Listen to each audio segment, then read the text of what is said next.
with the entirety of A. I should ask you, Detective, the timestamp that we can see in the bottom right quadrant of this video, was that an accurate timestamp? I believe so, yes. And Your Honor, while it's probably less pertinent for this video, it certainly would be helpful in the other videos if we turn down the lights a little, because the lighting can be difficult. Really, just the ones near the TVs would be great.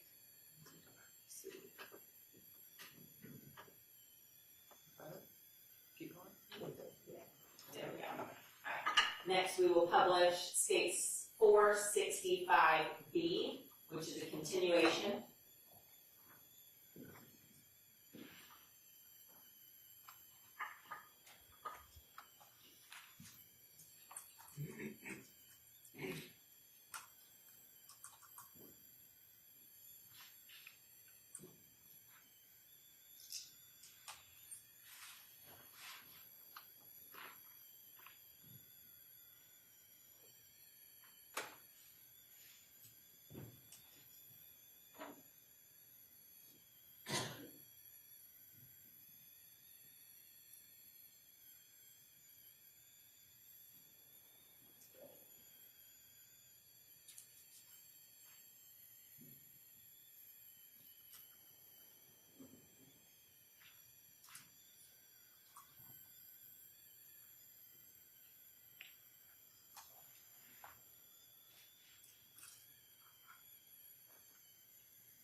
State's now publishing 465C.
And States 465D.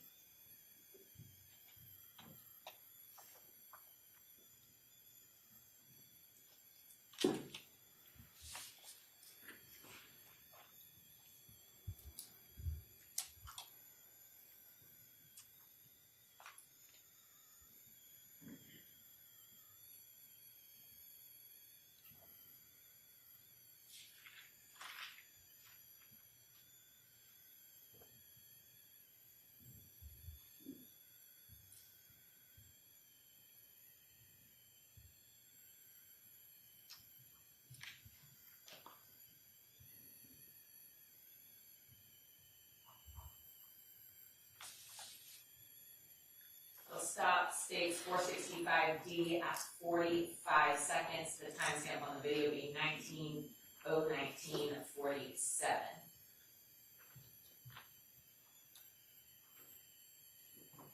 I'll go back once more to start States 465D, zoomed in on the Hicks's vehicle.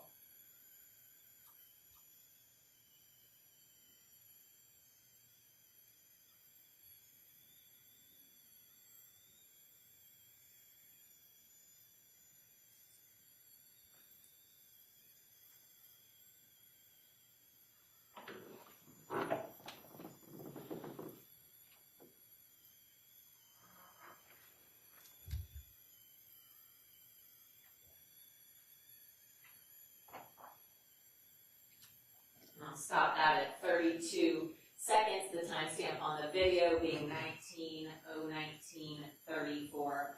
Detective, was this, did you have any other footage of Justin, Amber, or Jacob alive through your analysis?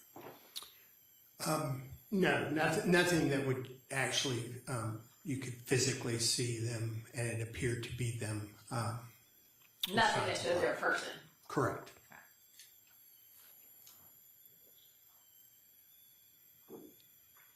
From there, what was the next time that you saw relevant video surveillance? What time frame?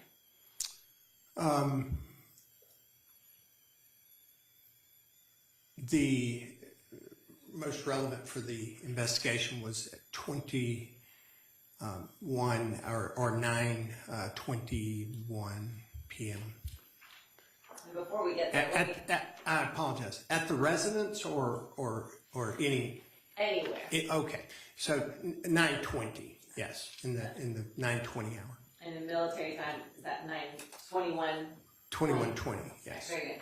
Before we get there, let me show you one other image. States 480 here. Do you recognize States 480? Yes, I do. Okay, and how is it that you recognize States 480? This is a printout of a digital image that I produced for the purposes, and I felt it was important to have a daylight view of the camera view that we were able to obtain from the residents across the street from the Hicks residence, only because it kind of emphasizes the point we don't get to choose the camera placements. We don't get to choose what equipment is used, and we don't get to choose how someone chooses to cover their property with cameras. And in this case, it's unfortunate that this camera was behind, on the interior of a home, behind double pane glass and a screen, shooting out, covering their driveway. And for their purposes,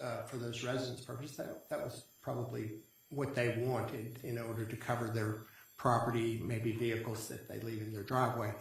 But it did create difficulties, and so I created this image to show a daylight view of the challenges of this video. So at this time, state news to tender States 480 into evidence. Any objection?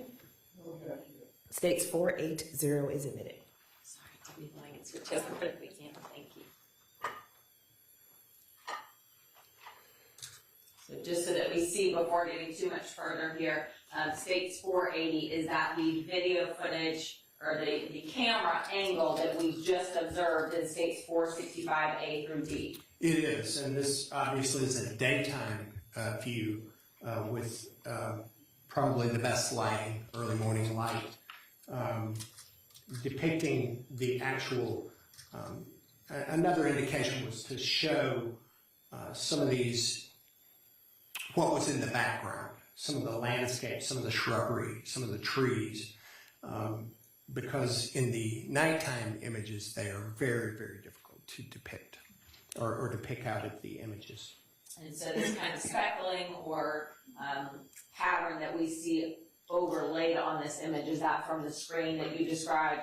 It is, from an actual screen mounted on the outside of a double pane window, and this camera is actually somewhat kind of pressed up against the interior glass. What this doesn't depict is that at night, when there's ambient light from inside the house, actually on the extreme outsides of this image at night, there are additional challenges because of ambient light from inside the home, reflecting back against the glass captured by the recording. And were we able to kind of see some of that in the footage that we observed A through D? We will, yes, we were and we will be we'll seeing that, yes. yes. Now, was that as detrimental to A through D showing the Hicks ride home? It was not because of the abundance of light produced by the headlights, produced the fact that it's a large vehicle arriving, that lights were automatically turned on. The garage door ambient light is coming out into the driveway, so that creates a much clearer ability to see. Will we see more difficulty as we go through the other footage? We will. All right, now kind of going back briefly to your expertise in this area, given the thousands of hours that you've observed surveillance footage systems, Do you have a keen eye for things such as movement or objects or persons? Yes. And to be clear for the court, in terms of any persons seen on any of the following surveillance clips that we're going to show, are you able to definitively make any form of person identification? No. Are you able to see human beings? Yes. Okay. All right, so if we can switch back over to the computer here.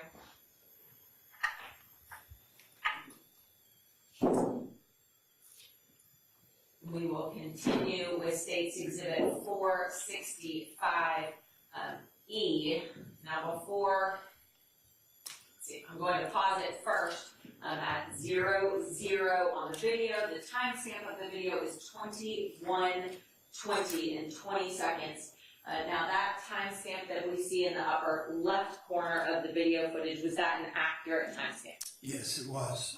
And this view that we see here, I'm not going to switch back to the map right this moment, but where was this home located? 5064 Verbena Drive. Was that the residence that if you traveled north on Verbena, you would see it on the Opposite side of the roadway from the Hicks and Lanz residence, yes. All right, very good. And so on this image where I paused it, we can see a roadway just past this this residence's driveway. Which roadway is that? That is Verbena Drive. And if you see a vehicle moving on the screen from right to left, what direction would it be headed towards? Towards the intersection of Verbena, on Verbena, towards Delphinium, which is a four-way stop. All right, very good. And I think this video is about 1:47 seconds here. What is the purpose of this clip in State's Exhibit 465E? I just wanted to check yes. I was checking the name of the clip to make sure. But yes, this is a combined clip from both this camera initially here at 5064 Verbena and then at 5050 Verbena, showing the continuation not only of the first vehicle we will see, which was the Lanz vehicle, and the two following SUVs, which I believe continued on, and the reason for showing 50-50 in combination with this was that the two SUVs continue on Verbena Drive. Okay, so ultimately, how many vehicles are going to drive past the camera at 5064 Verbena? 3. All right, and then how many vehicles do you see past the camera at 5050 Verbena? 2. What is the only intersection between 5064 Verbena and 5059 Verbena that Hicks' residence? Delphinium Boulevard. And so would the first vehicle that you see on past 5064 Verbena have to turn into either a residence or onto Delphinium to miss the 5050 camera? Yes. All right, so if we can now go ahead and publish State's Exhibit 465E.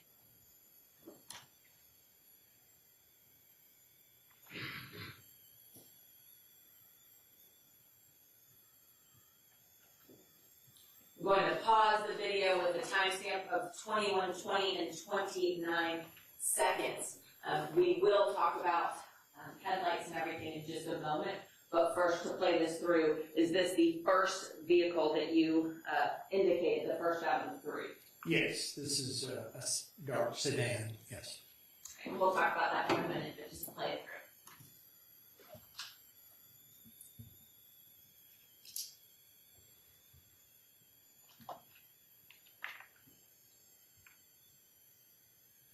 Pausing it with the timestamp of the video being 21:20 and 40 seconds. Is that the first SUV that follows the suspect vehicle? It is.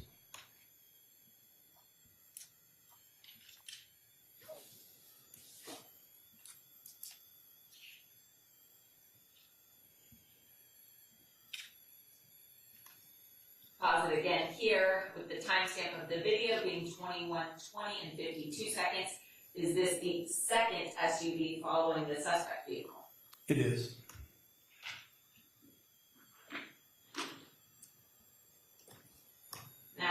pausing the the video at 21, 20, and 50 seconds. What camera have you now switched to in this combined video? The camera located inside the upstairs window of the residence at 5050 Verbena, looking out over the driveway and the street. And so looking directly across the truck there, what driveway is that? That is the Hicks residence. And then you can see at least a little bit of light here in this kind of area. What residence or street number is in that location? Well, that is in the direction of the Lanz residence. It's 6.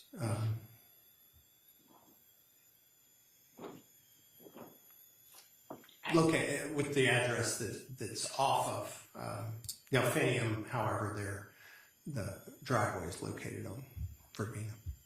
So, don't necessarily know the property line, but is that the next property you get to? The 600 Delphinium from 5059? It is. So we'll continue to play this. We'll then circle back to it in a few minutes.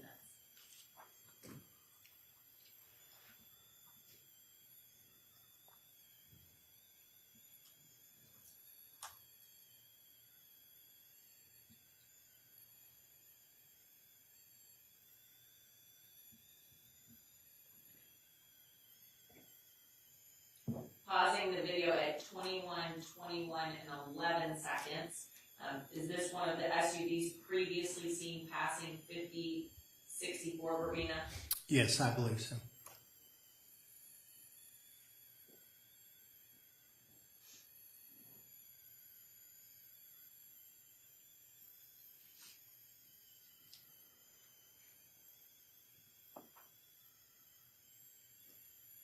Now pausing the video at 21, 21, and 26 seconds.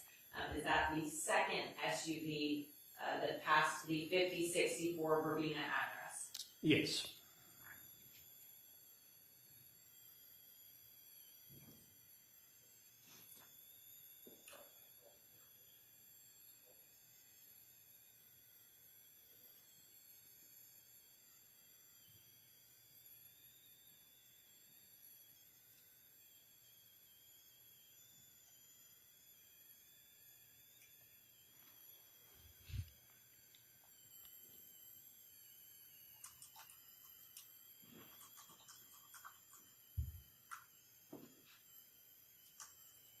That is the entirety of States 465E. Now, I know I've referenced the first vehicle. We've referenced it both as the Lanz vehicle as well as the suspect vehicle. Did you have an opportunity to look into the headlights and taillights of Mr. Lanz's vehicle? Yes. Okay. Was that vehicle brought to Cobb County Police crime shed? It was at some point, and I simply requested that we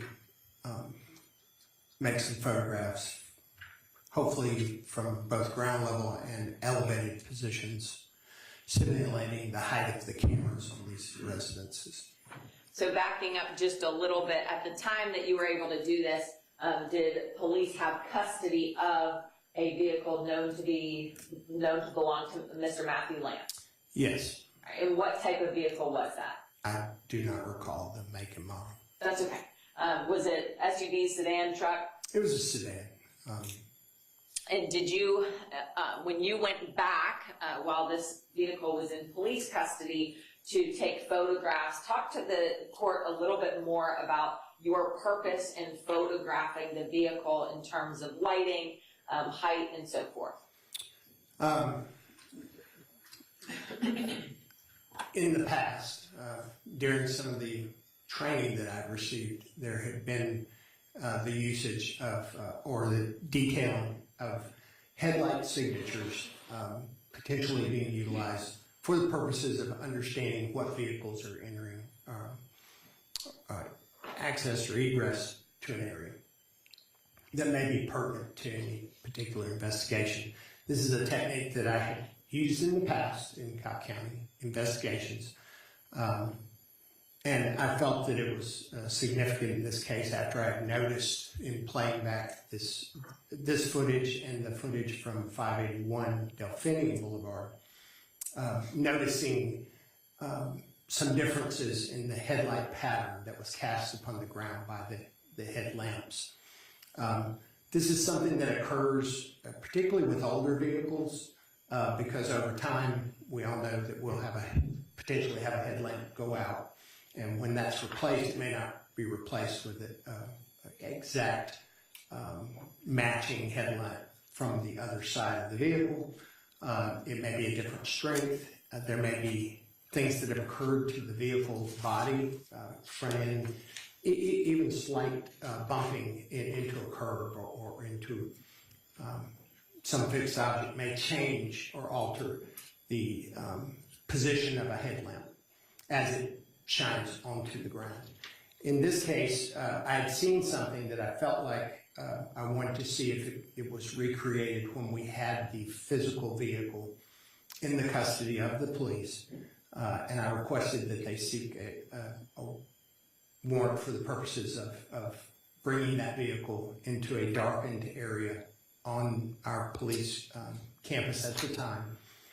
And then I asked that a photographer have a ladder present where we might be able to simulate the height of these cameras that were mounted on the eaves of these homes, both on the home on Verbena, when I had found the vehicle, I believe to be the vehicle coming into the subdivision towards the scene of this crime, and then both on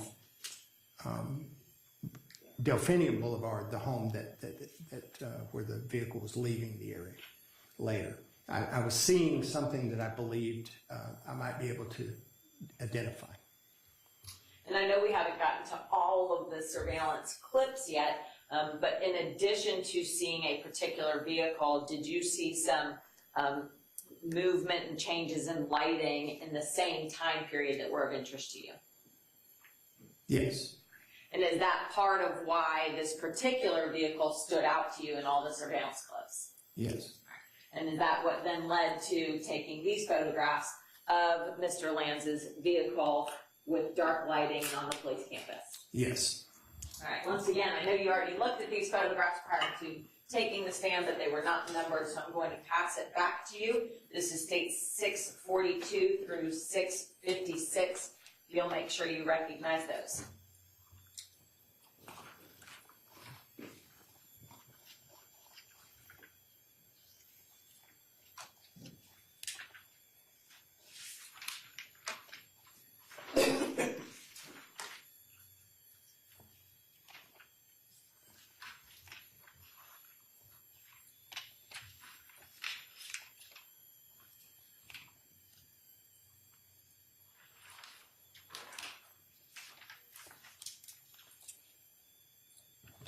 Yes, I recognize states 642 through 656. Are these fair and accurate photographs of Mr. Lanz's vehicle that you had taken for purposes of observing the headlights and taillights? Yes. State moves to tender states 642 through 656 into evidence. Any objection? No, Your Honor, we've had an opportunity to review those. Thank you. States 642 through 656 are admitted. May I publish, please? Yes. So looking first at 642, is this the Matthew Lanz vehicle? It is. All right, state 643 here. What specifically were you capturing in this photograph? Just a view from behind the vehicle as its tail lights are illuminated, the tag light illumination, and the front casting of the headlights. And then looking at state 644, is this a zoomed in photograph showing the taillights? It is, yes. Looking at state 645, did you have someone inside the vehicle for purposes of using the taillights? Yes, to illuminate, to confirm there was a third tail light that illuminated when the brake pedal was depressed. Then looking at state 646, what are you showing kind of from the side view with the brake lights initiated? Just a different angle. Are we also seeing that in states 647 and 648?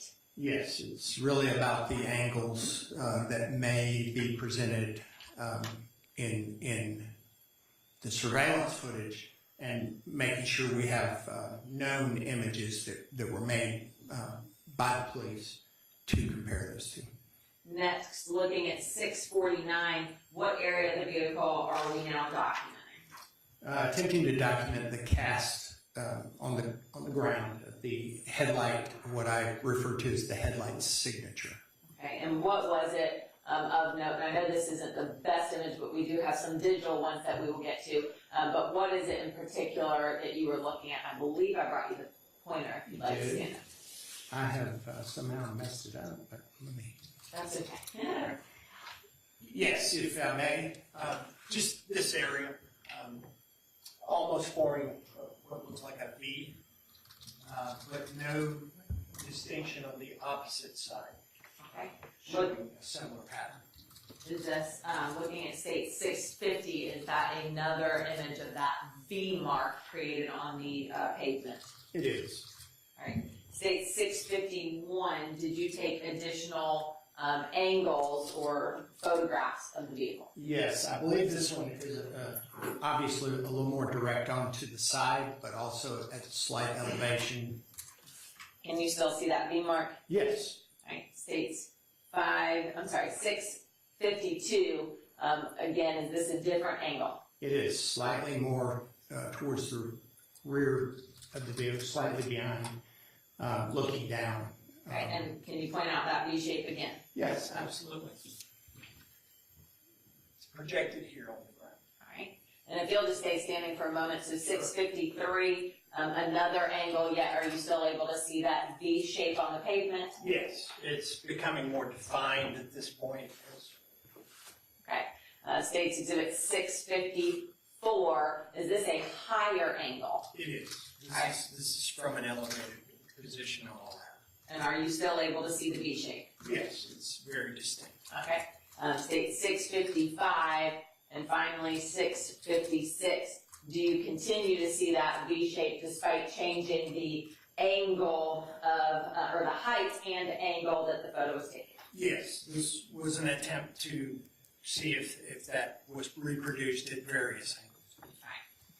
Now, in order to fully conduct this comparison, did you also take still shots of the suspect vehicle from the surveillance footage? Yes. Okay. Prior to testifying, did you look at a folder on the master drive labeled screenshots of suspect vehicle headlights from surveillance video? Yes.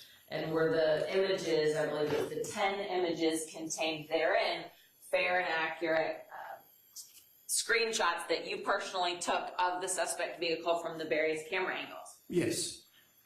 At this time, state moves to tender States Exhibit.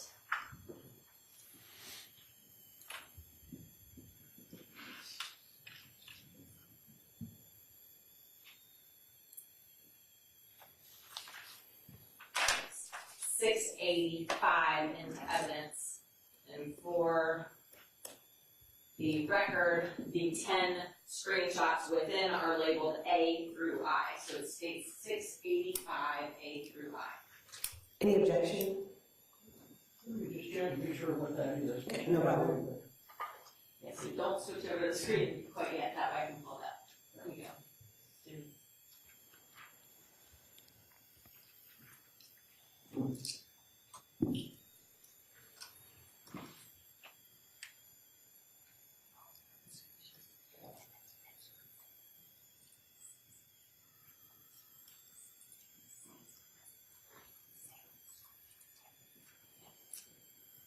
No objection, Judge. Those are some that I saw earlier. I just wanted to be sure that they were the same.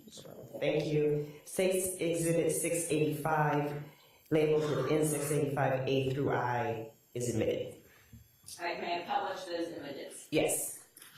And are these images kind of easier to see digitally as opposed to printed, detective? Well, I believe so, yes. So first publishing State's Exhibit 685A. Which vehicle is this screenshot of? This is of the Lanz vehicle. And so all the 10 images that are contained in this folder, is this all the Lanz vehicle? Yes. Okay. And so here, which camera angle are we looking at? This is the 5064 Verbena driveway camera covering this residence's driveway. And the timestamp of this screenshot, if you will, please. 21, 20, and 29 seconds. And in this screenshot labeled A, are you able to see that V shape on the pavement? Yes, Can you please point that out for the court? certainly. It's just here on the pavement, just in front of the, primarily the left side headlight. Okay, so the driver's side headlight. Yes. Now looking at State's 685B, is this the same Lanz vehicle? It is. Alright, and so the timestamp, is it actually the same exact timestamp as A? Yes, just a frame further. And in this further frame here in State's 685B, can you point out that V shape on the page? Certainly. It's occurring here. Next, looking at, whoops, my apologies. 685C, what have you done to take the screenshot in 685C? Cropped out some of the side information for the purposes of potentially putting this into a presentation form. Okay. And are we going to get to that as well? Yes. Okay, very good. So you still see that same V shape? Yes. All right, if you'll point it out, please. Certainly. Just on the left side headlamp on the ground, cast on the ground. Looking at State's 685D, what is it that you are capturing from this screenshot that also has the timestamp of 21/20/29? The same. These are a series of images that I was utilizing for the purposes of potential use in presentation, determining for my purposes which one I felt most comfortable. Okay. Are we also seeing the same in State's 685E? Yes, a little less prominent in that angle. Now looking at 685F, and I know we haven't gotten this far in terms of the actual videos, but what surveillance system are we now looking at? 581 Delphinium Boulevard, the residence that their driveway sits off of, Dahlia Way. This is actually Delphinium Boulevard, and this is the front yard of that residence. And my interest in this particular house was, number one, I noticed the camera and I knew it was a high-end system, just based on the camera. The placement of the camera and the position that this house was built in was one of the shortest distances for a front lawn to the roadway. And so this became a primary home of interest for my understanding. This was actually the first video that I acquired because I believed that the point of access and egress to the crime scene was most likely on Delphinium Boulevard at the time. And so I chose and selected a large block of time from this residence to review and examine. And in that large block of time, is this timestamp here, where it has 10:11:29 seconds p.m., is this the only time that you see the suspect vehicle captured on this surveillance system? Yes, it is. All right, and if you continue the direction that this vehicle is driving, what intersection do you end up at? This is Delphinium headed out of the subdivision for the travel of this vehicle, the next intersection. Other than any side streets within it would be Bells Ferry. Okay, very good. And here, were you able to see that V shape casted onto the pavement? Yes. This would have been some of the, I think I already testified, this was some of the earliest video that I acquired after the 50/50 Verbena video. This was where I first noticed this headlight, what I'm referring to as a headlight signature, where the signature cast by the headlights of the vehicle appeared to be distinctive enough to identify one vehicle from them. Looking now at 465G, is this an additional frame of that same camera angle? It is. Do you still see the headlight signature? You do, here just in front. And I need to relabel this because this is actually a second G, so I will relabel that and put that on the record once it's relabeled. But is this actually just a cropped version of 685G? Yes, in fact, that would probably indicate this is the image that I utilized for presentation purposes and another. And then what's currently labeled, and again, I'll have to switch these by one letter, but 685H, is that the same Lanz vehicle? It is the same vehicle, a little further down the road, looking at the back end of the vehicle. Does that capture the tail light? It does. And finally, what's currently labeled is I. What are we looking at in this screenshot? Vehicle has applied brakes, indicating, and this shows that the vehicle did have a third tail light, position of the third tail light, which in some cases can be different. And zooming in there, does that further depict the third additional tail light with the brakes applied? It does. And is that part of why when you had photographs taken of Mr. Lanz's vehicle, you had the brakes applied? It is, for the fact of anything that might be unique or different in the known images from the images captured in the video, the homeowner's video. Okay, very good. Now, again, prior to testifying, going back to the presentation that you created, in order to further look at these headlight signatures, did you also take screenshots of other vehicles that passed by the 5064 Verbena drive address? I did, yes. And prior to testifying, did you look at the folder that was labeled screenshots of other vehicles from surveillance video? I did. And were there 4 images contained within that folder?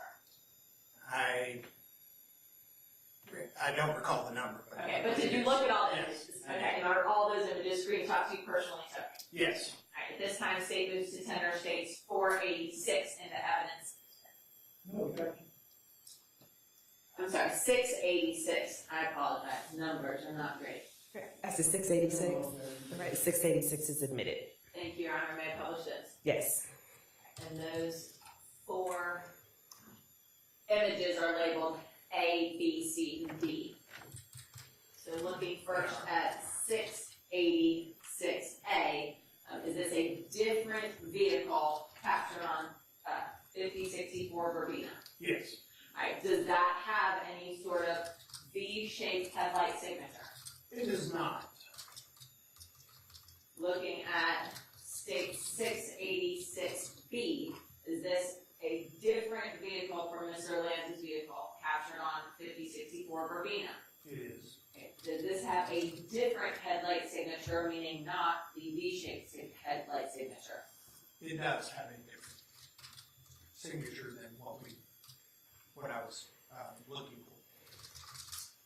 Whoops. Looking at 686C, how do we know this is not the Lanz vehicle? We do not see the headlight signature that And then finally, 686D, is this one of the SUVs we previously saw in states?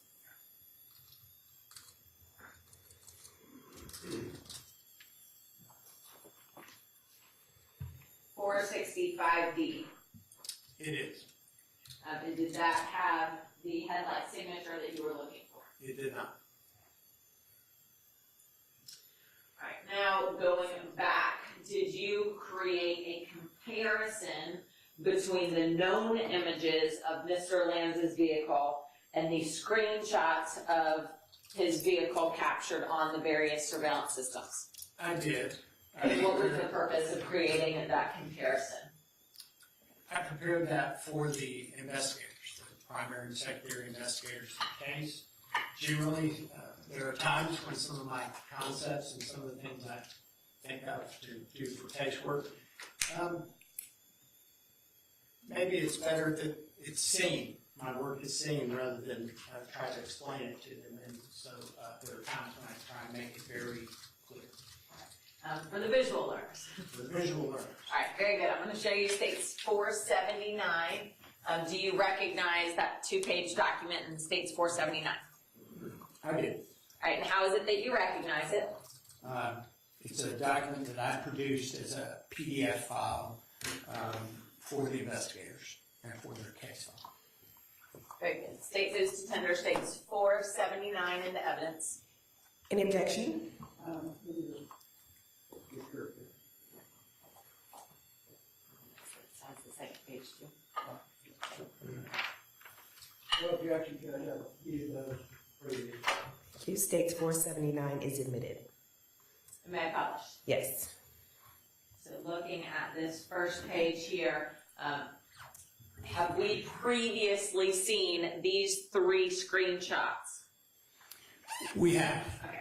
If you will walk through from left to right each of these screenshots and where it was taken from.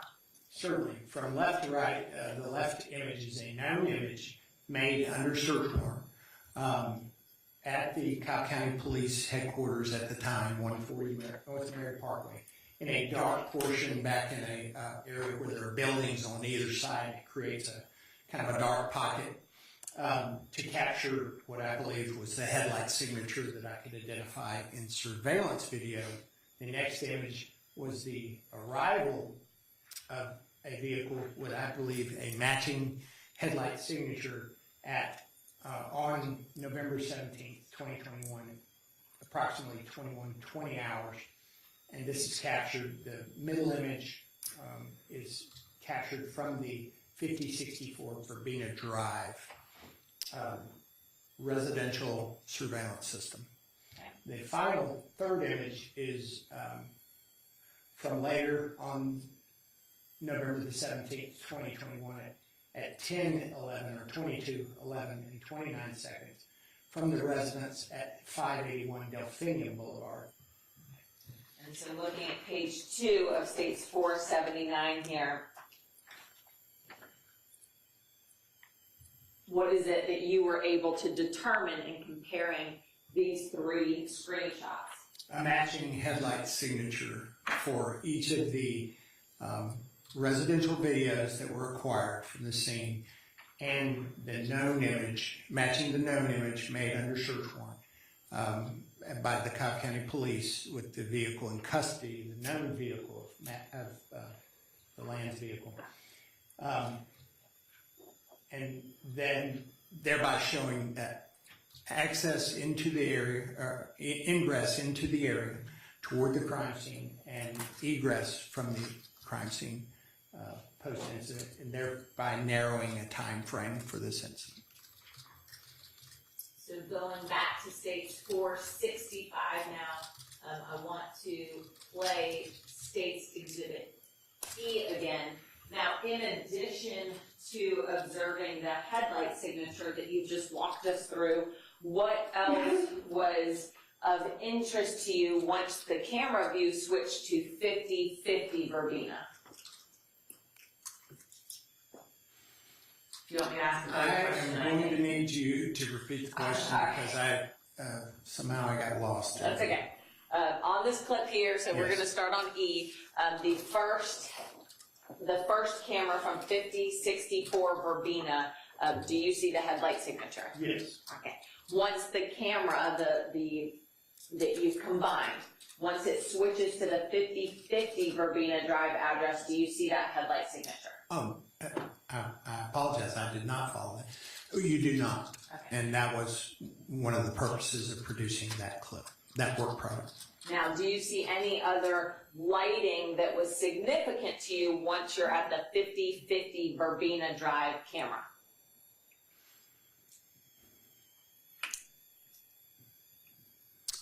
Well, it's difficult to say, but they're in sequence. Those vehicles traveling down the roadway. There appears at one part of the before the first SUV that would have been following the Lanz vehicle comes down the road. There appears to be light that goes off into the shrubbery. Behind and to the north side of the target property, which was the Lanz residence. If the vehicle, the Lanz's vehicle that we see driving down Verbena at the earlier part of the street, what side of the road do you then see some of the reflective light? On the right-hand side of the road. And is that the same side of the road where the Lanz's residence is? Yes.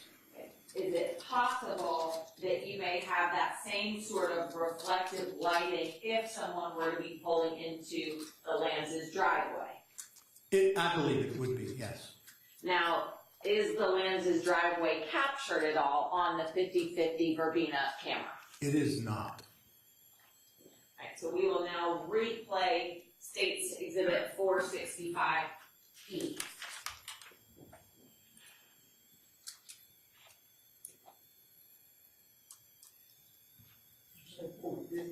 Or 60.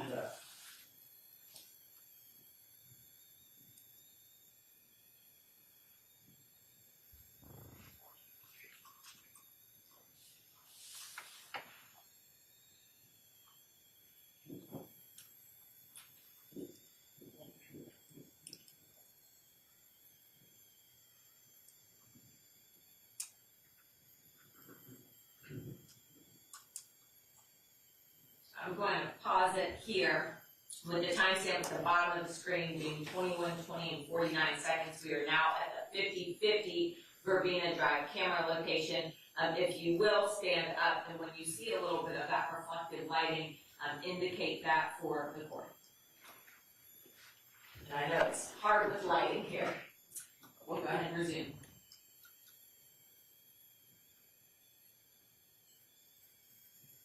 Just there. You can see back in this area, so several frames before that. When you, so there it is occurring. Oh, whoops, I think I pressed play again. Hold on, let me go back. All right. So we're going to resume it at 21:20 and 51 seconds from 50/50 Verbena. Just there.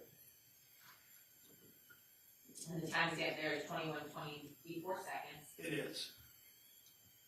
Do you continue to see that at 21:20 and 55 seconds? You do. Does that continue up until 21:20 and 57 seconds? Not quite. Okay, just shy of that. Yeah, well, actually, now you're seeing a similar pattern, but we've reached a point, and having noted in the earlier video with the 3 vehicles passing, in this same clip that we were just watching, the 3 vehicles were passing 5064 Verbena. The front vehicle is, I believe, the Lanz vehicle. The second 2 vehicles are SUVs. The first vehicle behind the Lanz vehicle is approximately 8 to 10 seconds traveling behind. And so when this clip starts, the first part of the clip is actually still occurring when this clip starts. So what I'm trying to indicate is that the vehicle's progression, as 8 seconds later from the time we see those lights, approximately, we should see an SUV passing by, if in fact, potentially the Lanz vehicle turned in or pulled off at the driveway of 600 Delphine. Very good, and we'll continue on from that point and play the remainder.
685G. Alright, the timestamp, at least for the very beginning here, what is the timestamp where this video clip starts? So this is 465G. 21:30 and 1 second. We're gonna jump ahead a little bit to about 21:31 and 30 seconds. But what is it that you were capturing or focusing on during this clip? I believe this is a clip that when I first noticed movement, and I believe a person traveling onto the property, the Hicks property. And do you see any sort of lights or reflections that were important to you later on when we get to some other video clips? Do I see them now? No, not now. That's okay. Do you see some changes in lighting coming from the Hicks residence during this clip? Yes. Okay, we'll go ahead and play it, and we will end up circling back once we get to later video footage. I'm going to, for clip G, we are going to skip to 21, 31, and 29 seconds. And if you will, indicate to the court when you see some of the activity on the screen that was significant to you.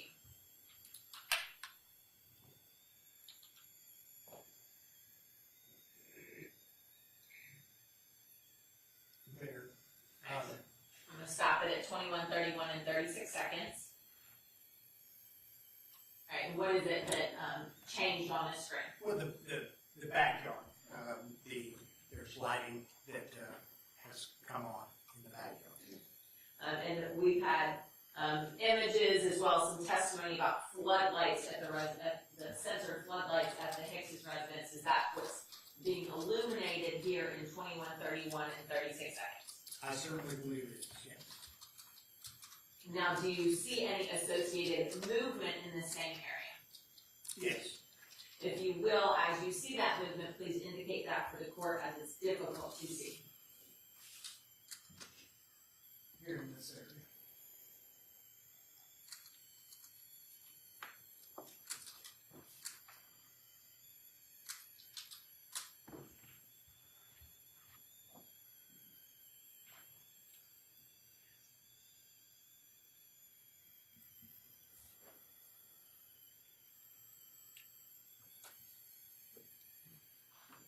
In this area.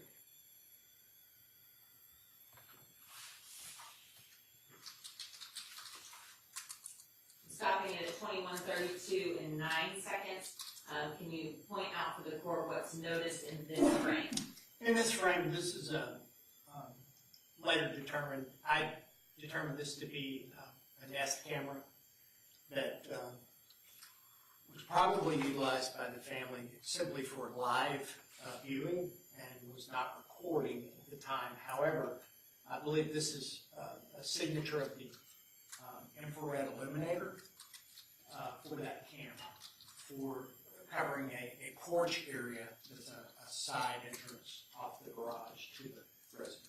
And as we get kind of further into these clips, do you do a similar comparison looking at that infrared reader and later clips that we'll be viewing? Yes, I do.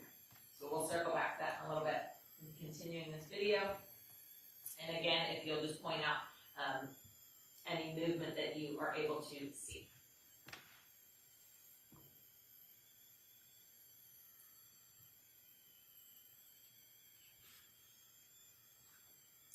Now here I'm going to pause it at 21:32 and 28 seconds. Do you see any additional lights come on? Yes.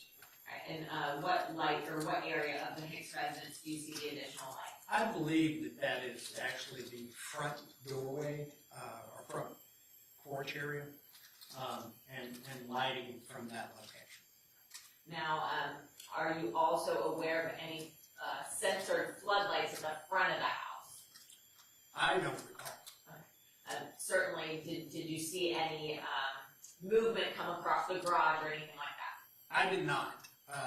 I was aware in reviewing the video that these seem to have been triggered at times by maybe vehicles or activity out on the roadway or the front yard of that residence. So I suspected they were censored, yes. Okay.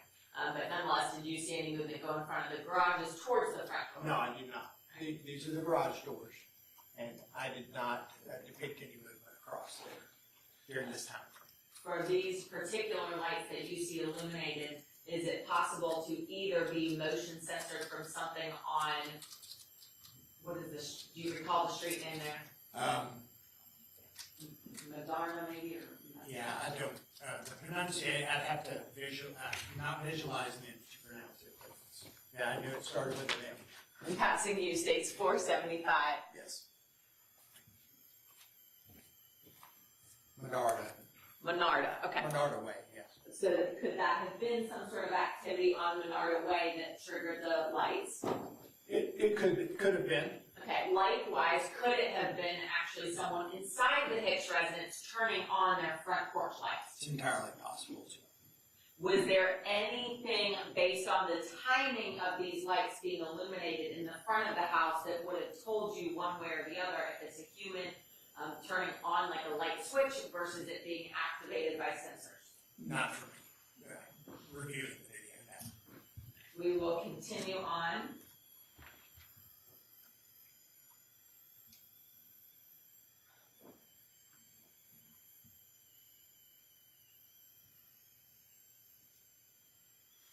Here. So, the And I'm just pausing it at 21:32:45. a prior question was at any point when I say Absolutely. movement for me to identify it or stop you. You actually begin to depict some movement back here, and this is actually a person coming out of the. If you'll think back to the daylight images, the shrubbery that was here on the Hicks property, basically coming around the shrubbery from the side of the house, and now entering onto the grass area between the landscape, shrubbery, and the road. Okay, and then we'll continue on. And then now onto the roadway and away from the residence. And because of what I mentioned earlier, this area here, which is, we're getting some ambient light. You can tell that there's ambient light from the room that's creating this reflection back into the camera lens. The recording is picking this up, and so it becomes more and more difficult to depict that movement moving up and out of the area, or vice versa coming into the area. And we'll continue on just for a few seconds here.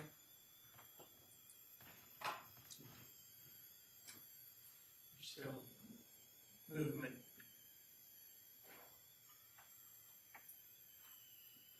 And do we kind of lose movement at Yeah, I this point? believe that's the extent of what I could see is back to this area. And so we've stopped it at 21:33 and 13 seconds. I do want to go back momentarily to 21:31 and 34 seconds, this time using the zoom function. So we'll resume this video. And again, that was at 21:31. Yes. That's when the Was that? movement occurs in the backyard. Initially here, it's depicted. As this clip plays, we'll actually see some object passes between the source of light, the floodlights, close enough to create shadow briefly, very briefly, in this area and across the spectrum of this light. But at this point, there is someone in the backyard moving, and then they'll move closer to the light source, creating some shadowing, and then they will move out of the light source in this area and toward the side of the house, the garage side of the house, where there's a porch or a doorway. Okay, so we'll continue on.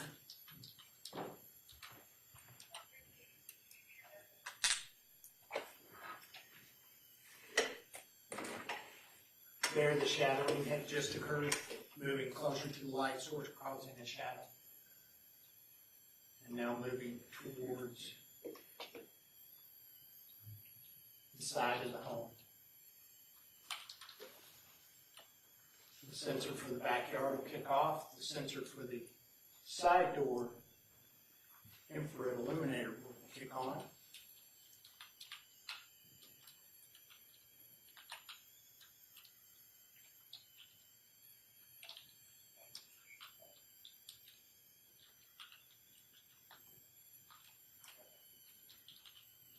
Front lights have initiated, and now we begin to see some movement here on the shrub line, and now we'll see someone, a person, moving out toward, across the grass to the roadway and moving up from the home towards 600 Delphine. We will now pause at the timestamp on the video shows to be 21, 32, and 58 seconds. Next, looking at states 4, 60. Oh, Be, is it right? yeah, I was gonna take it, we're going about an hour and 40, you wanna give, Yes, ma'am. sector everyone. Why don't we come back at 10:50? Okay, thank you. Stand in recess.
Thank you, everyone. Please be seated. Court is in session. Thank you. You all can be seated. You can be seated.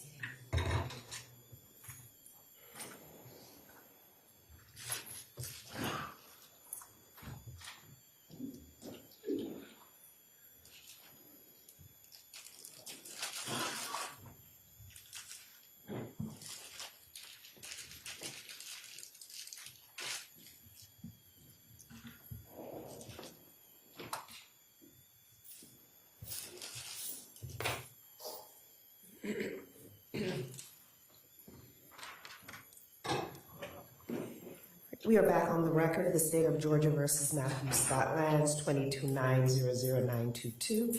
All parties are present. You may proceed, Ada Green. Thank you, Your Honor. All right, so detective, to continue on, we're still on states 465, some of those video clips.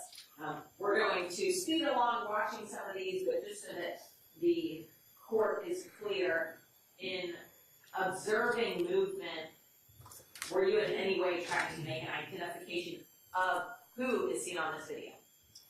No, I did not and do not believe it's possible to make an identification.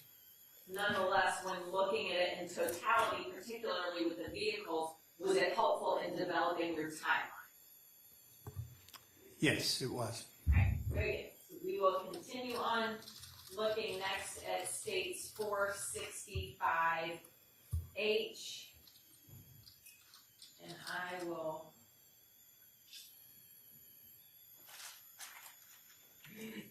jump ahead to 21:37 and 28 seconds. We'll just play a few seconds here. Pausing now at 21:37 and 31 seconds. Did the front lights go out at that point? Yes, they did. And again, is there any way to know whether that was initiated by a human versus light sensors? No. Right, very good. Moving on to states 465I.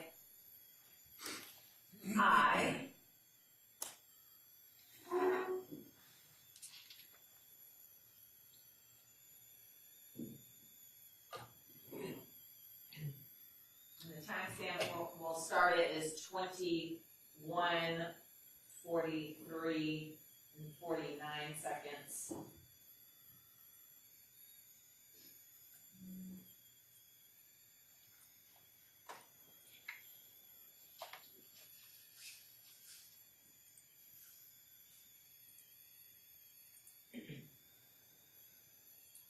While it's difficult to see, can you see some movement on the street? Yes. Okay, and can you back it up just a few seconds there to 21:44 and 01? If you'll point out the duration in which you see someone walking on the street being Verbena. The movement is here in this area, and it's a person that travels down the most extent of that travel is just about here, and then reverses course. Is now seen moving back up the roadway in basically a northern direction. Right, we'll And here's the extent of the movement pretty much out here. Whoops. We'll stop that video at 21:44 and 38 seconds. I'm sorry, 38 seconds. All right, next we will look at states 465.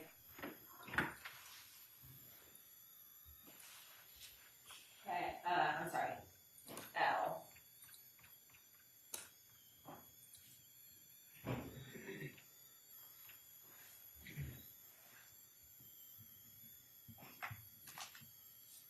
We're going to start that at 21:52 and 0 seconds.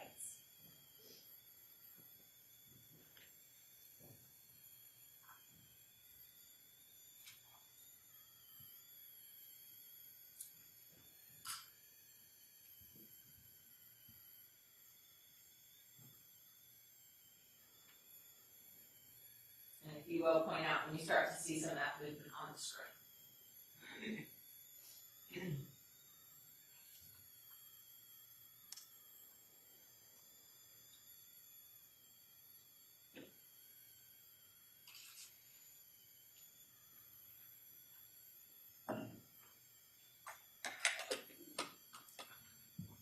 There.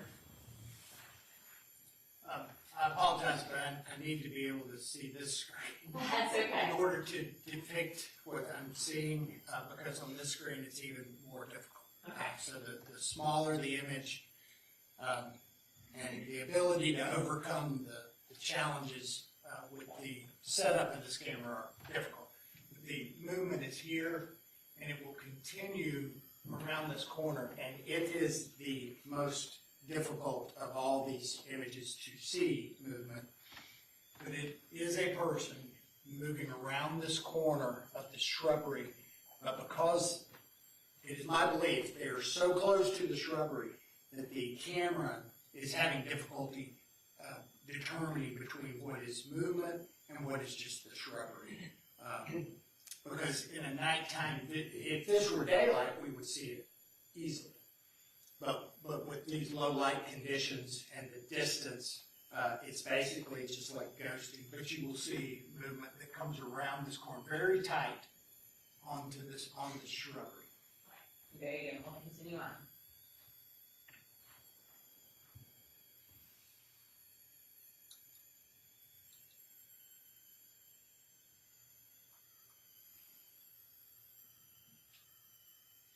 Now at the bottom of the screen here, we start seeing a person that's more visible.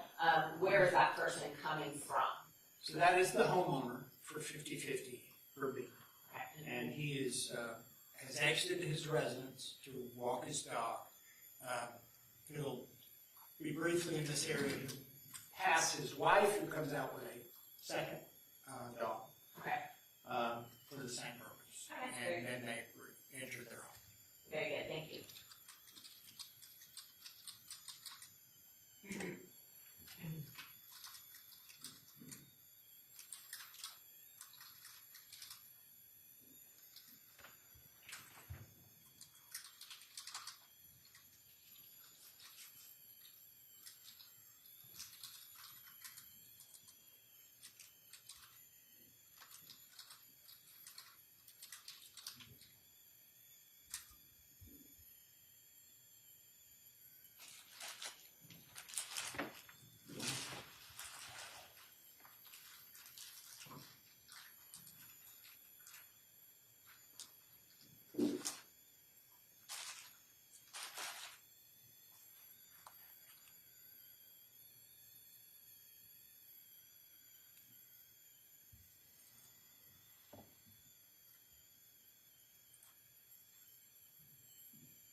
As this is continuing to play, will we ever see any lighting coming from the Hicks's residence on this clip?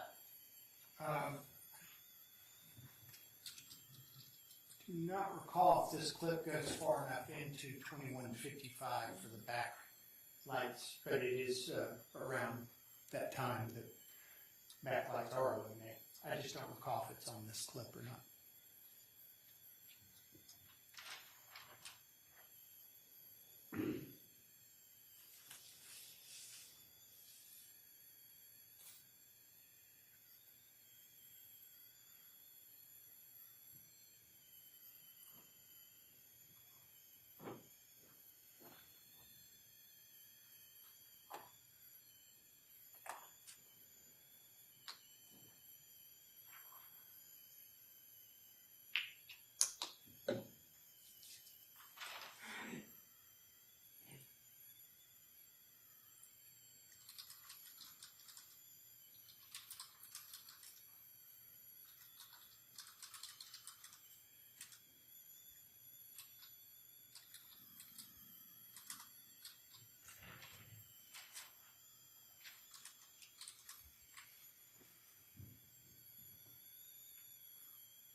A few seconds kind of past it at this point, but what is the hour and minute that we now see the backyard floodlights illuminated?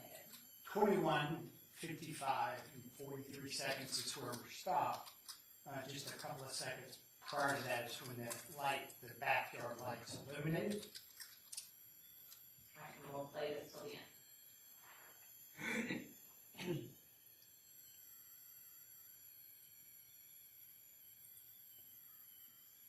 And then, what is the timestamp in which those backyard floodlights turn on?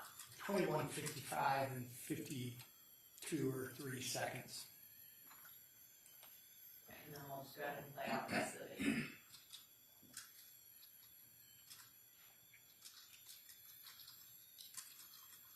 All right, next, looking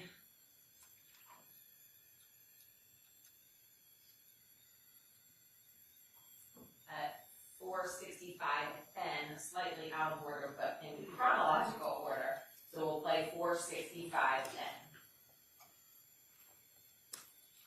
What is the timestamp at the start of this video clip from 50/50 Bermuda? 22:10 and 1 second. Okay. Well, and do you see any lighting in this video? We do currently, and we will. The floodlight for the driveway and the walkway to the front door area is illuminated. And we will see the backyard floodlights come on again and see movement back there. Okay. We'll go ahead and play the entire clip.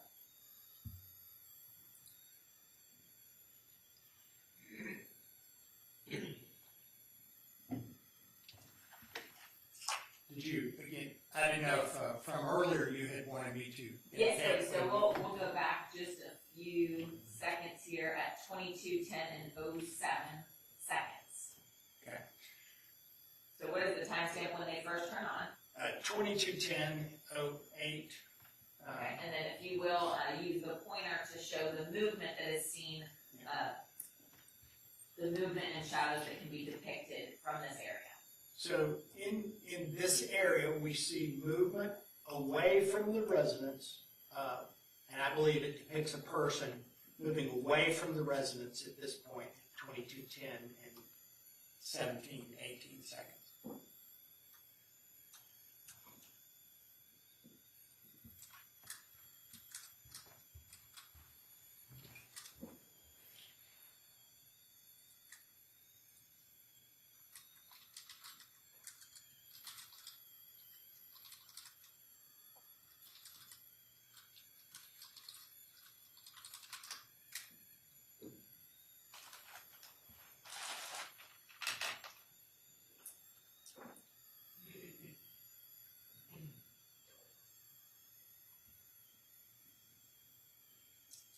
And that is the entirety of the clip. Now, detective, between 21:55 hours and 22:10 hours, when we see those black back floodlights turned on, is there any other point in time within that 15 minutes that they come on? The back floodlights do not. Okay, so just because we skipped that chunk of time, was there anything significant in terms of backyard activity between 21:55 and 22:10? Not in my review. All right, next we will play 465M. And just to remind the court, this clip labeled M, what residence are we looking at? This is 581 Delphinium Boulevard. All right. And this is the driveway to the residence, which is actually their address, their physical home address is Delphinium, but their Dahlia Way is where their driveway. Okay. And Comes on off. the very upper left quadrant, what is the major roadway? Not major, but the other roadway that's depicted as, in addition to This Dahlia. is Delphinium Okay, very good. Boulevard, and this is Dahlia Way. Okay, very good. So we'll play the entirety of clip M.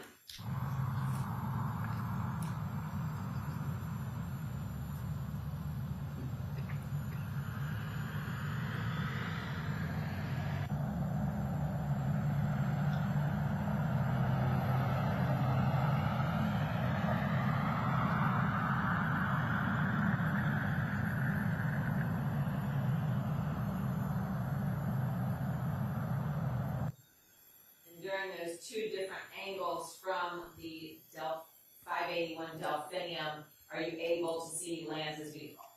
Yes. Okay, and are you able to see the headlight stamp, certainly from the view looking straight onto Delphinium? The headlight signature is visible, and that's why I believe it is the Lanz vehicle. And just to start the clip again briefly, what is the hour and minute? We don't need the seconds, but at least the hour and minute that we see Mr. Lanz's vehicle passing on Delphinium? 2211. Okay, which is 10:11 p.m. It is 1011 on this system, yes. PM. Now I want to go to State 565. What are we about to watch in States 565-0? Interestingly, just a short time after we had seen the movement in the backyard of this residence, there's a vehicle that arrives on the street. This is that SUV arriving, and we later were able to determine that this was a package delivery. The delivery driver exits the driver's side, goes around the passenger side, and makes a delivery to the porch area where we see the illumination of the infrared illuminator for the Nest lighting, which gave me the reference for a known occurrence of a delivery. And that was where that package was left, so we know that that would trigger that infrared illuminator.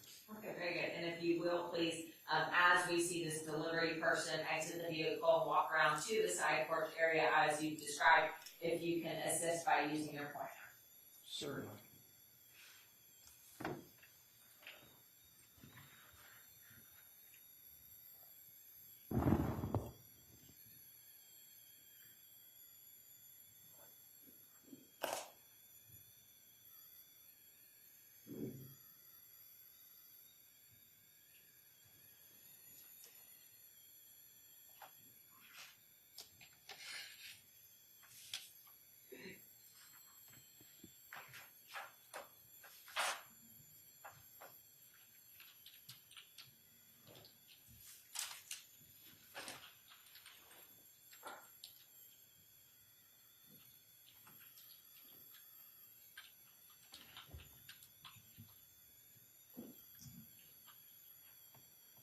Corners likely not indicated because the driver, you'll see, is Yes. illuminating Yes. at their feet with their flashlight, or probably on their phone, walking around past the garage doors up to a walkway leading to a porch area where there is a dual entrance, a side entrance to the home.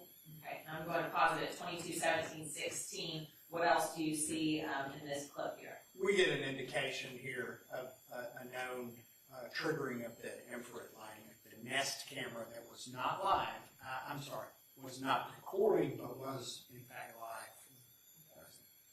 And we will look at some screenshots of this in a moment, but let's play this through till the end.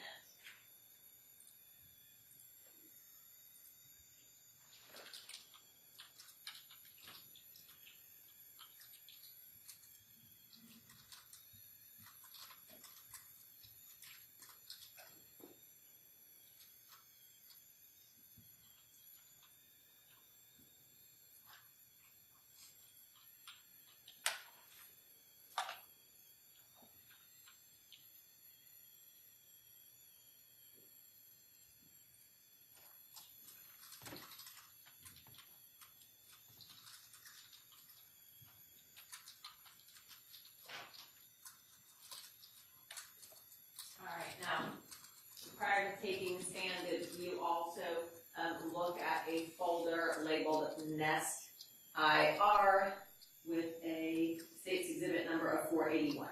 Yes, I did. All right, and does that contain 3 separate images that you've created based off this surveillance footage at 50/50 Delphinium? Or I'm sorry, 50/50 Verbena? Yes, it does. Okay, now those fair and accurate screenshots, 2 screenshots as well as an overlay of those 2 images for purposes of looking at the infrared camera. Yes. State moves to tender state's exhibit 481 in evidence. Any objection? States 481 is admitted.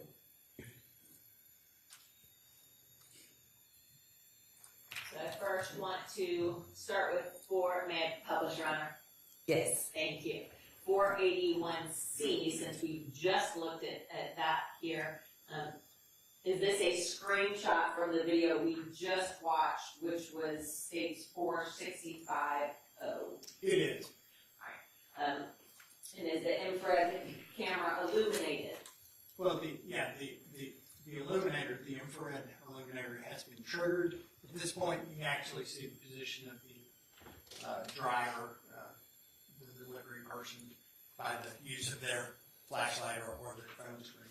Okay, so if you can, just so that it's clear, can you show which one the infrared illuminator is compared Yes. to the cell phone? The infrared illuminator is here, the higher positioned light source.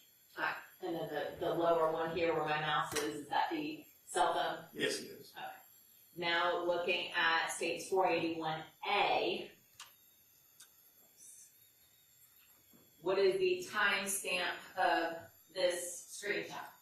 21:32 and 24 seconds, or 9:32:24 p.m. Is this a screenshot from one of the clips we previously watched in states 465? It is from November 17th, 2021. And if you can point out that infrared indicator. Certainly. This is an indication that the Nest camera's infrared illuminator has been triggered at this point. So now looking at states 481B, what have you done with this image to further show visually what you determined?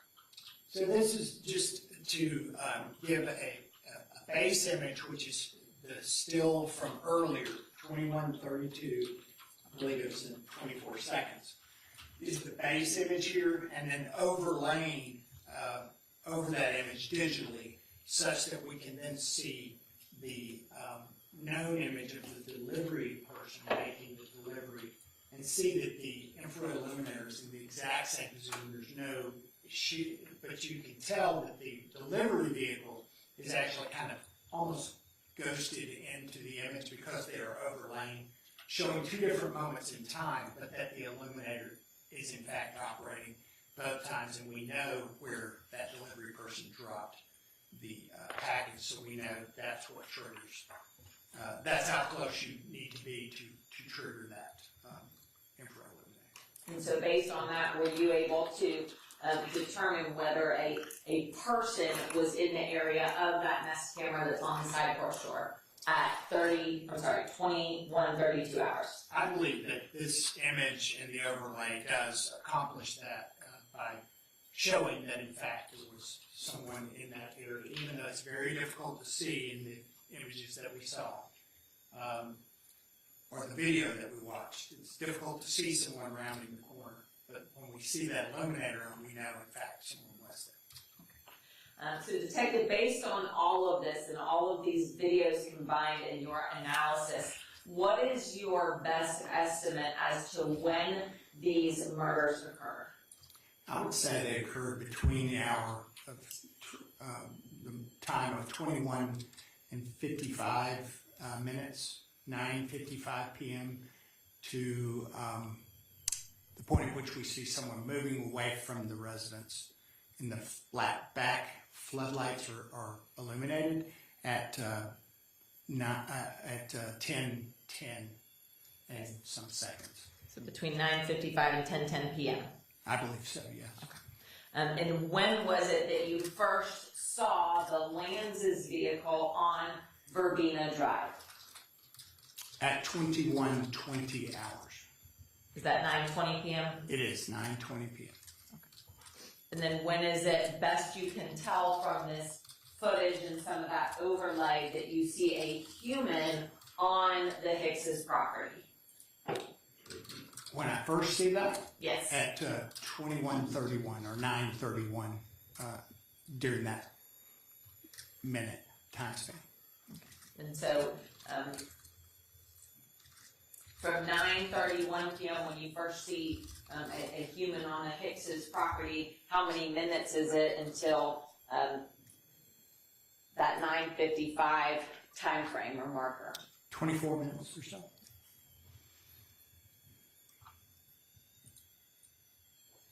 And then what is the time difference between when you see the floodlights triggered between 9:55 p.m. and then when you see them triggered for the last time at 10:10 p.m.?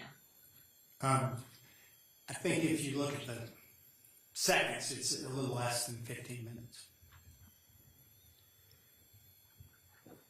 And just so the court is clear here, after that 10:10 p.m. time, did you ever see those rear floodlights triggered before sunlight? No.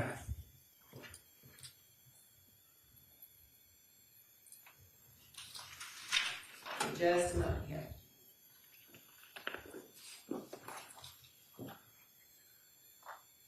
So that final time that you ever saw the rear floodlights triggered at 10:10 p.m., what time did you then see the Lanz's vehicle fleeing or leaving the area?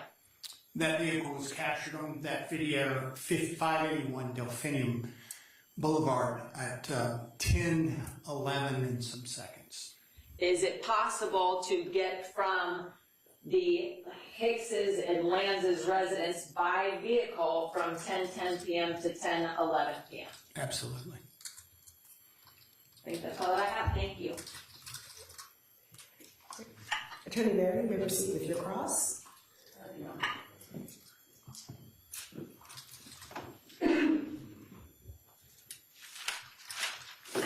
Good morning, Detective Smith. Good morning.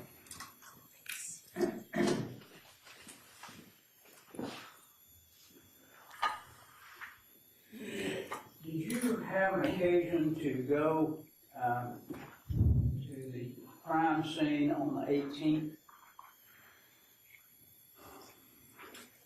Call To the residents? to the residents, right? I don't believe I physically went on the property on the 18th. I don't recall. When was the first time that you did go to the residence? Unfortunately, I don't recall. Okay. Would it have been in 2021, or would it have been later? Oh no. If in fact I did to the actual scene residents, Yeah.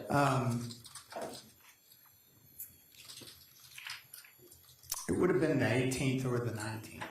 Okay. The photographs that we were looking at, particularly, I'll just show you, this is State Exhibit 480, and sure that I think.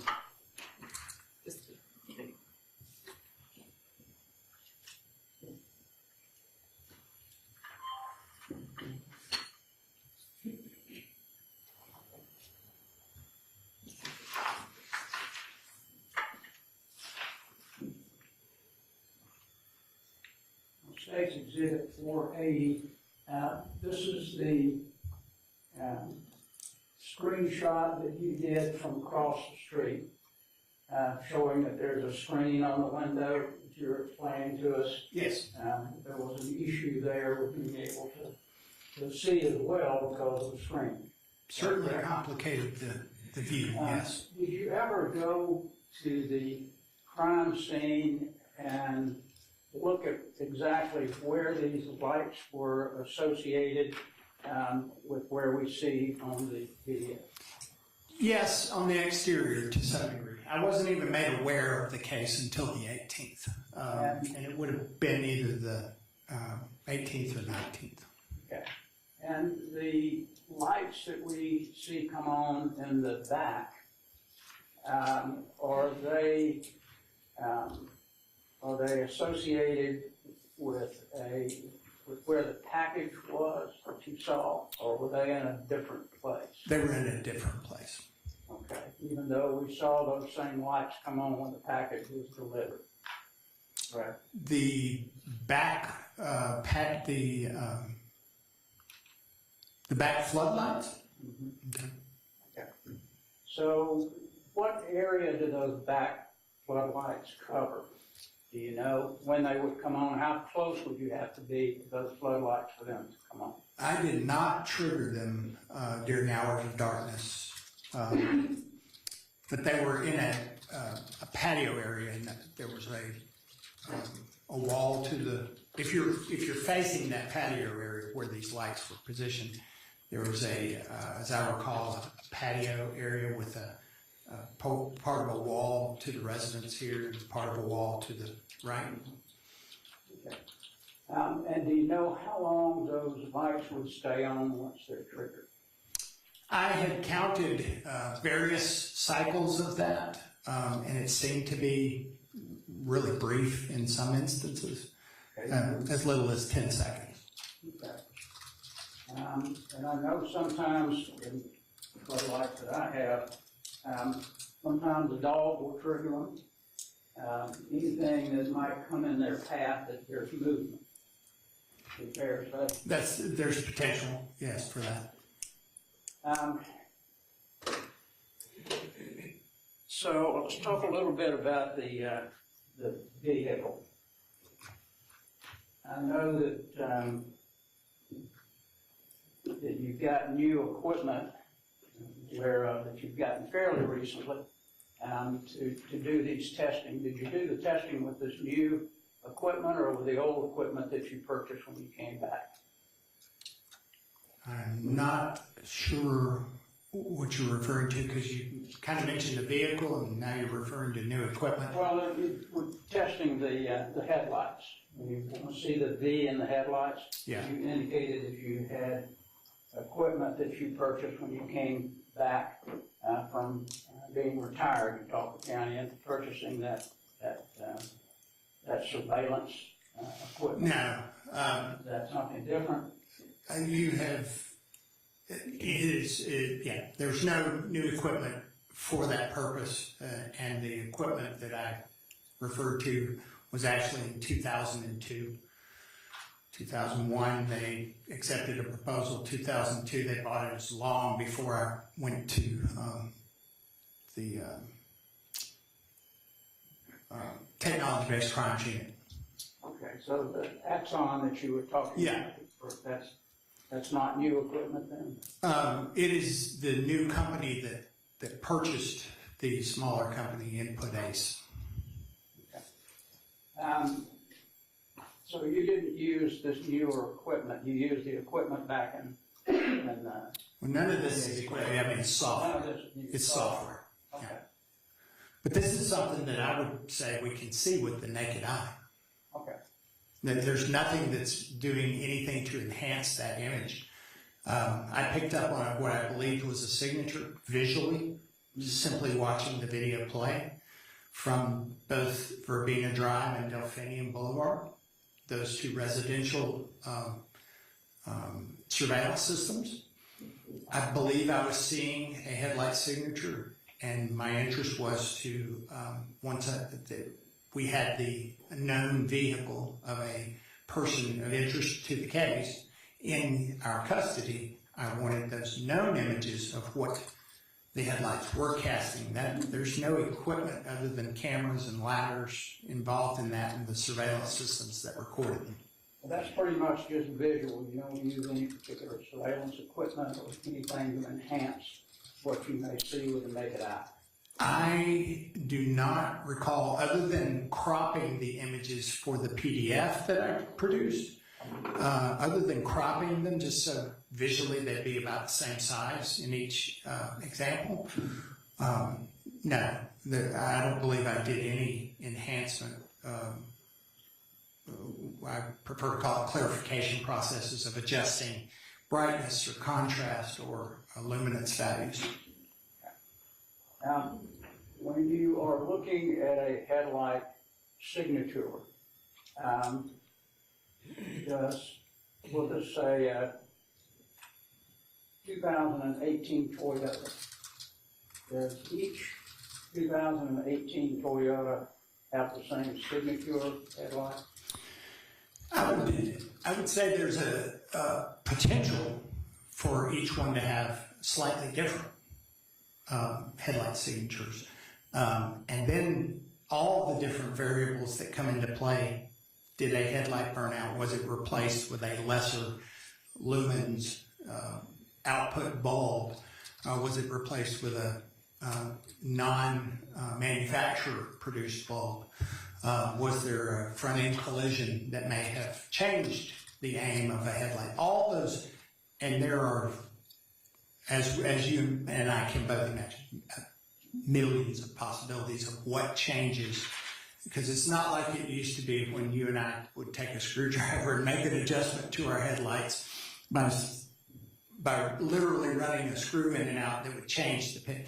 These are basically fixed, and what changes them are the bulbs, the lamps used, and any damage or other factors that will change the directionality and the output of a light headlamp. And the only way that you would really know that would be to look at the bulb to see whether it may be the same bulb that was in the vehicle originally. If it was, then most of them would be the same V shape, wouldn't it? Personally, I could care less about what bulb it is in there. I could care less about the lens. It's about the signature. It's about the signature cast upon the ground, on a roadway, on asphalt, either as the vehicle's traveling, as it's parked, and then recreating to the best of your ability the angles to capture a similar scene and see visually, does it compare? Is it comparable? And in this case, it was. Yeah, I misunderstood. I thought you said it sometimes depended on the type of bulb that you had, whether you had a front end collision, and all of these things kind of would go in being able to determine whether that V was the same, that maybe is the same signature on all 2018 Toyotas, correct? In this case, I'm not concerned about all 2018 Toyotas. I'm literally concerned with one vehicle. And does that signature of that, no matter whose headlamps are in it, no matter what lens is on it, I'm not even concerned, did it ever get in a front-end collision? Was there ever damage to it? I just know several nights earlier, it was casting a particular signature upon the ground. Is it still casting? Is that vehicle, a known vehicle, casting that signature such that I could then confidently say that it was the vehicle that traveled through that area at a time significant to the investigation? So it wouldn't make any difference to you how many 2018 Toyotas there would be that had the V signature. You're just looking at that particular vehicle. I literally am looking at that particular vehicle in this kind of scenario when we have a known entity, a known vehicle to compare to. Right.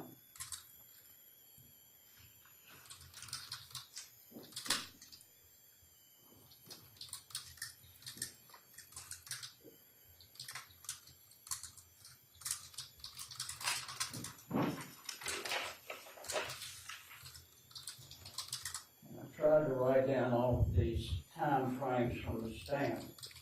It appears as though that there are lights coming on the front porch at some point. I think at 2131, you see a light on the back of the Hicks home. You recall? Yes. And then at 2132, the light goes out. Correct. I believe that would be generally accurate, yes. And then at 2132, the lights on the front porch come on. Correct. If recollection serves, yes. And you indicated that you can see movement during that time period. I think we saw some sort of person moving across the screen there from maybe the back area towards the front, past the truck. Past the infrared, the Nest camera, and then eventually down the driveway Okay. toward the roadway. And then at 2137, you got lights on the front porch again, all right? Somewhere in that. Yeah, I mean, I believe you may be referring to the similar time frame, Okay. a continuation of that time frame. Well, the lights on the front porch aren't gonna stay on other than a few seconds, according to what you said. On the front porch? Or do you know? That's the back porch. The front porch, they stayed on much longer, from what I reviewed. How long do they stay on the front porch? I didn't do a calculation per se, not like I did for the back, because the back seemed to be triggered and go out pretty quickly. So I did not do the same for the front, and there was no point of entry into the home that we were aware of related to this case on the front. So I did not do a calculation for the back. I'm sorry, for the front. Okay, so you're saying that the lights are on from 2132 to 2137? No, I'm not saying that necessarily. I don't recall. And it wasn't the focus of my interest. And at 214401, you see somebody walking up the street. Is that up the sidewalk in front of the bushes there? I believe so. I'm unaware of a sidewalk, but there's shrubbery. The driveway meets the roadway. There's a short or narrow, I guess narrow is a better term, strip of grass that one crosses to pass onto the roadway. Yeah. Okay. It appeared as though, from what I could tell, that person was walking away from the home, the Hicks home. Is that correct? Yes, I believe so. Okay. And then at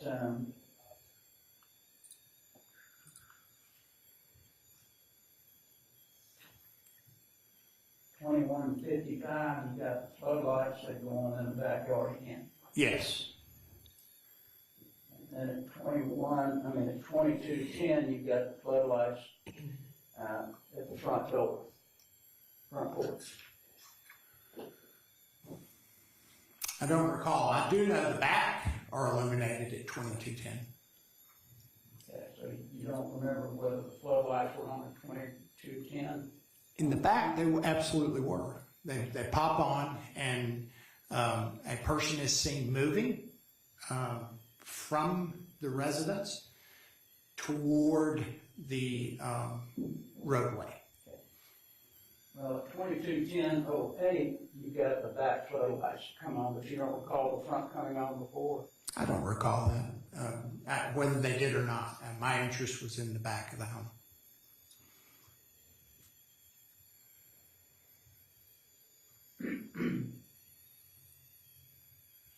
Your knowledge, do you know who interviewed the driver for the package delivery? I do not.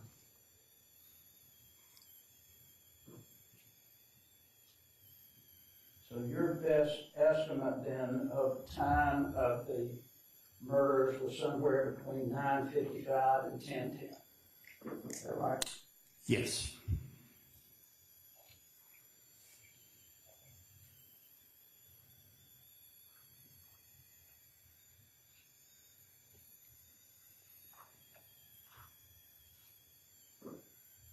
I think that you indicated that you were able to see a person, but you were not able to determine what that person might be wearing or what they look like. Yeah, that's correct. No identifiable, other than what appeared to be a human figure moving. Nothing identifiable. And you indicated at one point that there had been some light that you saw was a reflection that may have been up towards the Lanz home. Could that be anything? Could it be back porch light or anything that came on? I believe what you're, and correct me if I'm wrong, but I believe what you're referring to is early in my testimony, I was talking about the Lanz vehicle arriving during the 21-20 hour frame, traveling past 5064 Verbena Drive, and then followed by two SUVs. And then the compilation where the video then picks up from 50-50 verbena. And I indicated that you see light cast into a deeper area, right? And then about 8 seconds later, you begin to see the lighting for the vehicle, the first SUV that would have been behind the Lanz vehicle. And could that have been the Lanz vehicle pulling into 600 Delphinium Boulevard? Yes. Could it have been someone at the intersection that turned and did a U-turn in the four-way stop because they sit right on the corner? Yes. I'm not excluding all other possibilities. So you're not saying, you don't know whether the Lanz vehicle or what you believe to be the Lanz vehicle pulled into their drive? I believe it to be the Lanz vehicle. I believe the timing is accurate for it to have been the Lanz vehicle's lights shining into the trees and landscape prior to that first SUV that would have been behind the Lanz vehicle only seconds earlier, captured on the earlier camera footage. So I believe it to be the Lanz vehicle. All right, thank you. You're welcome. Nothing further, Jeff. Thank you. AD Green, you need follow-up or redirect? Nothing further, thank you. All right. Ms. Bennett, be excused. Yes. Thank you, sir. Thank you, sir. Thank you. Can I have the attorney's approach for me?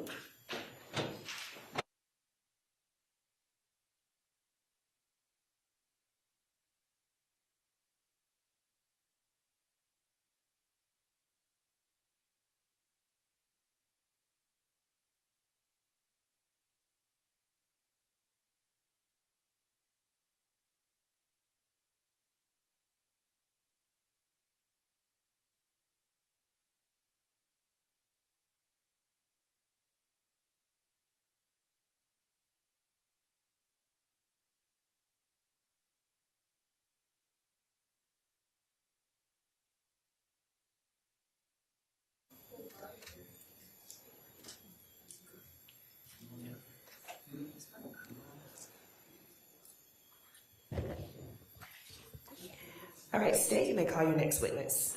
This time the state calls Detective Ben Jackson.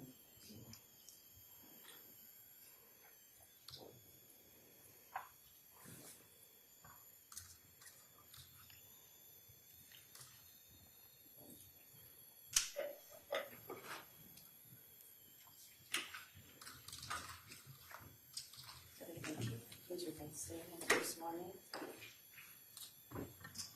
You will raise your right hand, please. You do solemnly swear or affirm the testimony you're about to give the court on the issue now pending shall be the truth, the whole truth, and nothing but the truth, so help you God.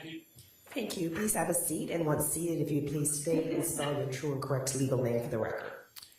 Sergeant Ben Jackson, BenJackson. Thank you. You may proceed. AD Horowitz. Good morning. Good morning.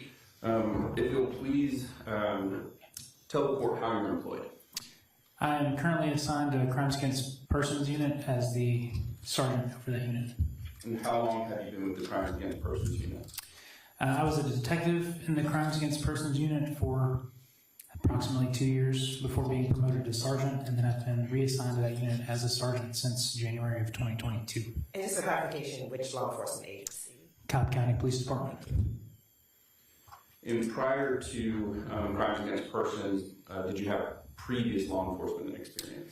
Yes, I was originally post-certified in 2006. I worked for the Georgia Tech Police Department for 1 year, then left law enforcement, was in full-time ministry for about 5.5 years before coming to the Cobb County Police Department in December of 2012. So since 2012, you've been post-certified? Yes, sir. All right. Now, were you employed by the Cobb County Police Department in November of 2021? Yes, sir. At that time, I was a detective in the Crimes Against Persons Unit. So I want to jump to November 18, 2021. In what capacity did you work this case? I was assigned as the second to assist Detective Standard in the homicide investigation. Now, jumping in, at some point, did you interview Teresa and Scott Lanz? Yes, sir. We interviewed them at the office on, I believe it was November the 19th. Now, who is Teresa and Scott Lanz? They're the father and mother of the suspect, Matthew Lanz. Now, in the sequence of events, when did you interview them? It was later in the evening on the 19th, so it was after we'd identified him as the suspect, before we executed the search warrant in Athens, Georgia. Now, how did the Lanz, Teresa and Scott Lanz, get to the headquarters? If you remember. I don't recall. But at some point they were at headquarters? Yes, sir. All right. And who interviewed them? Detective Standard and I interviewed them at the office. Now, at this time, the state's going to move to enforce Mark State's Exhibit 466 as it's a part of stipulation number 8, and I can read that into the record. Yes, please.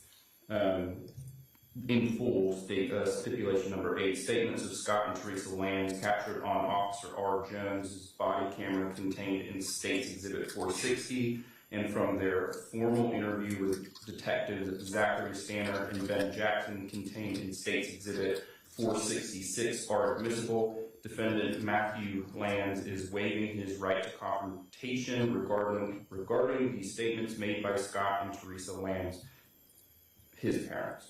So at this time, I think it's a good time to take a break, Judge. Okay, let me just get on the record. Attorney Barry, any objection? No, Judge. Okay. As stipulated in stipulation number 8, State's Exhibit 466 is admitted, and we will take our lunch break at this time. So everyone will be back at 1:30 p.m. Courtroom will be open about 1:15. Just want to remind everybody that chewing gum is prohibited in the courtroom as well. So just want to remind everybody that there should be no chewing gum in the courtroom during the course of the proceedings. Everyone enjoy lunch, and I'll see you all back at 1:30.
my thing.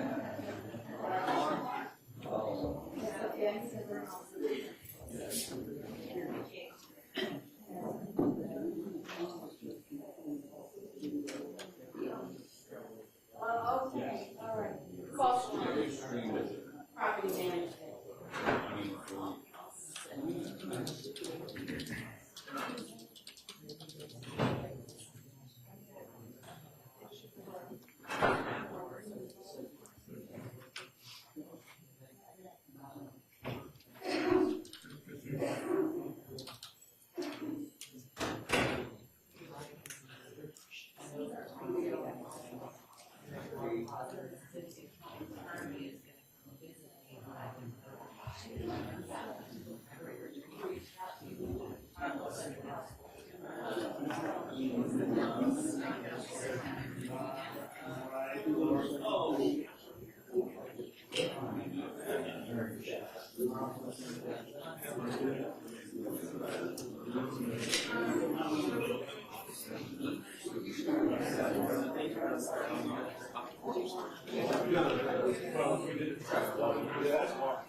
I know you're on the clock about it, but yeah, I need to go battery in the pocket. There's the exercise.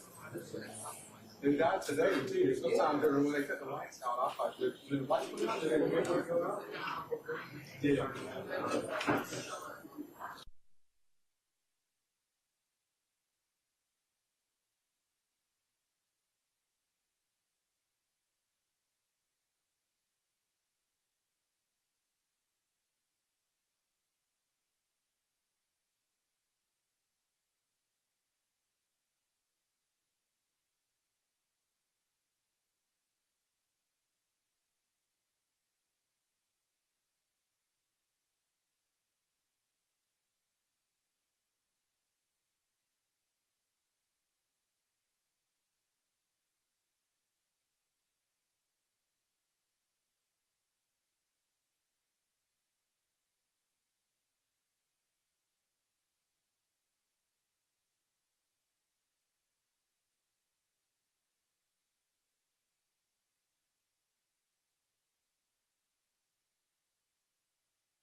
Thank you. Everyone, please be seated for me.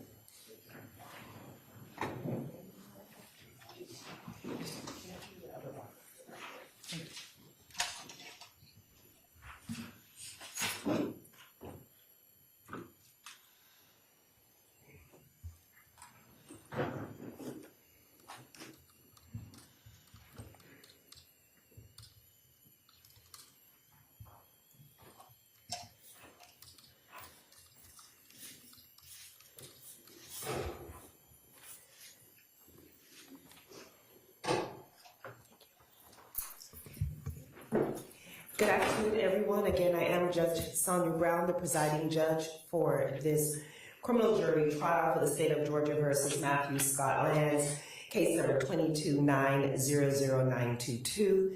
Again, present in the open courtroom of the court, the clerk, the court reporter, Mr. Lanz is represented by Attorney Jimmy Berry, and the state is represented by Assistant District Attorneys Green and Horowitz. Anything we need to put on the record before we proceed? Just one thing, Judge. After this witness, they're going to put up a witness. He took swabs. I think it was you that took swabs. When the state finishes, there's about a 5-minute video that I have not seen. Okay. If we could take 5 minutes and Sure. view that to see if we can send to it. Sure, of course, of course. Anything else? No, Judge. All right, you may proceed, Attorney Horowitz. And Judge, right before the break, I had admitted State's Exhibit 466, 66. which is an interview with Scott and Teresa Lanz. So I would ask the public at the time, You may. and I'm ready. Do you all need the lights turned No. off? Okay.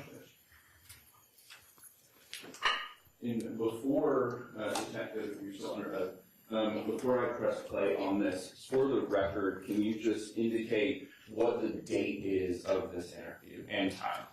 It's November the 19th, 2021 at 9:12 p.m. And for the record, who is in this video before it starts playing? That's Matthew Lanz's parents, Scott and Teresa Lanz. Who's on the right, who's on the left? Teresa's on the left and Scott is on the right. Now, for the record, I'm going to start State Exhibit 466 at 9:12 and 50 seconds p.m.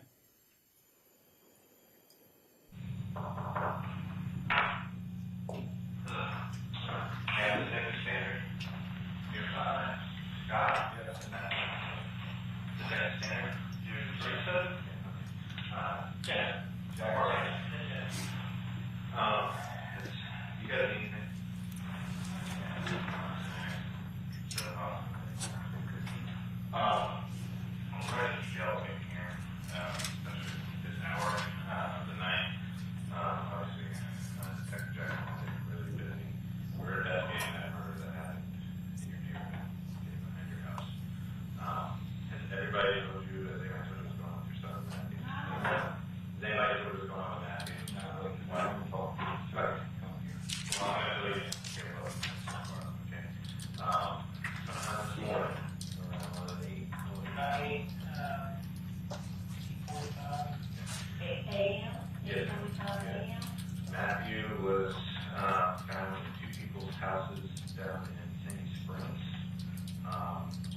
When the officer showed up, he was in someone's house. He then pulled out a knife and he stabbed Sandy Springs officer multiple times. Sandy Springs officer, Sandy Springs officer is expected to survive. Matthew was shot at least twice, but he's fine. He was treated at a hospital. He's expected to make a full recovery. But I just want to let you know that now, okay? You want me to give you a minute? We can step out. We can do it.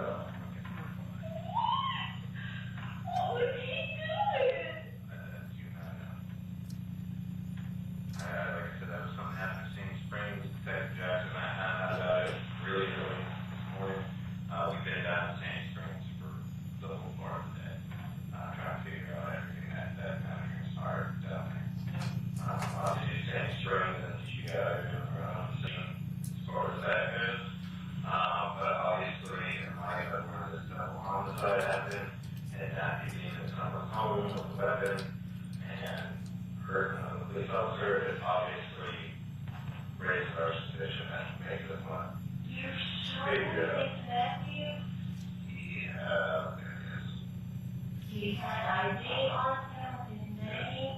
Yeah, exactly. When we heard the body cams and all that stuff, he was in someone's house, one house down there in Sandy Springs. And we showed up to kind of talk to him, and he pulled out a knife and he stabbed off the back of his head. Easy kind of guys. Well, we just saw him around the house. We went down there to meet the Sandy Springs detectives to try to figure out what was going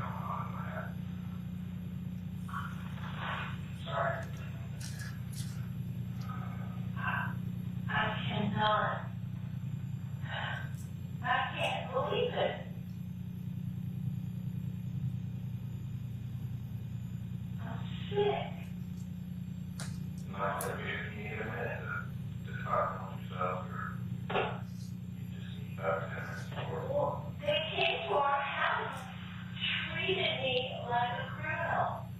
They brought me outside and put my hands behind my back. They ripped me. the police that came to your house. Yes. Do you have a weapon? That's it. I understand that. No, I think she's seen that way. No one just thinks you're a criminal. But we also don't know who's inside or what, especially when you just had an officer who just got stabbed. They're just very extra careful about how they proceed with that. And you said he's okay. He is okay. He went to the hospital. He treated, he got released. The officer's fine. The officer's very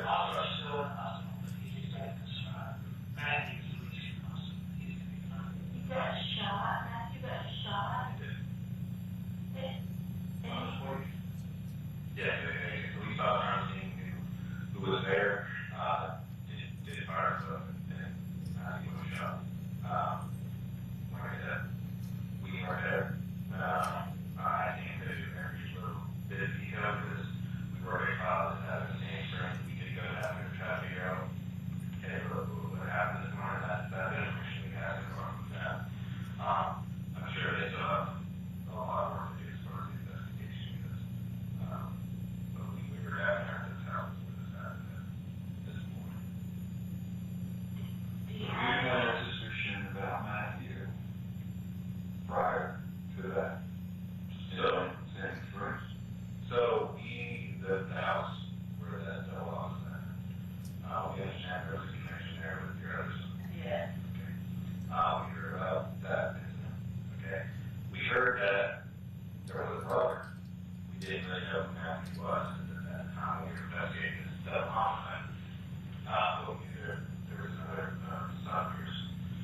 And then this morning we got a call that when the same street found out who Matthew was and where he lived in relation to this double homicide happened, they called us and said, hey, you might want to know about this because how close it was now to someone else's home and having harm with a weapon and staff leaving us there. So obviously when we're investigating homicide, that is something we have to follow up and we have to look into that aspect, okay? So that's how Detective Jackson and I ended up having How could he be mentally disturbed? He's been seeing a psychiatrist since the thing that happened with Austin because we were concerned they were so close. And we went together at first.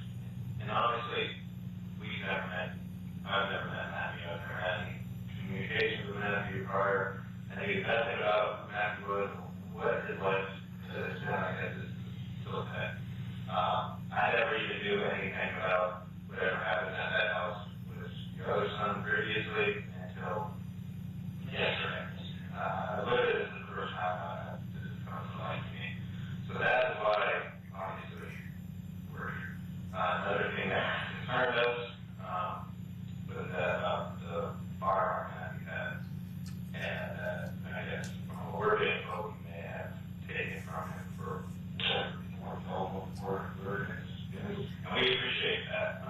We told him that, you know, after what happened to Austin, he could not have any guns. Let me back up once down. When they were younger, we bought, I never remember if I bought or who bought it, but we had one left, and we used to go to the range and shoot. It was a long gun, I don't remember what it is. And then they purchased 2 handguns, separate, like 4 together or something. I never really got a true story out of that. And after all this business, we found We didn't even know they were in the house. we never had any idea. And that's, I mean, appreciate this a little bit. When I said, like, we never had before. I never knew anything about that. We didn't know anything about it. We're not here to judge Matthew. Good or something, you guys. We just trying to get answers. We just want to get yourself background. That don't know what we're now locked up in a safe. We bought a safe after we took him away. Put him in a safe. they did in the closet. Matthew always asks about his guns. Don't worry about your guns, you know, get in the back. Maybe one day I'll go with you, but not right now, because I'm just not a gun person at all. I saw him every week.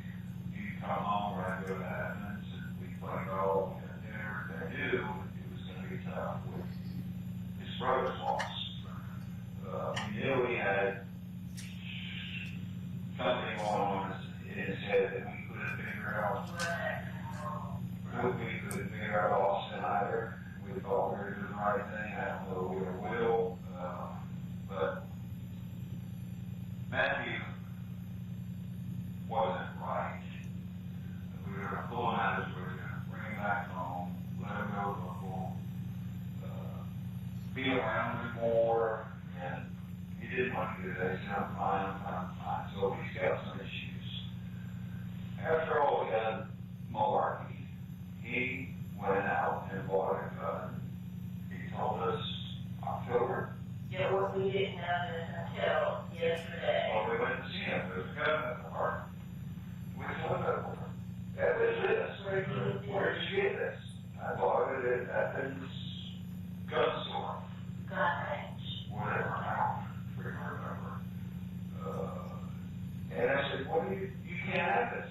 He said, Dad, it's personal property, it's mine, he's defiant, he doesn't like law, he doesn't like rules. He needs to protect himself. For some reason, There's a fear that somebody's out to get him.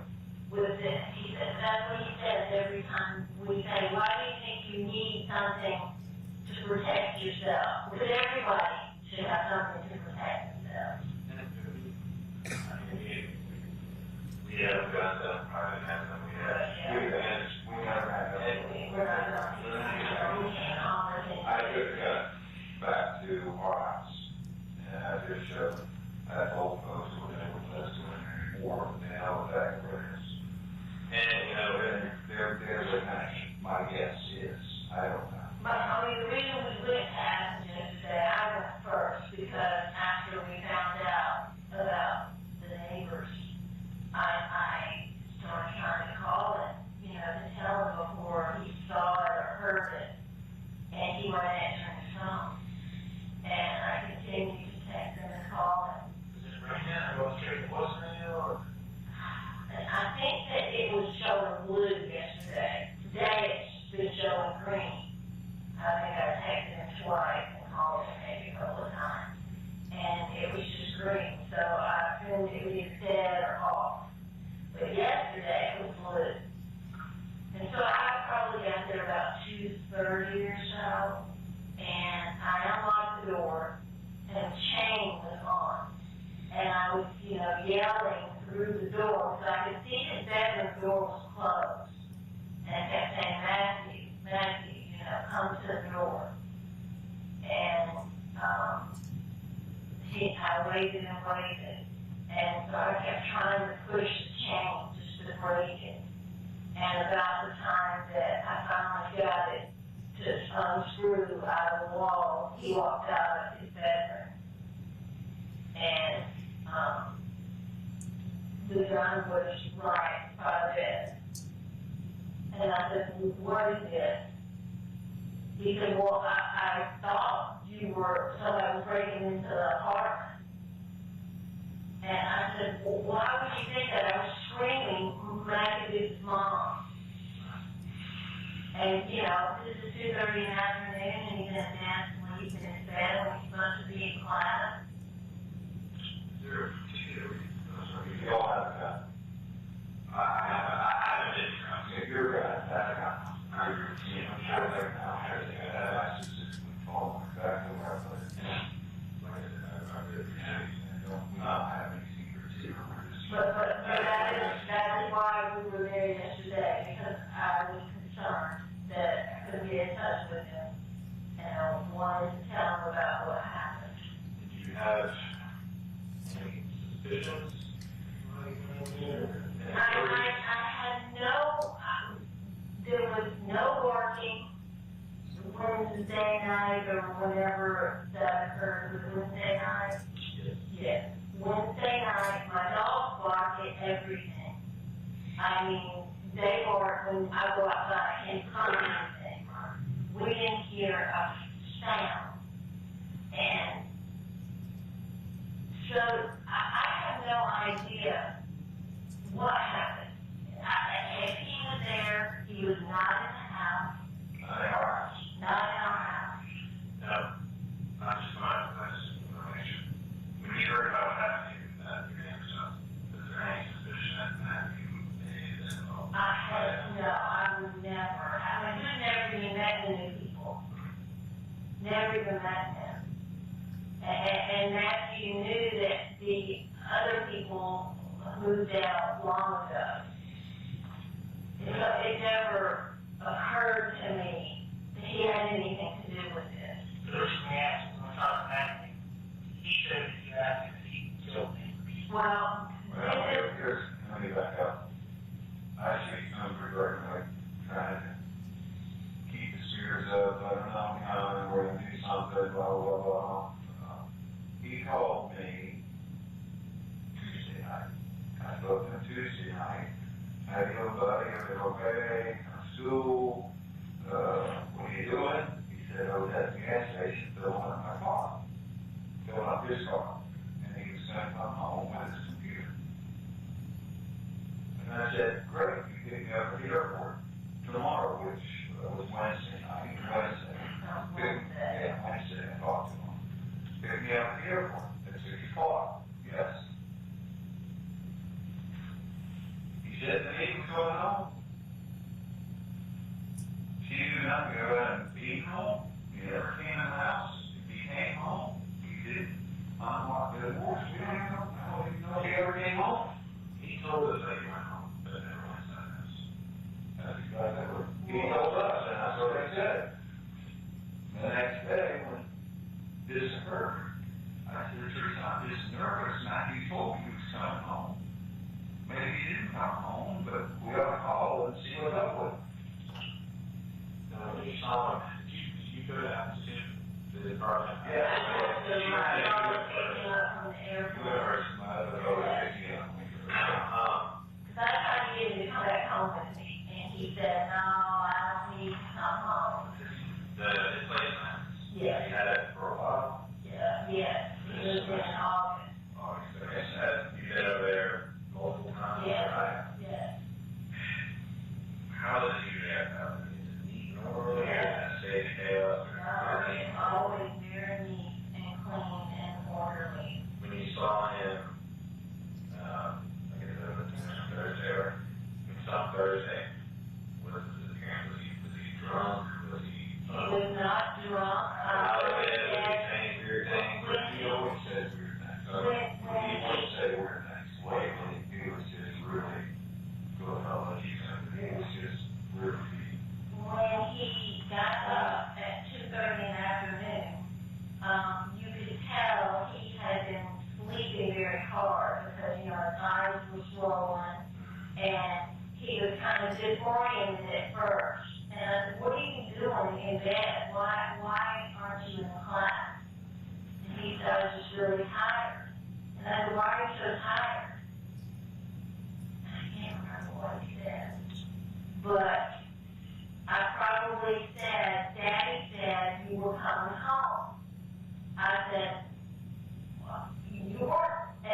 clearly. Did he ever give you actual yes or no response about asking that question? He said, I did not murder anybody. So other than him kind of sleeping at night, is that unusual from the 6 to 30 year or not? We should question him on the weekend. We should try to get your classes going. How do I say that you're out on the weekend? You see that till 2:30? Yeah, not that late, no. So, it's a little unusual for him to sleep that late. He looked tired, he woke up, everything in the apartment seemed normal. Yeah. Who actually did the picture? You wouldn't hear from her, that's why Teresa called me and said, I said, get out of the car, bring him to our house. And he refused to go home. That's when she called me and said, I'm here, blah, blah, blah, blah, he's off his rocker. I'm going to have everybody pick him from the airport, you go. So I went and felt the same thing he talked about it and asked point blank, were you involved? And it was not a yes or no, it was all answers that really made no sense. And if you talk to them long enough, somebody has, they may get a sense that he's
on the news?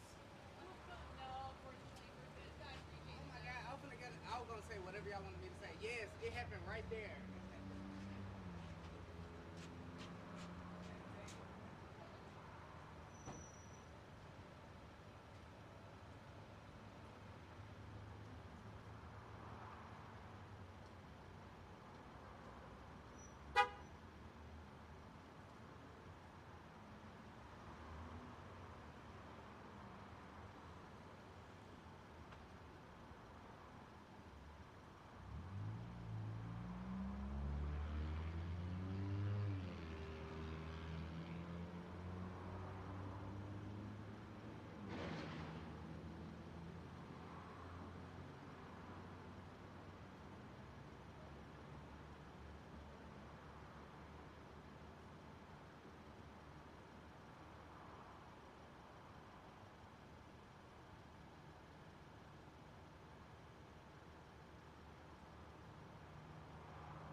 When he went around, people freaked out. And he was,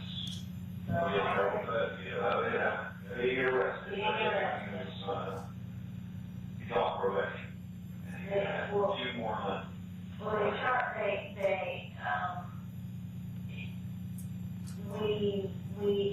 got, had to go through the code of conduct in school because it was on, their fraternity house was on school campus, not off campus. So when they contacted the fraternity council to tell them what had happened, they in turn contacted school. So then the school board called me and said, you know, I'm calling to let you know there was an incident at his fraternity house. He is on his way home, and so we got an attorney to get him back in school because they wanted to keep him out like 2 semesters, like a whole year. And we just felt like, you know, the kid's never been in trouble. He got so high, he didn't know what he was doing. He needs a second chance because he's just a great student, great kid. But it was hard. It was Clark County Police. Yeah, so I drove him to the police station and turned himself in. Because of the attorney record.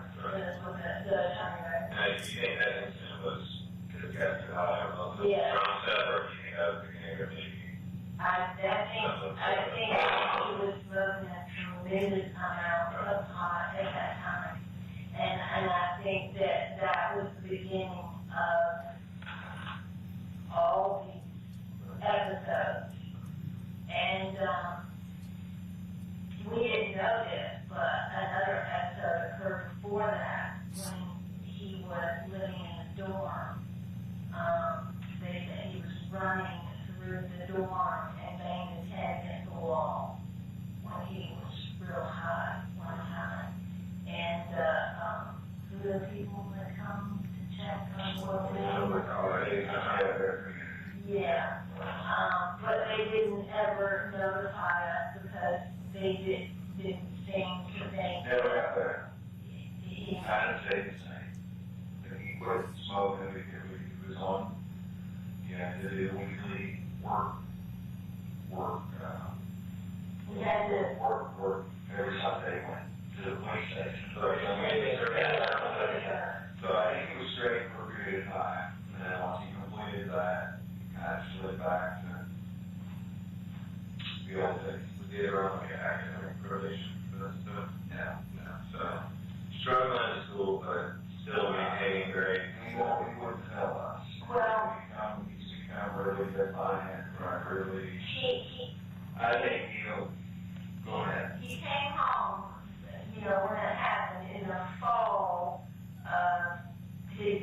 sophomore year, that's when that happened, like in October at the fraternity. And so he stayed home through, did he start back the spring? Oh yeah, that's when COVID hit, so he had to stay home. He was allowed to go back to school and take classes, but he had to do it online because when COVID hit. So he was home that whole year, and then that summer, and then this, is his junior year, and so he went back. Well, we got an apartment in April because he couldn't find any community service in Cobb County for his program. Yeah. So he was full of scholarship for 2 quarters.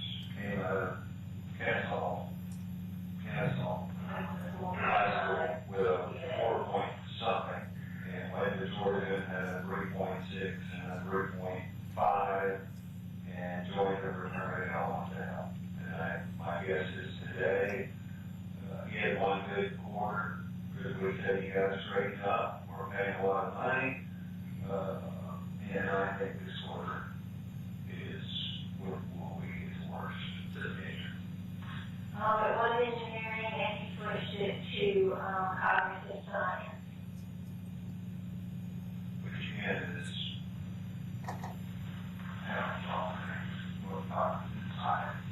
It's a new major, I think, at Georgia, but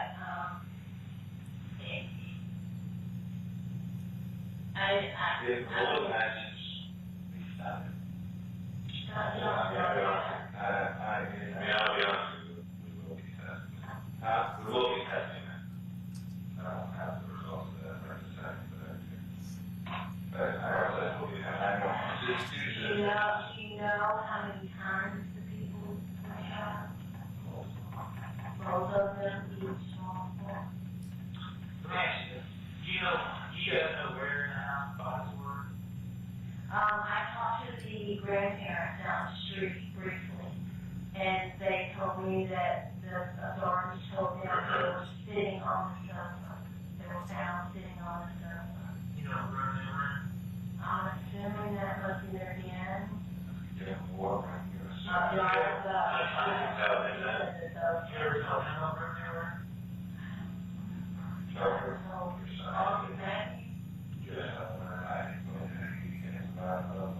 All I want to know is was he involved? Yes. It seemed like I'm not aware of. and I know they can do strange things, seeing strange things. There's something specific that's kind of very repetitive behavior with him, whether he be presence or does he paranoid about a specific thing? Is there something specific? It takes on Having to have a weapon to protect himself, especially since what happened to Austin. Is this like a everyday thing, or is it kind of comes and goes, or he has good weeks and bad weeks, or as far as whatever's going on with him? Well, when he came home and he asked to see where the guns were, I was the only one who knew where the key was. And so Daddy, Scott said, I don't know where the key is, Matthew, but I will get Mom to go get it, and I will show you where the guns are, that they're safe, and they're put away, and they'll be here for whenever. And so I went and got the key, and, unlocked it. He came in, and he and Scott sat there, and he showed him, everything was in the safe, and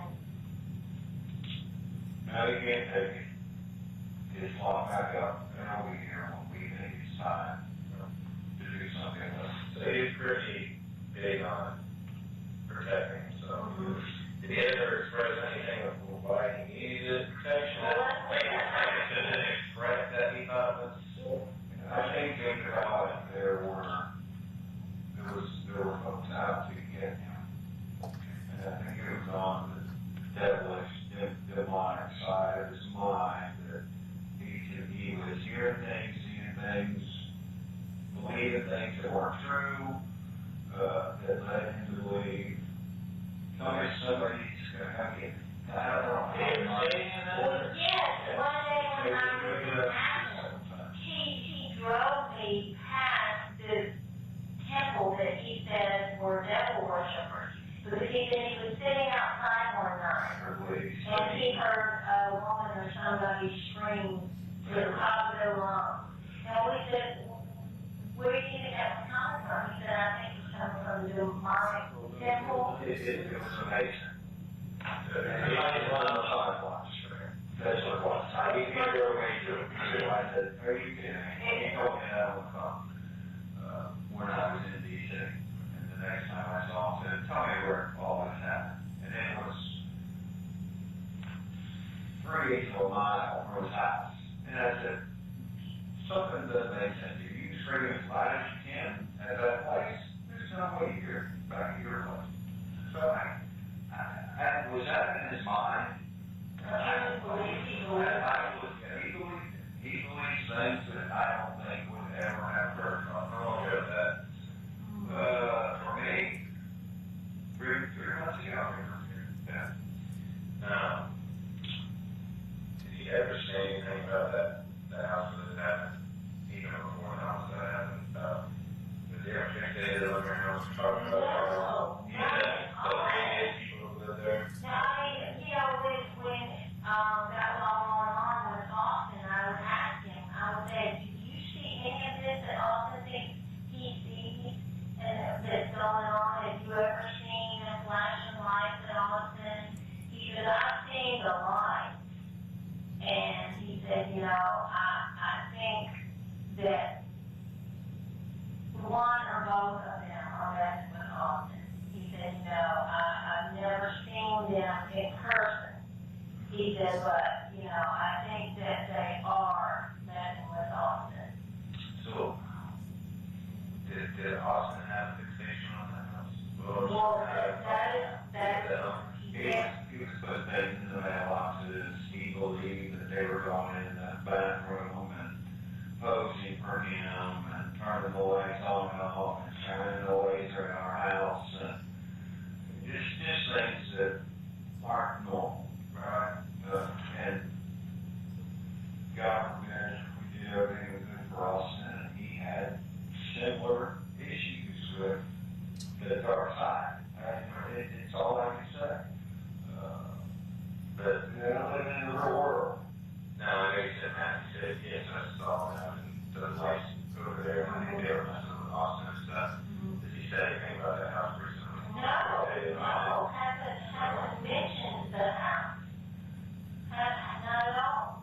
Because I purposely, a few months, they sold their house a month after. They sold their house. After lockdown. Yeah. And the people that moved in September. maybe somewhere around that So I made a point to tell him that those people, the old people are gone, and new people are moved in that house. Because Matt handles the light. He did? About the previous owners messing with Austin.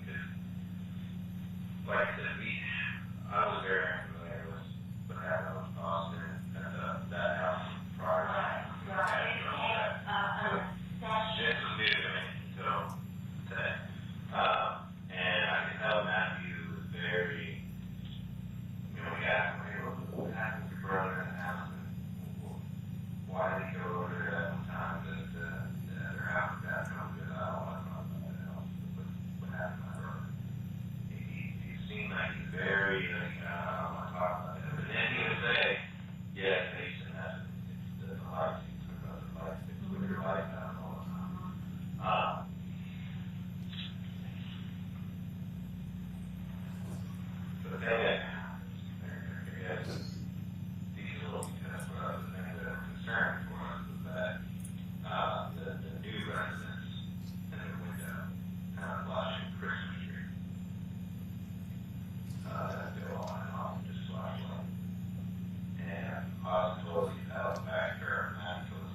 interpretation of the license, but we were trying to kind of understand what you meant by that. He was saying that he saw flashing lights in the backyard. He said it's all like flickering, his burger.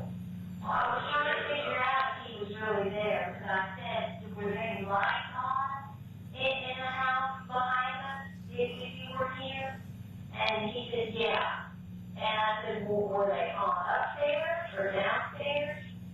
Because they left, I think, the lights on. It wasn't everything exactly like we found it. And from what I've seen, it's the downstairs lights that are on, not the upstairs. And he said, he used that term, those demonic lights were on. And I said, what? And he said, those demonic lights. So he said, was this at that apartment? Yes. After this happened? Yes. So he told you that we were part of this demonic lights? Yes. And I said, Why would he hold us pointed and tell you about the Christmas lights? No, he didn't tell us about the Christmas lights. I'm telling you that when we're talking about flashing lights and stuff, the house just happened to have a flashing crash.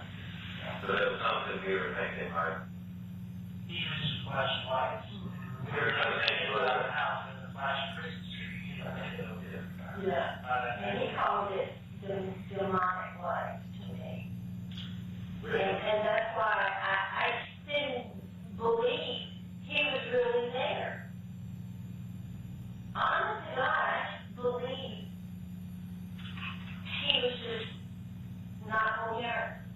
I said, after you came home, and you said you came in the house, the dogs were hurt you, the dogs were barked, the light you have on the lights that automatically comes on when you walk in. Right.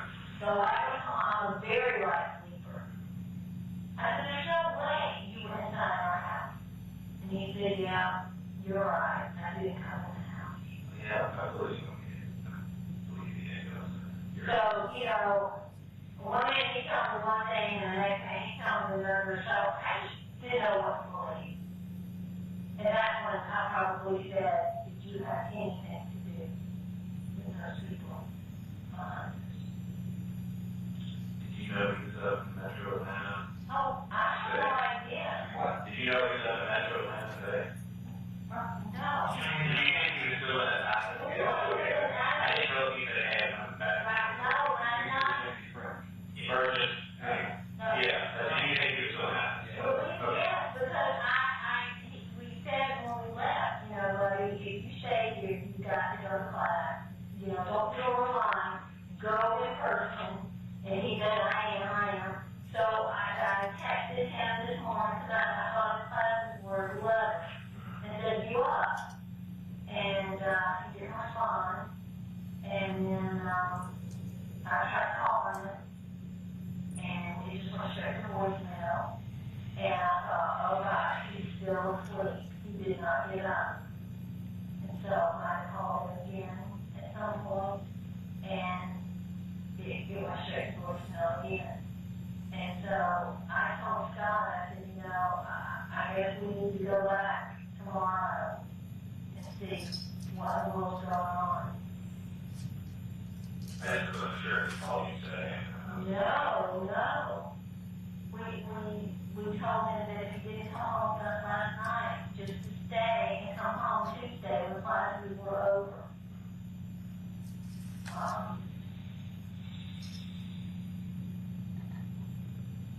But he never said any other negative things about that house. Once that was all over and done, and he said something to me. I can't remember exactly what we're talking about, but he said, no, I don't hold a grudge. Austin didn't hold a grudge. I don't hold a grudge. When I said, did you have anything to do with us people? And he said something like, no, I don't hold a grudge. And when you explained to them, hey, the previous residents don't live here anymore, do you think that it seemed like he understood that? Oh, yeah. Definitely. That wasn't just a point in time.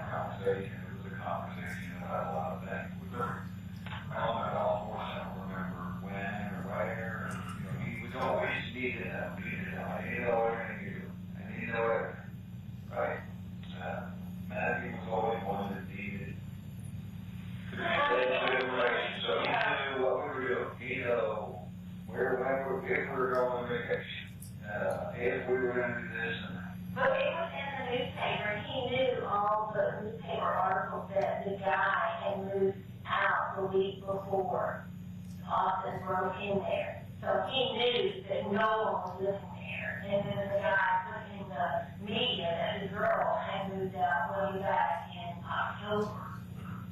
And we didn't know that. We thought they were both there that whole time. So it never seemed like you forgot that you had that conversation, and forgot that they. No. How he never took the tail line when we were, you know, he knew that, you know, it was for sale. And he knew that the guy had moved out. He doesn't have a birthday, does he? No. The house in the apartment. No apartment. The all campers. All campers. So I'm in a little old apartment that you guys put it out. Yeah. Different than that. So pretty sale in a Cherokee County. No. It's fresh friend. It was a great kid. Korean guy that went to Kennesaw Mountain, right? Yeah. And as a freshman, they roomed together. Great kid. He still keeps in touch with him. He had a fraternity incident, and he got decommissioned or de-pledged. So I don't think he has much conversation with him. I don't think he has a lot of friends. I asked him last night. Quiet guy, he's a loner. He's just not very social. But he was Well, I think that's far, you know, as an adult, I understand it all more. But he never, I don't think he ever, got past the fraternity incident. You know, socially, I think that, you know, the fraternity told all the fraternity brothers not having to do with him. And I think, you know, that was a huge, 435 North Church Street. Apartment 4. Apartment 4. Yeah, Church Street. Yeah, it's Adams, 435 North Church Street. Apartment 4. Yeah, he's very orderly. He does his laundry regularly. It's clean. There's not trash everywhere. He used to cook himself some food. He's now gone off on a little different tangent. Doesn't feel like he's been eating. Him and Austin for sure. yeah. I mean, you know, they were home together for almost 2 years, you know, one night he had to come home his sophomore year. And, you know, Austin was there, all that time. And then Matthew was home until about April.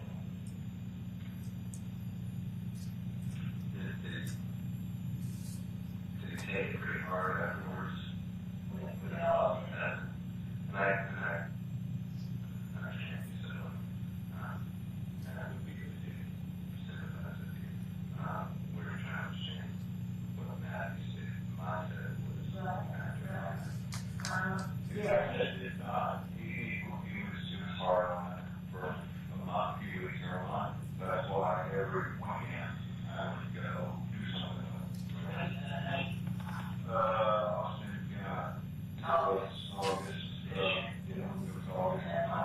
he had a breakdown, on the way home from Virginia when we had to go up there and I knew the body. We had one last chance to go see Austin, and he went on before we had cremated. We said, Matthew, you have a choice. He would come with us, he wanted to, and I think that pretty far.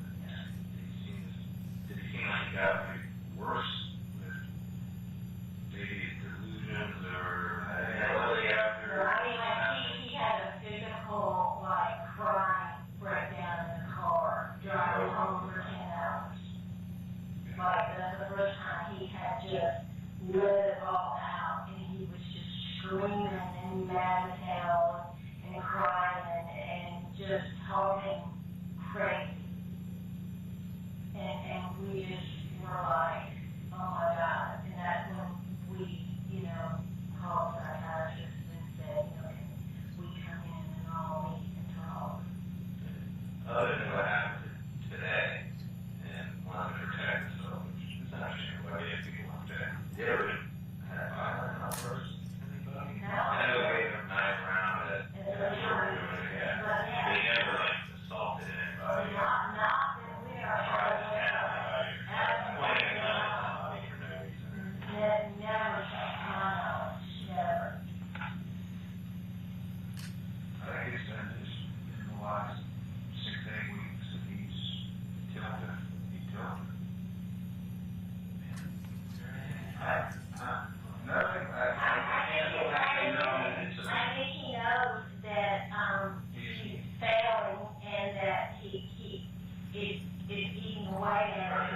refresher, and he told me last night that he had dropped Spanish. And I said, "Does that make you away to you that you haven't told me and just now telling me?" And he said, "Yes."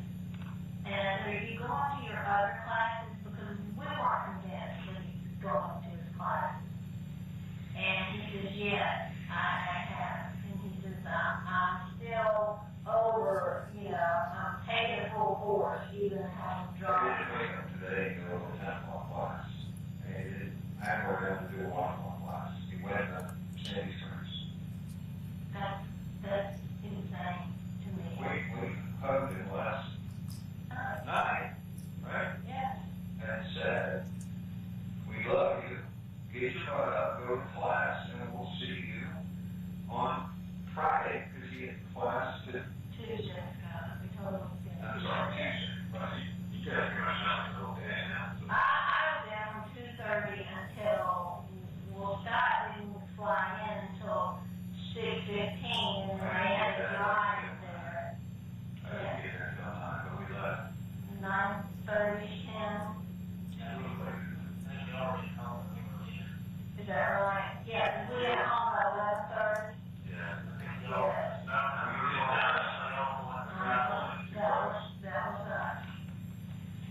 Yeah. Yeah, for some reason, he drove up in his car, left it abandoned on the side of the road. On the highway? Well, he was off. Yeah, north side.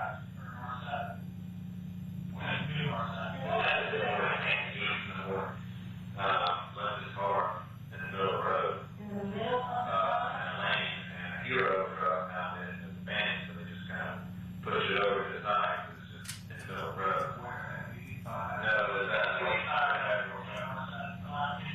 Yeah, right on that Fulton County line.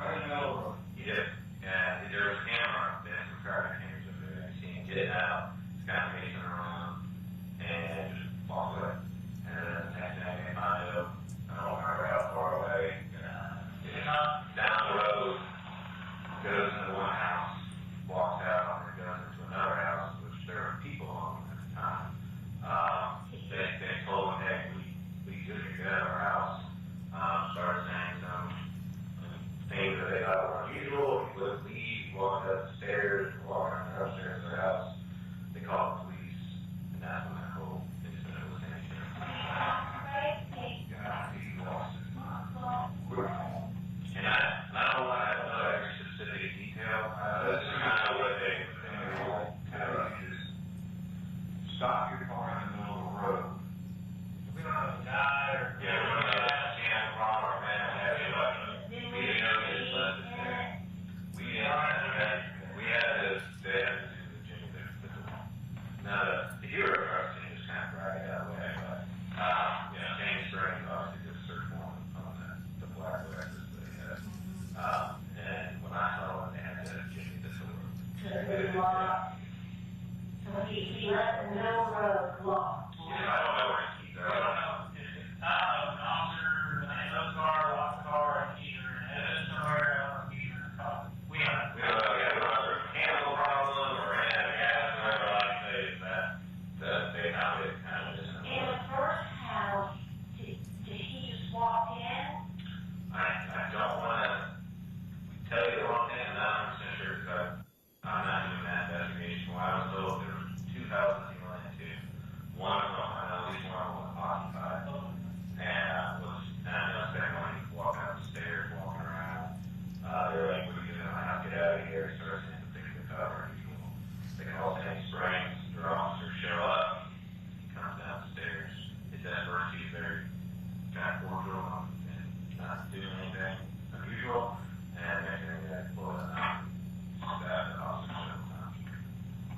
And then they had one of the other officers over there pull the firearm and then he shot the guys twice. Where was he shot?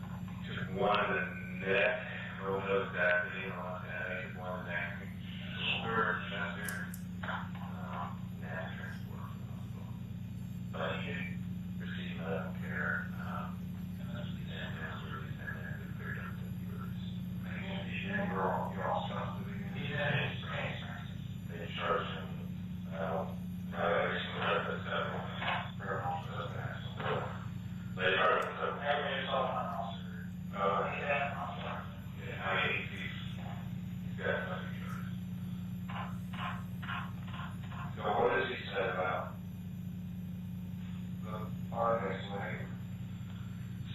told us about the issue with Austin, and the whole thing about the lights. We heard about the lights, he admitted to being there that night, and as far as, your property in the backyard. Now, you don't remember mentioning anything about the living room, the body work? I don't recall, mentioning that thing yet. He said that to us, and we thought that was unusual, because he never released that. We never released it to the media, as far as us, the police department. And, I don't know if people may have remembered, I don't figure out here, but he made a comment that, yeah, we're getting killed in the living room.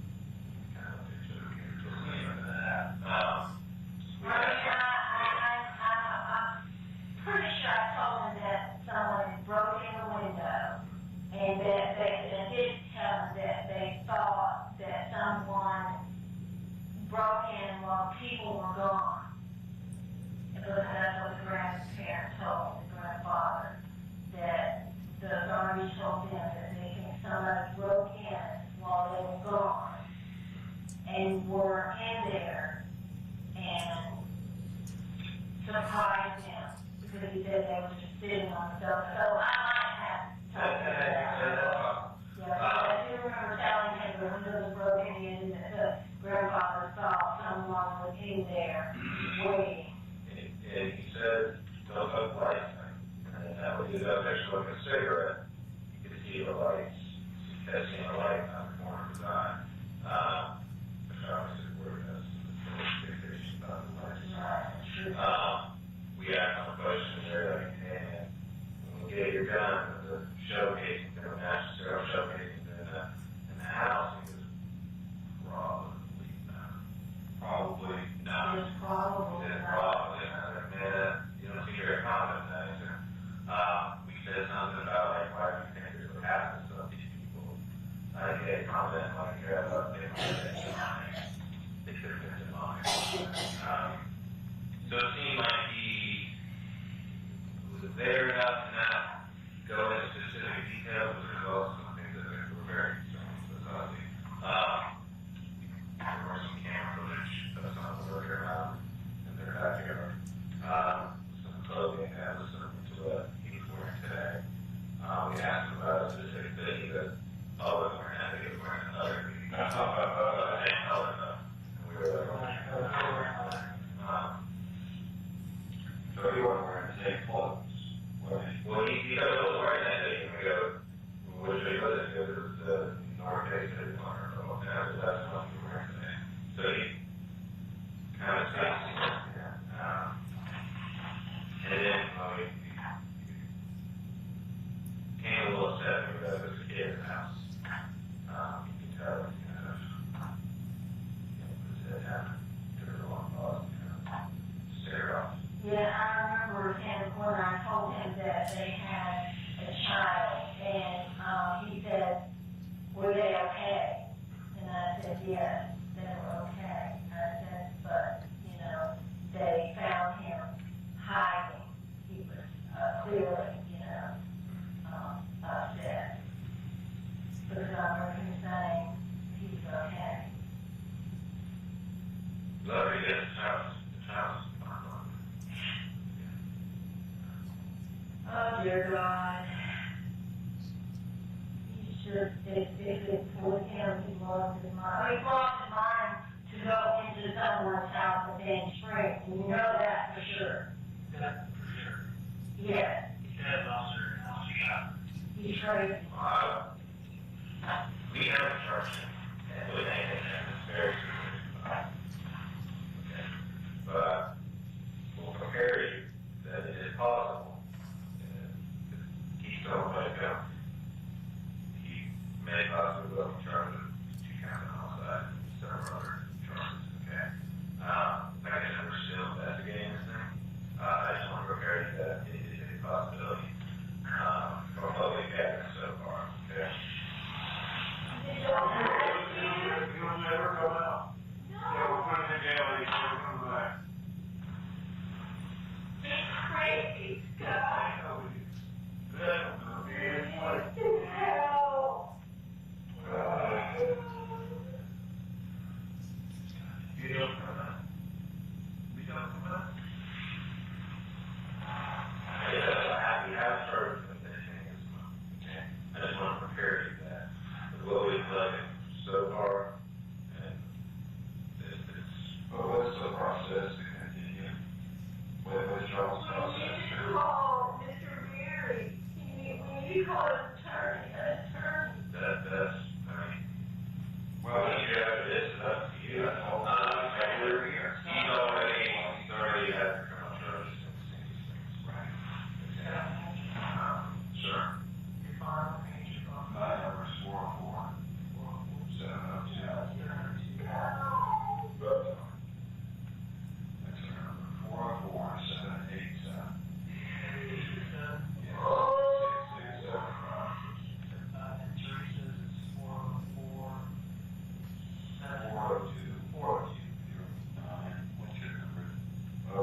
You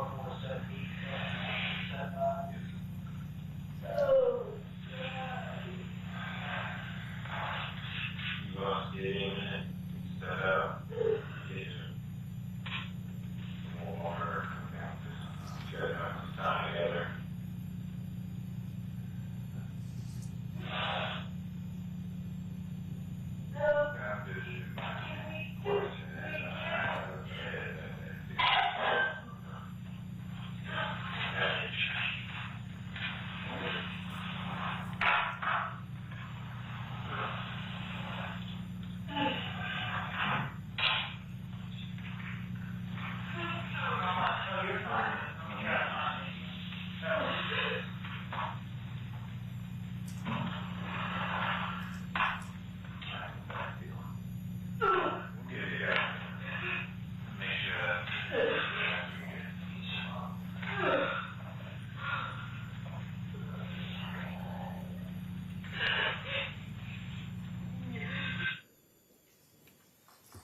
For the record, I'm stopping this video at 10:18:22. Detective, you see that both yourself and Detective Stannard exit the interview room. Is that the completion of the interview? Yes, sir. I think we went back in one more time just to check on them. But nothing of conversation as to this case, really? Correct. So I want to ask you some questions about some of your tape. Before you go into that, why don't we take a quick break? It's been about an hour and about 15 minutes. Give everyone an opportunity to stretch and get some water, and we'll come back at 2:50, about 10 minutes. Thank you, George.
Thank you, everyone. Please be seated. Thank you.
Sorry, Judge, we look at the video. Okay.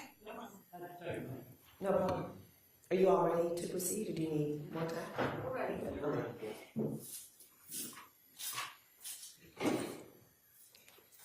Right, we are back on the record in the state of Georgia versus Matthew Scott Lanz, 22-00922. All parties are present. You may proceed, ADA Rowan. Detective, so after watching that video, I want to kind of understand kind of the procedural of events. So, on what day was the murder? The bodies were found on the 18th, but the murder likely occurred the 17th into the 18th.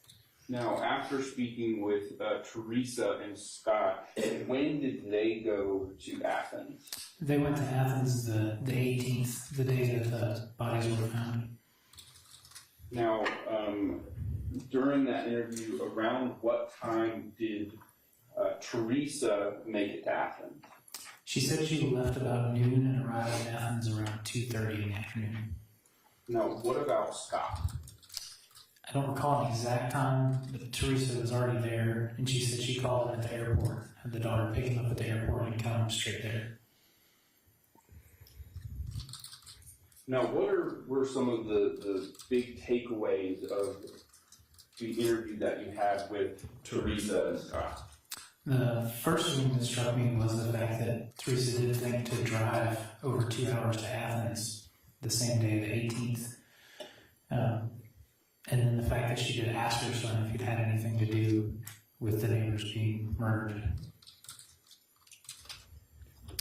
And was anything about the gun significant to you?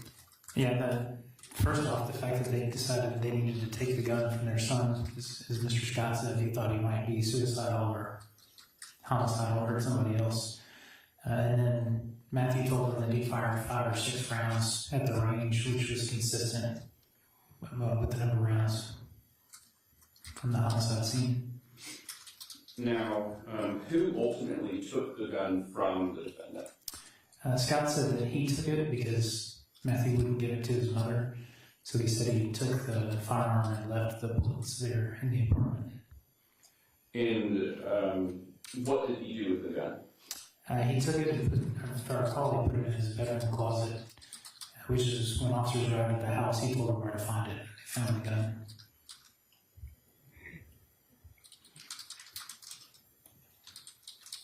Now, I want to move on to some buckle swabs.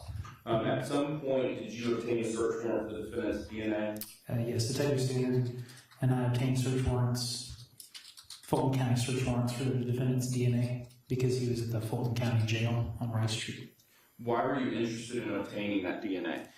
To compare with DNA collected on the scene, we were having the ATF process the shell casings for DNA, and then also when we recovered the firearm to compare any DNA from the firearm.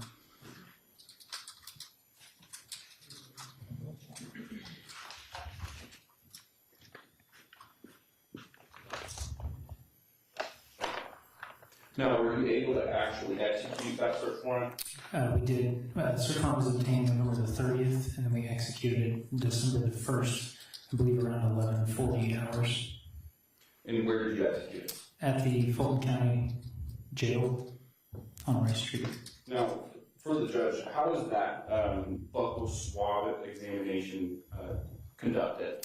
We use sterile cotton swabs, and we swab the insides of the cheeks. I usually use 2 swabs and swab the inside of the cheek to collect the DNA. Now, I'm going to show you what's marked as State's Exhibits 482 and 483. Do you recognize these exhibits? Yes, they're the buccal swab kits from Matthew Scott Lanz. And are these the physical swabs that you took from Matthew Scott Lanz at the jail that day? Yes, they're sealed in the evidence packaging. At this time, the state moves to enter what's marked as State's Exhibits 482 and 483 into evidence. Any objection? No, Your Honor. States 482 and 483 are admitted. Now, while conducting that buccal swab examination, did you also take a photograph of the defendant? Yes, we took a photograph of the defendant to show who we were collecting the buccal swabs from, and we also audio recorded our interaction. I'm now going to show you what's marked as State's Exhibit 659. Do you recognize that? Yes, sir, it's Matthew Lanz. And is this the photograph you took during that buccal swab examination? Yes, sir, it is. At this time, the state moves to enter what's marked as State's Exhibit 659 into evidence. Any objection? State 659 is admitted. Now, you also mentioned an audio recording. Prior to your testimony, did you happen to listen to that audio recording prior to your testimony? Yes, sir, I viewed it this morning. And was that a copy of that interaction with Mr. Lanz at jail that day? Yes, sir. At this time, the state moves to enter what's marked as State's Exhibit 467 into evidence. Any objection? I had the opportunity during the break to listen to that, so we don't have any objection. Thank you. State 467 is admitted. You publish, Judge? Yes.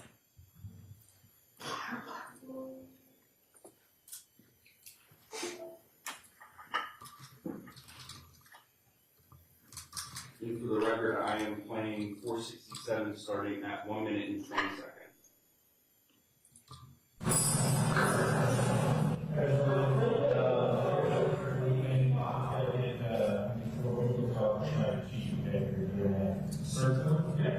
And I'm going to leave you a copy of the search warrant so you can have that to get your turn. Okay?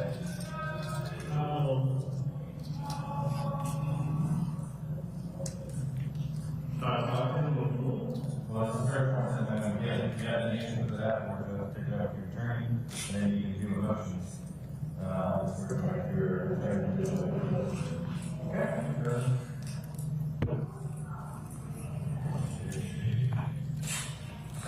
You're going to keep that. All right?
For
the record, I'm stopping 467 at 6 minutes and 30 seconds.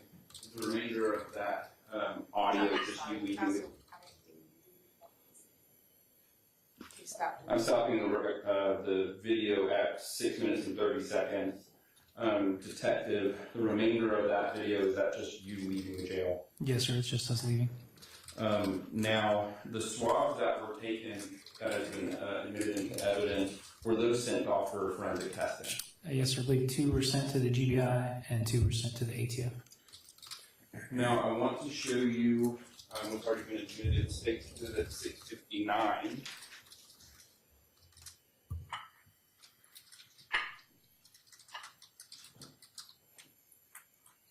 Now, is this Matthew Lanz, who you performed that buccal swabs on? Yes, sir. And that's the picture I took. Now, do you see Matthew Lanz in the courtroom today? Yes, sir. If you'll please point him out and describe an article of clothing. He's sitting at the defendant's table in the green shirt. Does the record reflect that the detective has identified the defendant? The record will still reflect. Now, were you also tasked with getting buccal swabs for Jacob Hicks? Yes, sir. How did you go about doing that? We did that the same day. We went to their home and got consent from Jacob's grandfather, Timothy. And again, it's a swab of the inside of the cheek. I'm now going to show you what's marked as State's Exhibits 657 and 658. Do you recognize them? Yes, sir. It's the buccal swabs from Jacob Hicks. At this time, the state moves to enter what's marked as State's Exhibits 657 and 658 into evidence. Any objection? State 657 and 658 are admitted. Now, with those swabs as well, were they also sent off for forensic testing? Yes, sir. Where? Also 2 to the GBI and 2 to the ATF. Nothing further, Judge. Thank you. Thank you. Attorney Barry, you may proceed with your cross. Thank you.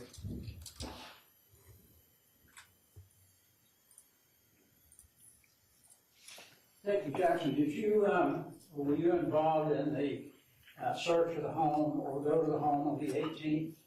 On Defilement? I'm sorry. On Defilement or the one in Athens? The next day, after the 18th. The scene? The scene? Yes, sir, I was. Okay, and what was your job at the scene? I assisted with processing the scene. I'm sorry. I assisted with processing the scene. Processing. Okay, and what did you do to process? Look for evidence, look for shell casings, search the upstairs bedroom. I remember when the any investigator got there, I assisted with moving Amber's body. Did you find anything other than the shell casings that were of interest? I believe we found a piece of a projectile, if I recall. Okay. Did you collect that or somebody? I did not. The crime scene technician and the medical examiner's office collected those items.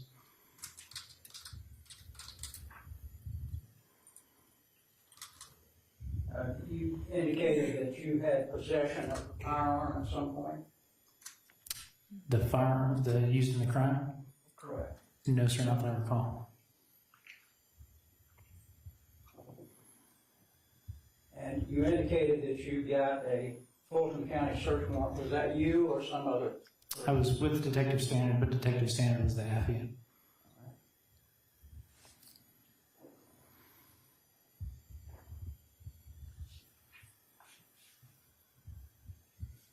And in relation to the firearm, I did find the magazines at the apartment in Athens. Okay.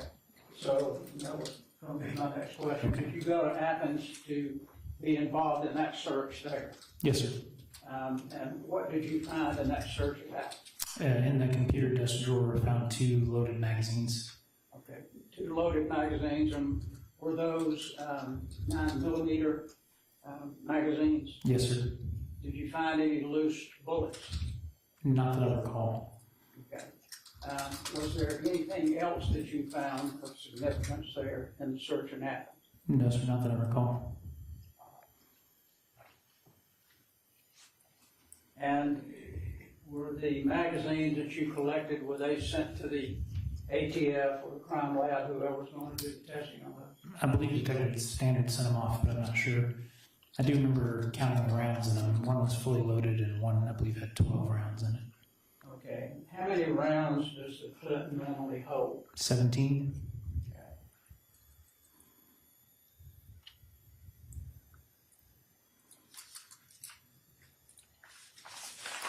And did you do anything else in relation to this case other than what you testified to? No, sir. All right. Thank you. Is there any follow-up or redirect for Detective Jackson? No, Judge. May I be excused? Yes, Judge. Thank you. Detective Jackson, excuse me. Thank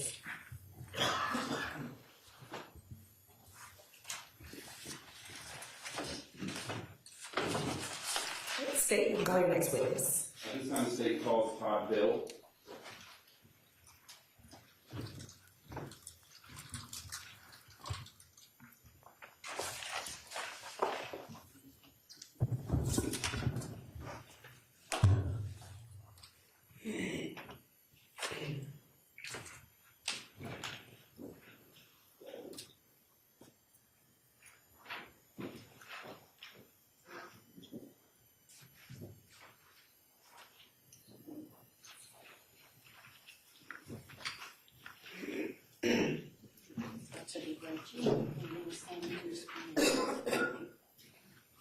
You can raise your right hand, please.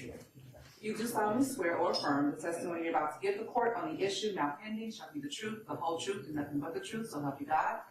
Thank you. Have a seat for me. And once seated, if you please state and spell your true and correct legal name for the record. My name is Todd Bill. Last name is B as in boy, I-L-L-E. You may proceed. Thank you, Judge. Good afternoon. If you'll please introduce yourself to the judge and explain how you are employed. Todd Bill, I'm the senior scientist for the DNA section at the Bureau of Alcohol, Tobacco, Firearms, and Explosives Laboratory in Beltsville, Maryland. Now, you say that you're a DNA scientist. appreciate it. Thank you. You said that you're a DNA scientist for the ATF. What does that mean? So as a senior scientist, I act as in an advisory capacity to the Deputy Assistant Director of the Office of Science and Technology for the ATF laboratory. I also perform research. I coordinate the research internally at the ATF lab. I also coordinate research with other government agencies and external agencies. And then, as necessary now, I do some casework analysis as well. Now, it probably goes without saying, but is the ATF an accredited lab? Yes, sir. Now, for the judge, can you describe your job responsibilities? So as a senior scientist, like I said, I advise the Deputy Assistant Director of the OST. I also perform research on improving methods, research new methods that we could potentially implement, help with the validation of those methods, and then perform casework analysis. Now, how long have you been with the ATF? It's coming up on 20 years, since 2006. And have you been specifically kind of in the DNA field with the ATF during that entire time? Yes, sir. Prior to being with the ATF since 2006, did you have any other experience dealing with DNA? Yes, I started my forensic career with the Indiana State Police Laboratory in 1991. I was actually hired in the trace unit, as before they had a DNA unit, but later on that year they decided that they wanted to start a DNA unit, and since my background was in biochemistry, I transferred over to the DNA unit, helped start that unit. I was there for 10 years doing DNA analysis, serology analysis. Eventually, when the DNA technical leader position became a thing, I became the DNA technical leader of the laboratory. DNA technical leader is responsible for all DNA technical, or all aspects of the DNA analysis at the laboratory. So developing the methods, validating those methods, implementing them, performing research. You oversee all the training of the analysts.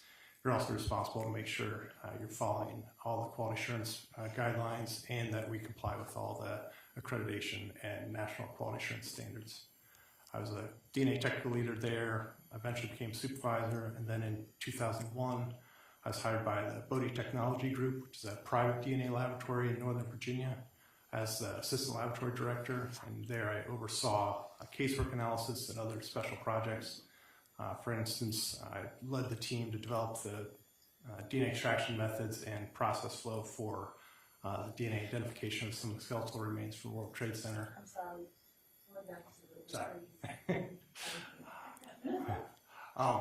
And then became the vice president of special projects there. It involved doing different special projects with mass graves, mass humanitarian events. For instance, I went to Thailand after the tsunami in 2004-2005 to help with the identification there. Then in 2006, the ATF laboratory decided they wanted to have a DNA unit. They've had a laboratory, ATF's had a laboratory since late 1800s, but a lot of the DNA analysis up to that point wasn't really relevant to what they did. DNA analysis was typically body fluids such as blood, semen, saliva, but touch DNA analysis was becoming more prevalent at that time, and so that lent itself more to the type of evidence that we see at the ATF: firearms, explosive devices, and Molotov cocktails, things like that. So they hired me, as well as two other people. They hired me as the DNA technical leader to lead the team to try to get DNA analysis at the ATF laboratory. There I was a DNA technical leader until about 2 years ago, and then I got promoted to the senior scientist position. Now, with that experience, did you have education that led you towards becoming a DNA analyst for the ATF? Yes. My Bachelor of Science degree is in biochemistry from Purdue University, and then I also have a Master's of Science degree from Indiana University, Purdue University at Indianapolis. And do you also continue your education through, I guess, CLEs or PowerPoints or anything to the sort? Yes, so I went through my initial training in 1991, 1992 at the Indiana State Police Lab for general evidence and. Pardon? I went through general training at the Indiana State Police Lab for general evidence handling, and then DNA analysis, serology, Eventually, when I came to ATF, I wrote the training manual for there, oversaw training for most of the analysts. But then, as you said, we do continuing education through our entire career. In addition to keeping up with the literature, I've attended probably over 80 DNA workshops, training seminars, things like that over the course of almost 35 years now. Now, how much of your time is actually devoted to DNA typing research? 100%. Now, sorry, 100%. Now, for the judge, what is DNA? So DNA stands for deoxyribonucleic acid. It's a substance in almost all the cells of your body. It's all the cells except for red blood cells. It contains the genetic information or the information that codes for most of your physical characteristics. Most of the DNA across all individuals is the same, which is why we all have 2 eyes, a nose, 2 ears, etc. But there are small differences in that DNA that we look at as forensic scientists. You can think of DNA as a set of encyclopedias on how to build a body. You get one set of encyclopedias from your mom, one set of encyclopedias from your dad at conception, and then your DNA is the same throughout your body. So if we're looking at blood, semen, saliva, all that genetic information is the same across all those fluids. It's even in the cells and the DNA that's left behind in a fingerprint in the body oils and sweat. Now, what exactly is DNA typing or DNA analysis? So as a forensic... Object at this point, because he hasn't been tendered as an expert. So if he's going to go into questions about that, I think he needs to be tendered, and then we have an opportunity to ask you questions. Well, I'm laying the foundation to get him to an expert. What was the question? What exactly is DNA typing or DNA analysis? I think you'd have to be an I'll expert. sustain the objection since you're asking me specifically to go into explaining what the process is. Okay. Have you been trained in DNA typing, DNA analysis? Yes, sir. And over the 35 years of being a senior DNA analyst, is that your job? Yes. And can you tell the court as to what that process is? What DNA analysis is? Yeah. Yes, sir. And is that something that you've been doing for the last 35 years? Yes, sir. So at this time, I would move to tender him as an expert in DNA analysis. Did you want to, what do you? We'll hear him on that at this point, Judge. All right, you may. Thank you. Good afternoon. Good afternoon. You indicated that at this point you are more in the research than you are actually doing the DNA testing. Would that be fair to say? Well, this year's been kind of a big year, so I've been doing actually a lot of casework this year, but yeah, my job responsibilities span both research, casework, and advising the Deputy Assistant Director. And what were you doing in 2021? What was your job in 2021? I was the DNA technical leader. Okay. And did you actually do the testing on this case? So we do kind of a team approach. There was an analyst that did some of the extractions on this, and then I took it after the extraction on. Okay, so you didn't actually do the testing, you looked at it afterwards? I did some of the testing, yes. So he did, this individual did the extraction, then I did the, and we'll probably get into this later, but I did the quantitation, concentration, amplification, genetic analyzer analysis, and then the interpretation and comparison, along with the statistical calculations. And I didn't hear the last piece. Sorry, as well as the statistical calculations.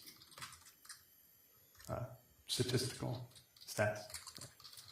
And who was the analyst that did the other portions of that, in that case? Mr. Clavens, Adam Clavens. I'm sorry, I couldn't. Adam Clavens. He's another analyst in our laboratory.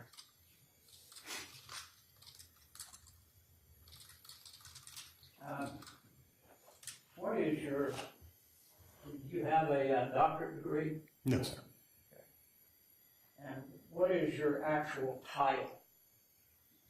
Senior Have scientist. actual title other than, Senior scientist of the DNA section. how many times have you been declared an expert by the courts? This is, I believe, my 90th time testifying both at the local, state, and federal level.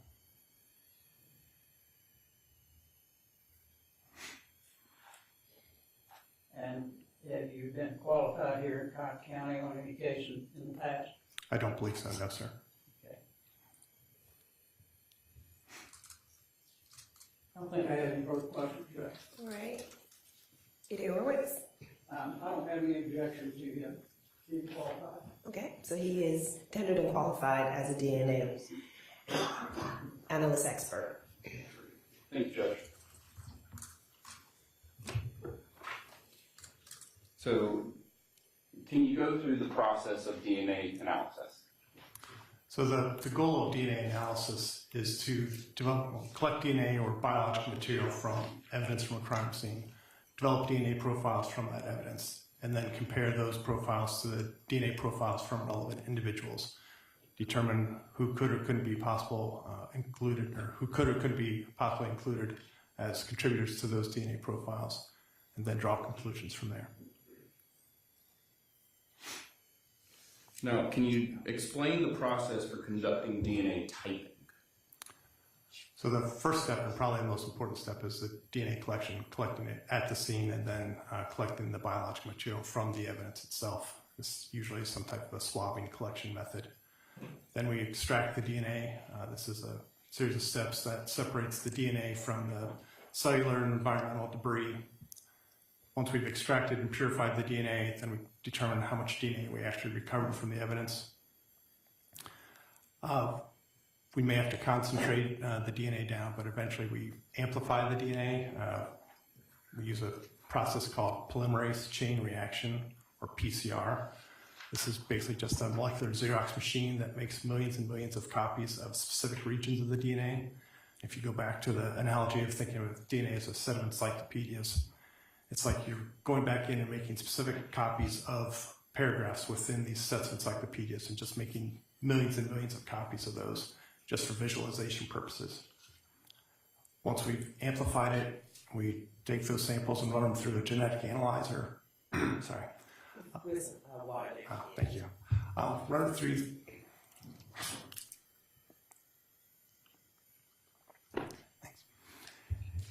Run those samples through the genetic analyzer, which separates and detects the amplified product.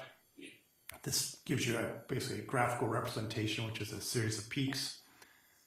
We then do the interpretation, determine if the profiles are suitable for comparison purposes. If they are, then we perform the DNA analysis on the known DNA samples from the relevant individuals, draw conclusions, and make determinations of whether or not they could be possibly included or excluded as contributors to the DNA, and perform a statistical calculation to lend weight to those conclusions. Now, once you kind of get that statistical, let me backtrack. How exactly are they read? Is it in that graph-like kind of representation when you get the results? Yes, sir. What types of results can you get once you get to that point? So when we do our comparisons, we perform a statistical calculation using the software tools and assistant. And the end product of that is a likelihood ratio. A likelihood ratio is really just a statistical calculation that compares the probability of an event under one or under two different hypotheses. And so for DNA specifically, we calculate a likelihood ratio based on probability of seeing that DNA profile, given that the individual is a contributor, divided by the probability of seeing that DNA profile, given that the person is not a contributor. And so, depending on the magnitude of that likelihood ratio, that determines our conclusion. If you start kind of in the middle of a likelihood ratio of 1, that just means that neither side is favored. The evidence doesn't provide favorability for inclusion or exclusion. As you go to values less than 1, if it's just under 1, close to 1 but less than 1, there's limited support for exclusion, meaning there's some favorability for exclusion, but it's within a range where we have a high risk of higher risk of false exclusion. And then as you get further away from 1 all the way down to 0, we would just conclude that the person's excluded as being a possible contributor. Going the other way, if the value is just greater than 1, it's favoring the hypothesis that probably have seen the evidence given that the person is a contributor. But again, if it's just a little bit greater than 1, you're in that range where you have a higher risk of false inclusion. And so we would say there's limited support for inclusion. But then as you get greater than that and further away from 1, you have more and more support for probably have seen that evidence given that the person is included. Now, when interpreting these results, do you all have population frequencies? Yes. Why are they important? So we need population frequencies to calculate these statistics. There's different forms of each of these genetic markers we look at. So we need to know how frequently these different forms or these different alleles are found in the population in order to calculate the statistics. Now, has your lab ever conducted testing that led to the exclusion of a suspect? Yes. Is DNA typing used in fields other than criminal cases? Yes, sir. And under what circumstances would it be used? DNA typing is used in medical diagnostic testing, paternity testing, ancestry testing, identification of victims from mass disasters or mass graves, etc. Now, the process in which you do your DNA typing analysis, is that accepted throughout the scientific community? Yes, sir. And is it deemed reliable? Yes, sir. And do you know if other agencies use this method? Yes, sir. Now, are there controls in place to ensure reliability for your testing? Yes, sir. Can you describe those? We have positive and negative controls that are used throughout the process. Positive controls, a known DNA sample, so we know what the results are supposed to be, and that just ensures that that the DNA analysis was performed correctly throughout. We also have negative controls that have all the same reagents that are used for everything else, except we don't add DNA to those, and those are to detect any contamination. Detect any? Contamination. Now, is there also proficiency testing? Yes, sir. And can you explain that? So proficiency tests, it's a program where we get a set of DNA samples from an external laboratory where we don't know what the results are. We perform our analysis, we submit our results back to that agency. They compare them to the expected results and let us know kind of how we did. Hopefully they match. We do this twice a year. Is there also some form of quality assurance? Yes, sir. Can you explain that? So the quality assurance program is a program that ensures we produce quality products. This covers everything from laboratory security and the laboratory building all the way from how we hire people, the training of the people, the methods we use, all the way to how we report our analyses as well. Now, could someone with the same knowledge, experience, and understanding of this process ensure that the testing is repeatable? Sorry, that was a bad question. Can someone with the same training and experience as you complete that same analysis and yield the same results? Yes, sir. Okay. Is there a peer review process?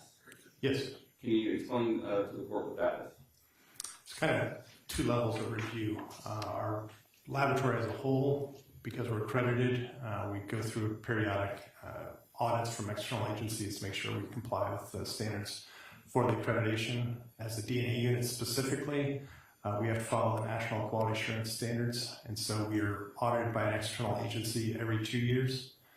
But then specifically for these analyses, every report that we put out goes through a technical review. This is a review that's conducted by another qualified DNA analyst, and they review our notes, our laboratory processes, all our worksheets, our results, our conclusions, and the report itself to make sure we didn't make any technical errors. And then after that's performed, we do an administrative review, which is by another individual. This individual makes sure that the report and the analyses were conducted following the laboratory's protocols and guidelines. Now, I want to direct your attention to this case here. How did you come to work with this case? Evidence and the transmittal was submitted to our laboratory. And what were you requested to do? Our laboratory was requested to perform DNA analysis on 3 9mm cartridge cases and a set of 2 swabs from a firearm, and then no DNA samples from 4 individuals. Okay. Now, were you able to fulfill that request? Yes, sir. Now, what items did you specifically analyze? We analyzed those 3 9mm cartridge cases, the 2 swabs, and then the 4 samples, known DNA samples from 4 individuals. Now, I'm going to show you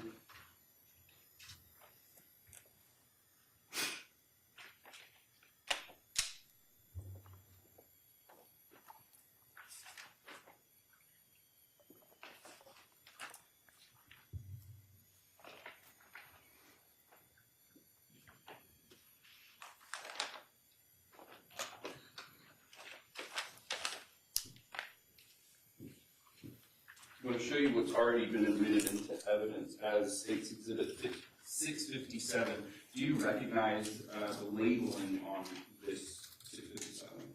Yes, sir. And if you'll turn it over, what is this labeled as? This is labeled as the known DNA sample from Jacob Hicks, the buccal swabs. And is this the buccal swabs that were used in your analysis? Yes, sir. Right. Then moving to State's Exhibit 482 that's already been admitted into evidence, do you recognize the labeling on that? Yes, sir. And if you'll flip it over again, what is this exhibit? These are labeled as the known DNA samples from Matthew Scott Lanz, buccal swabs. Now, State's Exhibit 602, 603, 604, do you recognize the labeling on those? Yes, sir. And what are these exhibits? These are labeled as the 3 9mm fire cartridge cases. And are these the cartridge casings that were swabbed for DNA? Yes, sir. Now, once you had all of this information, or all of these exhibits, did you conduct your analysis? Yes. And once you conducted your analysis of those exhibits, did you reduce your findings to a report? Yes, sir. I'm going to show you what's marked as State's Exhibit 671. Do you recognize State's Exhibit 671?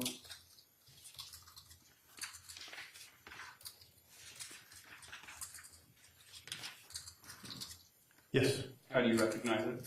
It has my initials on each page and then the final page is signed.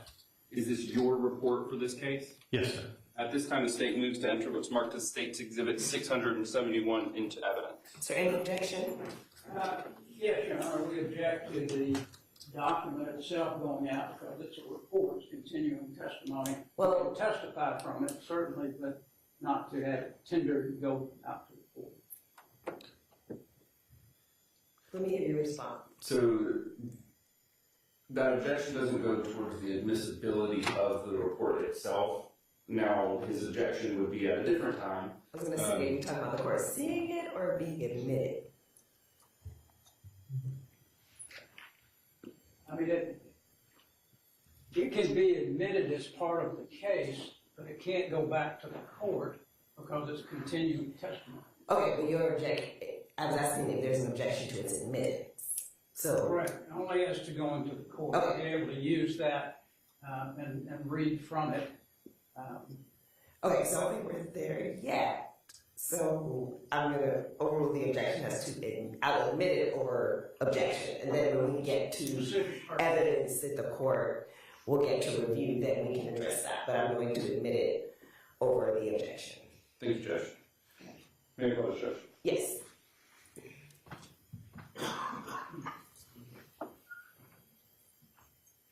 All right. I'm now showing you the first page of 607, sorry, State's Exhibit 671. What is this header up here? That's just describing our laboratory. And is that the ATF? Yes. All right. Now down here, below that to the right, is what information do we find here?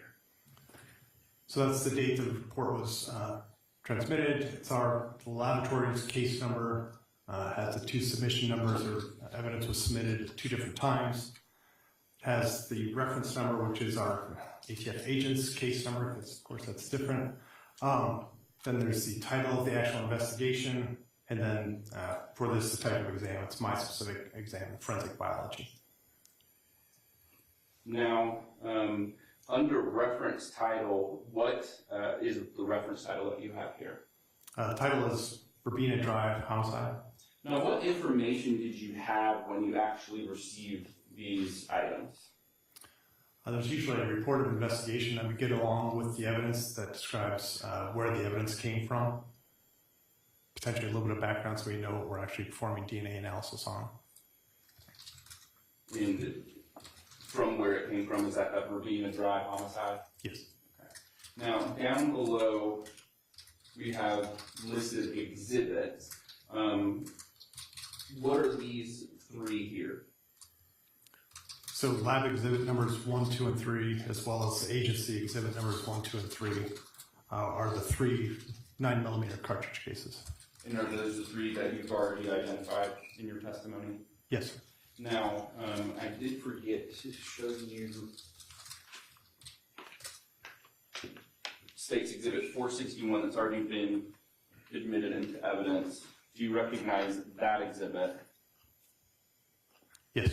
Now, is 461 what you have listed here as number 4? Yes. And is that the swabs of the ZEV 9 OZ9? That's how they were identified to us, yes. Okay. Now, as we continue down in that section, what were the other items that were submitted to you? So exhibits 5, 6, 7, and 8 are the 4 known DNA samples from the relevant individuals. Now, you have already, for number 5 and number 6, were those the items that you've already identified here in court? Yes, sir. Now, if you will please, let me ask this. As we proceed through your report, do you have some sort of a grid system indicating the results? Yes, in order to try to simplify how we report the results, we report it in a table fashion. Now, I'm going to show you page 2 of 671. Now, for the court, can you walk through this grid so we can understand your findings? Yes. So the left column is the exhibit number. So we just talked about exhibits 5, 6, 7, and 8. Those are the 4 known DNA samples. Going across there, we have the sub-exhibit number. So whenever we take a cutting of something, we create a sub-exhibit from that. So 5.1, 6.1, 7.1, 8.1. 5.1, 6.1, 7.1, and 8.1 are all the sub-exhibits from exhibits 5 through 8. 5.1, this is the cutting of the known DNA sample from Matthew Scott Lanz. 6.1 was the known DNA sample from Jacob Hicks. 7.1 was the known DNA sample from Steven Sinatra. And then 8.1 was the known DNA sample from Timothy Hicks. So you go across, the next column lists results. So here we just kind of summarize the DNA profile we saw. These were known DNA samples, so they should be single source. So in this case, for all 4 of these, we obtained a single source male DNA profile. The next column just lists whether or not that profile is suitable for comparison. Again, these are known DNA samples, so yes, they were all 4 were suitable for comparison.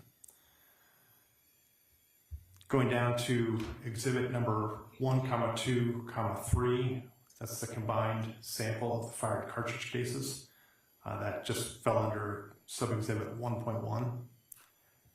Those are the combined swabs from the 3 9mm cartridge cases. The result from that was a DNA profile consistent with 2 contributors. At least one of those contributors was male, and it was suitable for comparison. Going across, there's a whole section for conclusions, and you can see those 5 conclusions I listed before.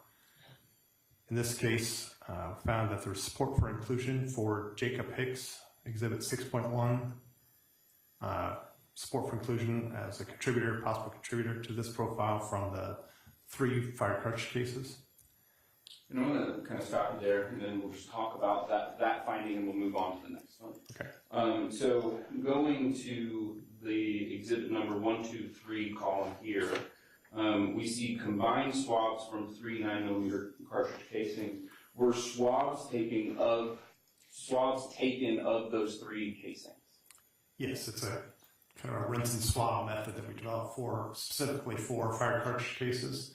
And we're kind of weighing, if we do each one individually, we expect very low amounts of DNA from fire cartridge cases. So since these all had the same markings, same caliber, the individual collected the DNA from all 3 of these as one sample. So swab all 3 of them, and that was used in your comparison to these known DNA samples of Matthew Lanz, Jacob Hicks, Stephen Sinatra, and Timothy Hicks. Correct. All right. Now, did you follow your DNA analysis process while comparing the DNA profile from the 9mm cartridge cases to the known DNA profiles? Yes. Now, is that what we're finding as a result here in that second, or I guess the 4th box to the right?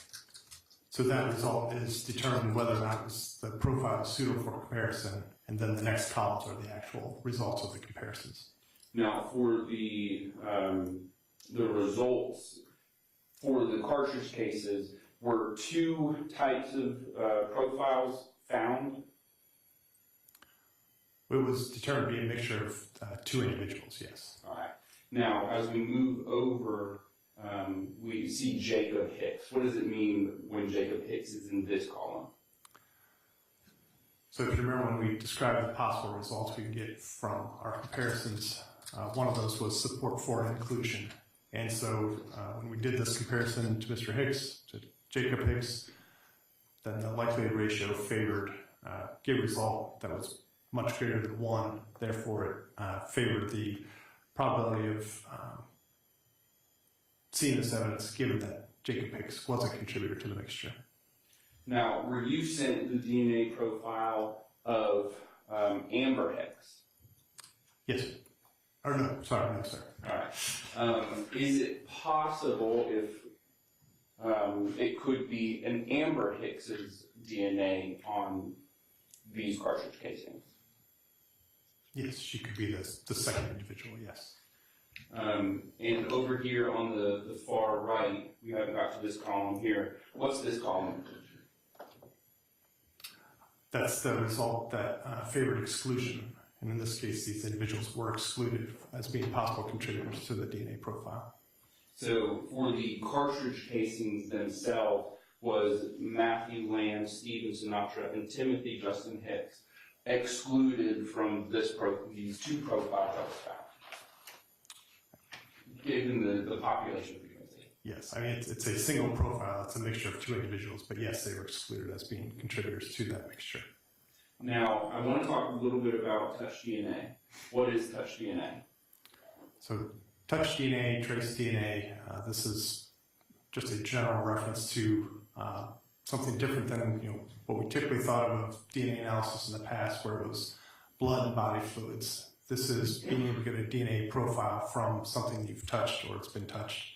It's DNA that's left behind in the body oils or sweat in a fingerprint, or it doesn't have to be a finger, but something that's come in contact with you. Now, if a child were to pick up a casing and play with it, is it possible for that child's DNA to be on a casing? Yes. Now, in your experience on discharge casings or cartridges, how successful are you in actually extracting DNA off of spent casings? On a per sample basis, about 30% of the time, we get a DNA profile that's suitable for comparison from a sample from fire cartridge cases. After a casing is actually fired, is that when a majority of the DNA could be destroyed? There's a lot of factors that affect how much DNA we recover and the quality of that DNA. There's just the deposition itself is affected by the substrate, how much pressure, how the pressure was applied, but also the substrate itself. One of the biggest factors we found was DNA interacts with copper that's in brass and degrades DNA, which can have almost as big of a degradation effect as the firing process. So there's many different factors that can affect the amount of DNA we recover from a fire cartridge case.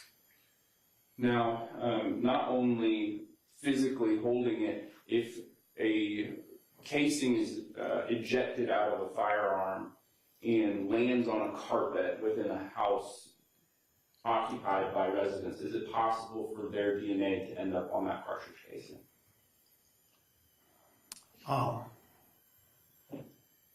Is it possible? Potentially. But again, there's a lot of factors. More DNA transfers with direct contact, more contacts that happen. The further away you get from the direct contact, the less DNA that can be transferred. Depends how much DNA and biological material is on that carpet to begin with. If it falls in a corner that's not stepped on very often, or there's not much contact with your skin, that would reduce the amount of DNA that can be transferred. If people don't walk in their bare feet on the carpet, then there might not be much biological material there to begin with to transfer. Things transfer if they're wet more often than if dried surfaces, so there's a lot of factors that would affect that.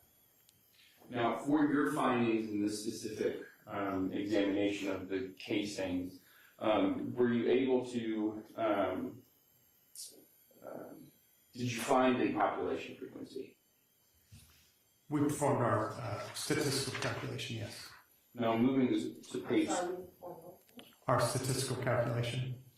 I'm moving to page 3 of State's Exhibit 671. Now, within this paragraph here, if you'll tell the court what your findings were as it relates to Jacob Hicks. Do you mind if I read from the report? If you'll read from the report. So the statistical calculation number 1, which if you look at the table again, that's what was in that final column. We label each of the statistical calculations. First, we list what the conclusion was to begin with, and that was a DNA profile consistent with a mixture of 2 individuals was obtained from this sample, Exhibit 1.1, which again was the DNA collected from the 3 fired cartridge cases. We list our assumptions. So in this case, we're assuming that 2 individuals are assumed to have contributed to the DNA profile. And then we list the 2 different hypotheses. So again, when we're talking about the likelihood ratio, this is probability of seeing the evidence under one hypothesis, which in this case, called the inclusionary hypothesis. The DNA originated from Jacob Hicks and an unrelated unknown individual, or the other hypothesis, in this case, the exclusionary hypothesis. The DNA originated from 2 unrelated unknown individuals. Those are the assumptions and the hypotheses. And so then the actual likelihood ratio, the DNA profile is at least 1 trillion times more likely if it originated from Jacob Hicks and an unrelated unknown individual than if it originated from 2 unrelated unknown individuals.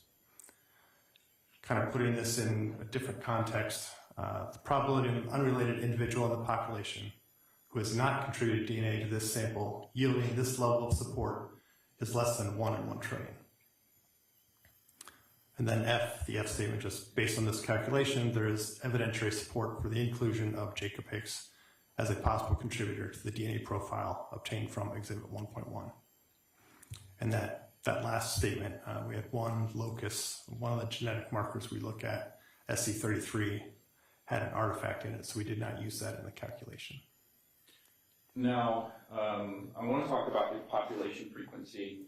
1 trillion is a big number. Is that the specific number, or do you have parameters as to your frequency? The actual likelihood ratio was bigger than that, but we cap it at 1 trillion because once you get to quadrillion, quintillion, sextillion, it becomes kind of meaningless. So we cap it at 1 trillion. So it's more than the 1 trillion, but for your guidelines, you stop at 1 trillion. Yes. All right. Now I'm going to move back to page 2 of this exhibit. Now, if you'll walk through this line in the grid for the judge. Sorry, I didn't see which one. Sorry, the last line here. So here, again, we're talking about Exhibit 4, and then the sub-item from that, which is the cuttings of the swabs. These were the set of swabs from the pistol. And again, we've obtained a DNA profile consistent with a mixture of 2 individuals. At least one of those was male. We determined that the profile was suitable for comparison purposes. And then, in this case, Matthew Scott Lanz, there was support for inclusion of Matthew Scott Lanz as being a contributor to this mixture. Now, and over here on the excluded, who do we see here? So Jacob Hicks, Stephen Sinatra, and Timothy Hicks were all excluded as possible contributors to this DNA profile. Now, were you sent the DNA profile of a Scott Lanz?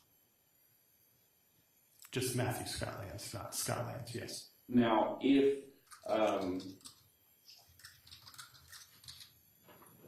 Matthew Scott Lanz's father touched this gun, would their DNA match? Match. I don't understand that question. Would it match before? Let me. Can you just rephrase the question? Yeah, I'll rephrase my question. Sorry, Judge. Let me give an example. If both Matthew Scott Lanz and Scott Lanz touched this gun, or a gun, would you see a difference between the DNA profile? We can distinguish between father and son, yes. And so in the swab that was taken of the pistol compared to these DNA profiles, was Matthew Scott Lanz included? There was support for his inclusion as a contributor to the DNA profile from the swabs of the firearm. Now, with your results, it reads that there is another contributor to that mixture. Is that right? Yes. If the father had touched this gun, is it possible that his DNA is on the gun too? It is possible, yes. And not being sent his DNA profile, are you unable to tell us whether or not the father's DNA is on the gun? Correct. Without being able to make that comparison, we can't determine. Now, going to the population frequency of Matthew Lanz's population frequency of inclusion, if you'll tell the court your finding. So again, I don't know if you want me to repeat these, but they're kind of the same. The initial statement, then A, B, and C are all the same as above because these were both 2-person mixtures. Inclusionary hypothesis, Matthew Scott Lanz, and inclusionary hypothesis was DNA originated from Matthew Scott Lanz and an unknown, unrelated individual. Exclusionary hypothesis is that the DNA originated from 2 unrelated, unknown individuals. The likelihood ratio, statement D, the DNA profile is at least 1 trillion times more likely if it originated from Matthew Scott Lanz and an unknown or unrelated, unknown individual than if it originated from 2 unrelated, unknown individuals. And again, putting this in a little bit different context, the probability of an unrelated individual in the population who has not contributed DNA to this sample yielding this level of support is less than 1 in 1 trillion. Based on this calculation, there's evidentiary support for the inclusion of Matthew Scott Lanz as a possible contributor to the DNA profile obtained from 4.1, which were the swabs of the firearm. So now, just to go back to this, to page 1 of the exhibit. So those findings that you just gave to the court were that the swabs of the ZEV OZ9 pistol had 2 profiles on them, one of which was Matthew Scott Lanz. There was support for inclusion of him as being a possible contributor, yes. Now, as you finalized your report, was it peer reviewed? Yes, sir. And was it approved through the peer review process? Yes, sir. Nothing further, Judge. Thank you. Barry, you can proceed with your cross. Just got a couple questions. You received the firearm, correct, in your lab? I actually don't know. I just know from what we received for DNA analysis, we received the fire cartridge cases and the 2 swabs of the firearm. I don't know if we received the firearm itself at the laboratory in Maryland. Does your lab, I know it's an ATF lab, do they process firearms for trace evidence? Do you know? Yes. They do. Okay. And do you know whether this firearm was ever given to the lab for any trace evidence? I believe it went for the exam at our Atlanta laboratory. And so if it went there, they would treat it like any other piece of evidence where we try to maximally exploit any potential evidence on that, which includes fingerprints, trace, fibers, and DNA. And I was a little confused about this question. Would it be possible for Amber Hicks's DNA to be on the shell casings? You were not given her DNA sample, or were you? We were not, therefore couldn't make that comparison. So when the state asks you if it's possible, I guess anything's possible, but it's not be probable. If you didn't get it, there's no way you'd be able to know, right? I can't say if it's probable or not probable. I wasn't given the sample to do the comparison. All we know is that Jacob Hicks' DNA did show up on those shell casings. There was support for inclusion of Jacob Hicks on those cartridge cases. I can't say definitively one way or the other. Right. Thank you very much. Thank you.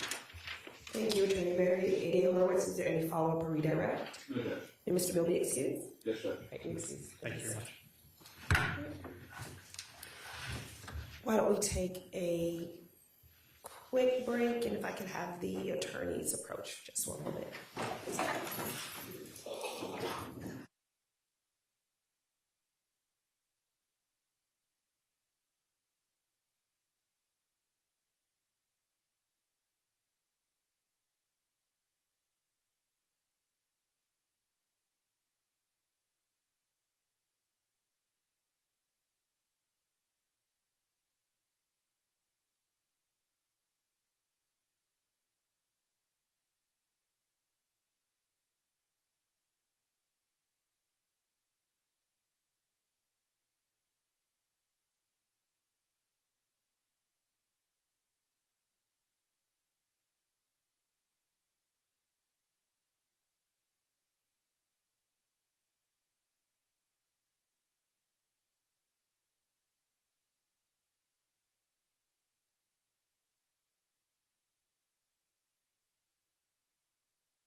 would be 410.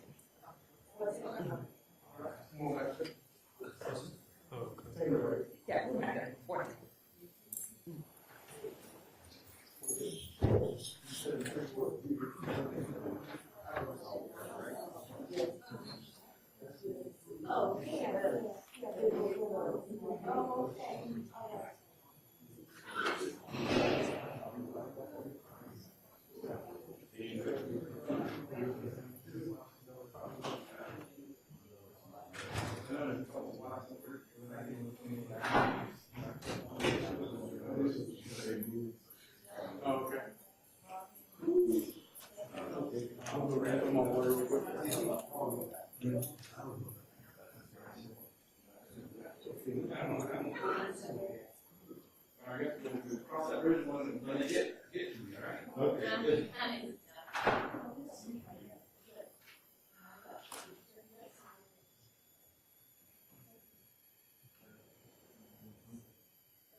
Yeah, I'm good. Yeah, they move, they don't like see the faculties that I see it's. Okay. You know, students and the people understand it's more important. Really? That's what I can put the petition in where you, yeah. you want to go right here? Well, I want, they want to see the attorneys. Go down.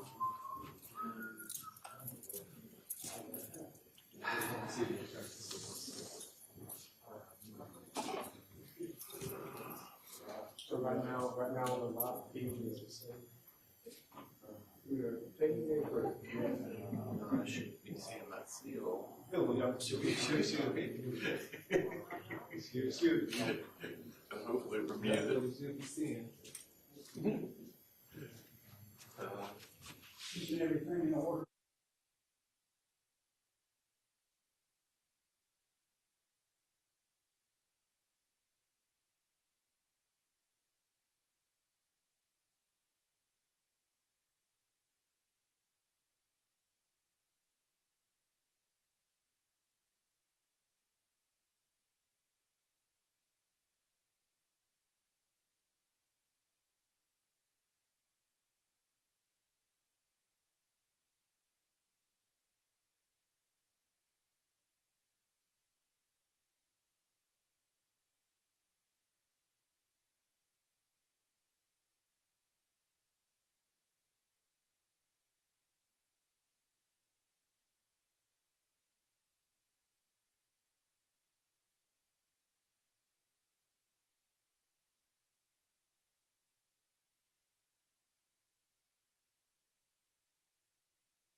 right, we're still on break. The attorneys need a little longer time for discussions, and so if you all want to learn when the attorneys are ready, I will come back in.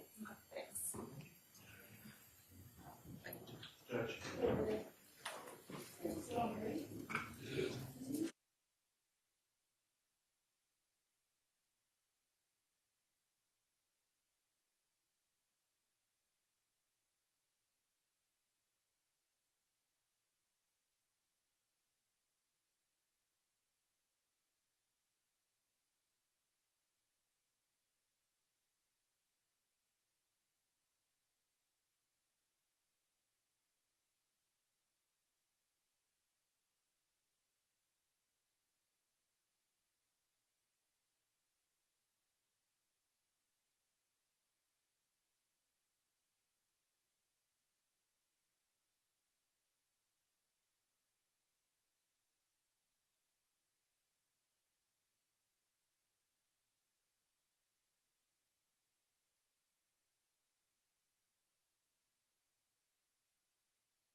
Oh, Sorry. come back because not back there. Okay, I'm not on my computer.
Okay. I'll let the guys downstairs know as well.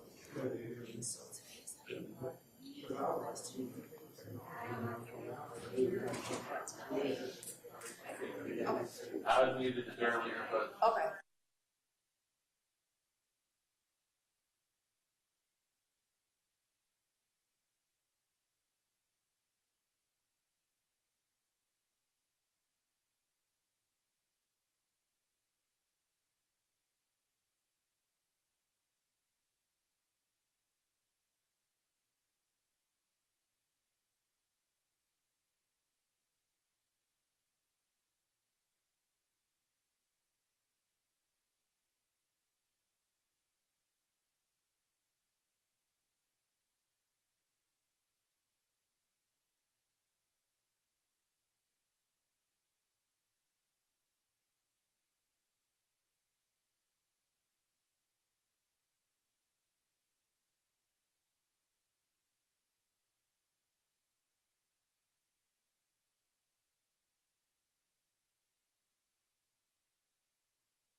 Court is back in session. Thank you. Everyone have a seat for me. Thank you.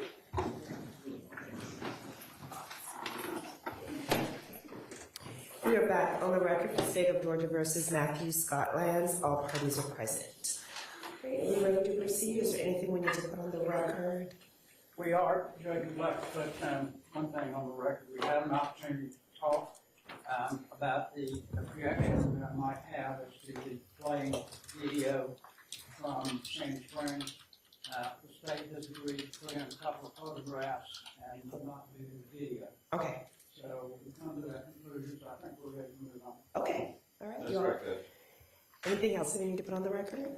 Okay. All right, y'all call your next witness. At this time, the state calls Vanna Kelly.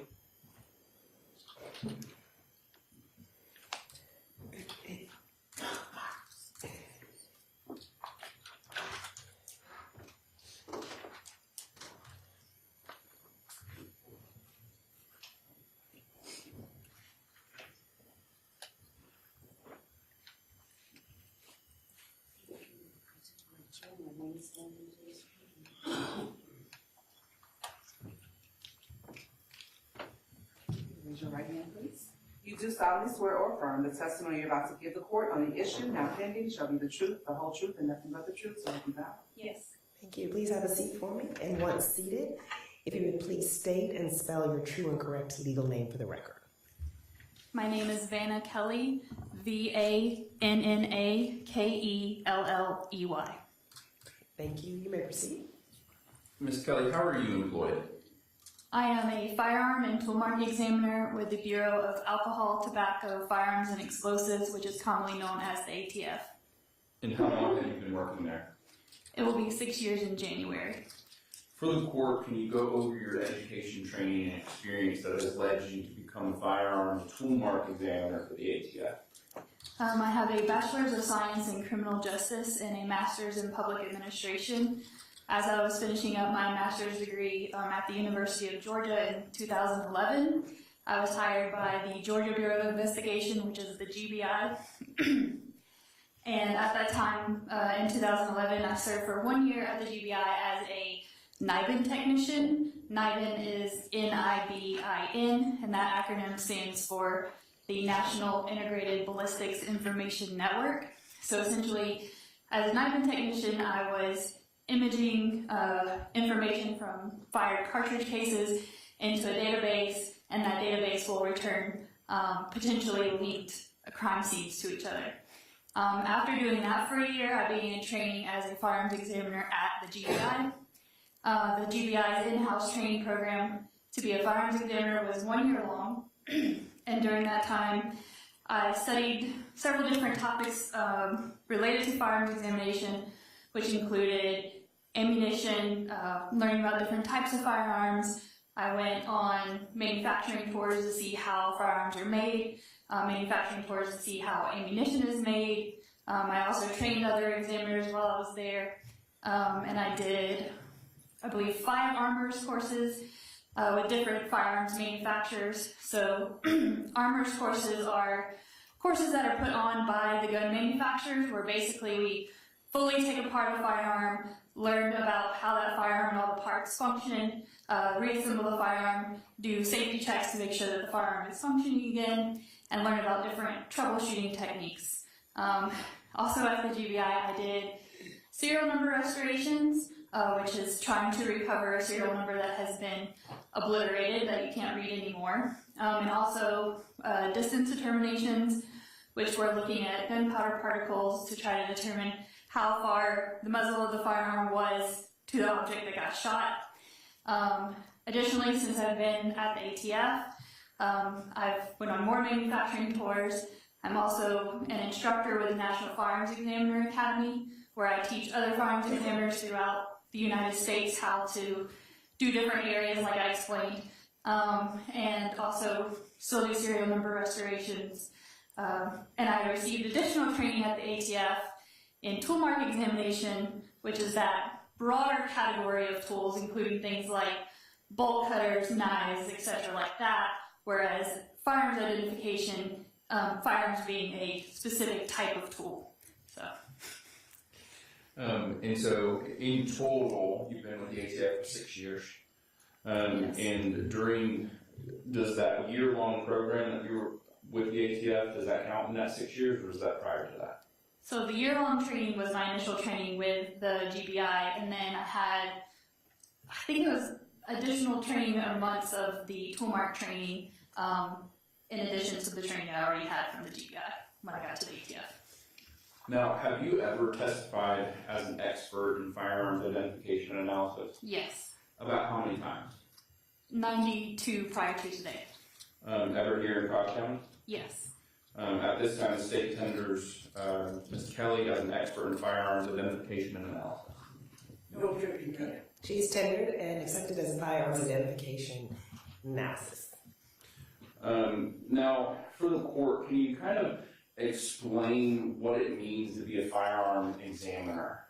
Yes, so as a firearms examiner, my main responsibility is looking at fired ammunition components such as bullets and cartridge cases to determine if those bullets were fired from the same firearm, multiple firearms, the same thing with cartridge cases.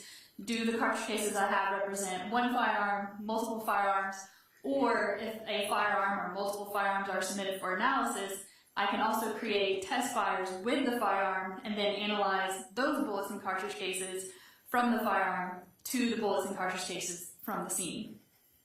Now, generally, can you explain how, I guess the gun works and it interacts with the cartridge case, or the cartridge, then it becomes a casing and so on? May I use a demonstrative aid? Sure. Okay. Oh, you've got it up there with you. Yes. Okay. What I have is a large-scale plastic model of what I use the term cartridge. So a cartridge is going to refer to a single piece of unfired ammunition. So when all of the pieces are still together, that's called a cartridge. Now once the cartridge is loaded into the firearm, the trigger is pulled, several things are going to happen. So one of the things that's going to happen is that a firing pin is going to strike in this gray area here and leave an indentation. So this is called the primer, and it's located here on the head of the cartridge case. Also, the cartridge case is where the gunpowder is housed. So inside this cup is where all of the gunpowder would be in the cartridge case, and once that primer is struck here, that's what ignites the gunpowder inside of the cartridge case. So when this is all together and that gunpowder has been ignited, what's happening is pressures are building up inside of this cartridge case, and when that pressure becomes too much, that's what pushes the bullet out of the cartridge case and forces it down the barrel of the firearm. So the bullet is then the projectile that's leaving into the firearm, and the cartridge case in some instances will be ejected from the firearm, or if we're talking about a revolver, it would remain in the firearm until manually ejected. And as this ammunition, both the cartridge case, including the primer portion, and the bullet are interacting with the firearm is imparting the information that I'm going to be looking at to make those comparisons and make those conclusions about whether this bullet was fired from the same, firearm, or whether the cartridge case was fired from the same firearm as other cartridge cases or from a particular firearm.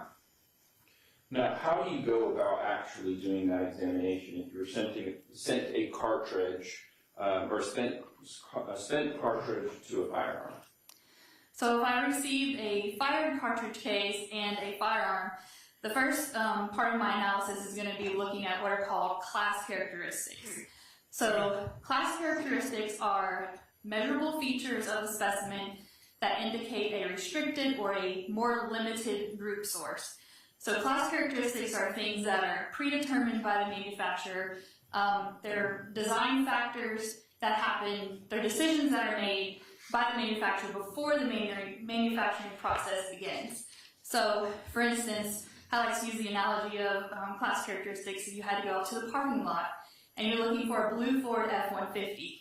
Well, the color blue is a class characteristic. It's an F-150, that's a class characteristic. You're looking for a truck.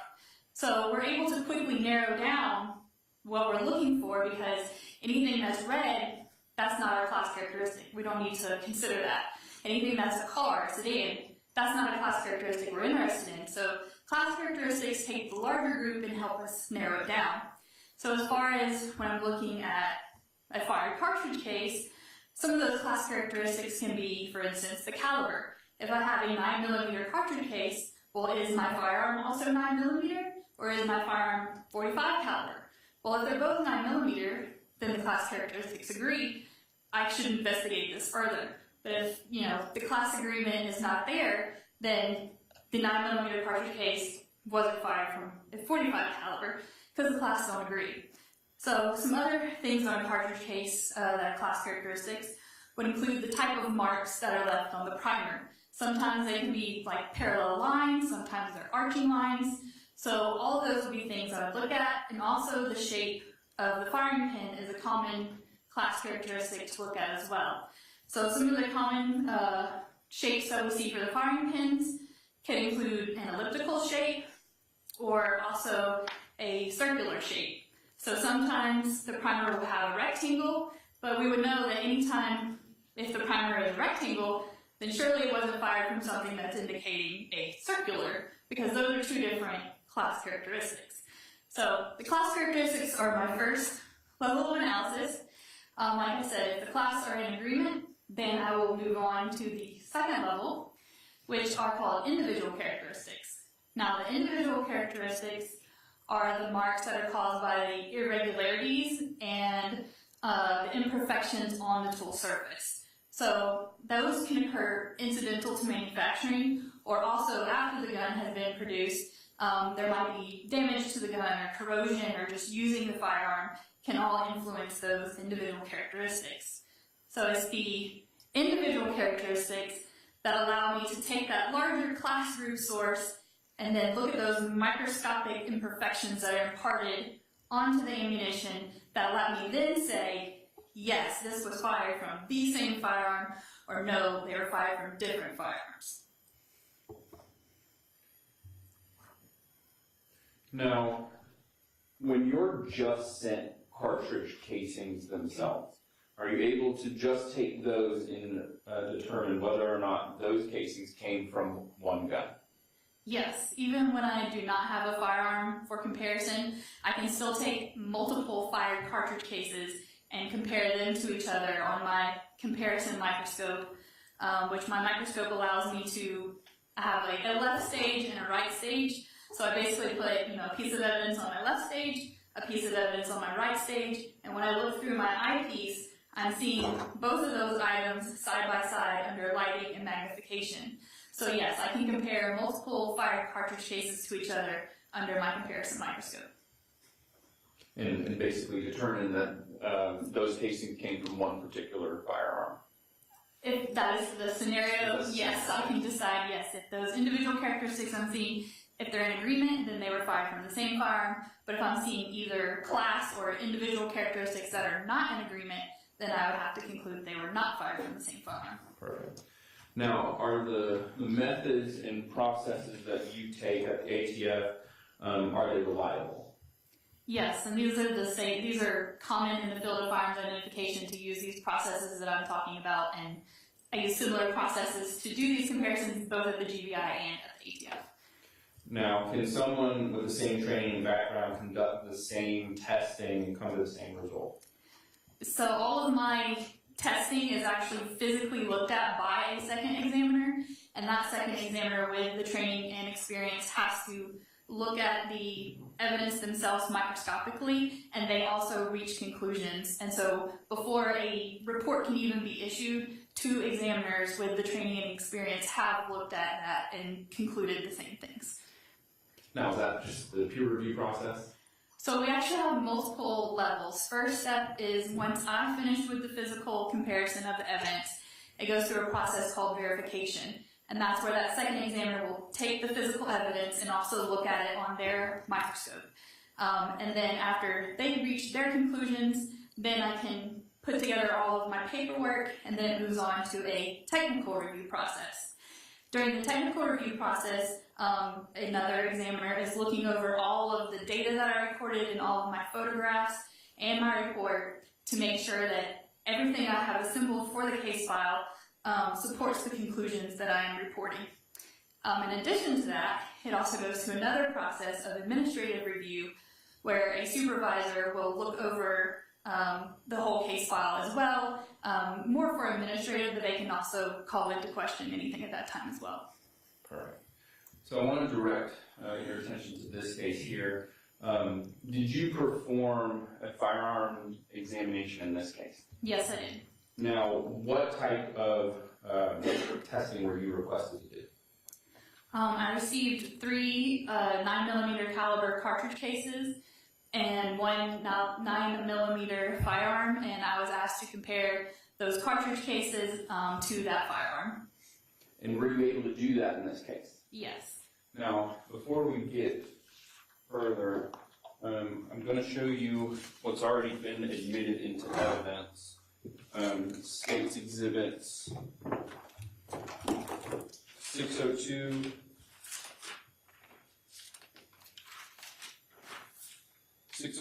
603, and 604. Do you recognize these exhibits?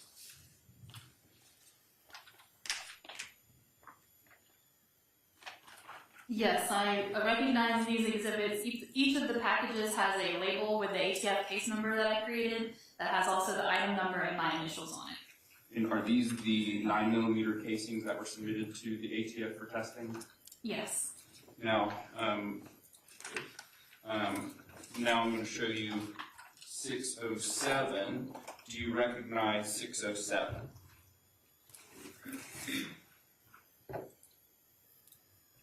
Yes, the package for Exhibit 607 also has the ATF case number label with the item number and my initials on it, as well as I recognize my initials on the trigger guard of the firearm. And additionally, there's a package in the gun box that are the test fires that I created with this firearm. Now, is this the firearm that was submitted to the ATF for testing for comparison against these casings found in 602, 603, and 604? Yes. All right.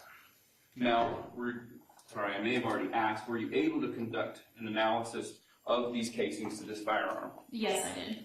And were your findings reduced to a report? Yes.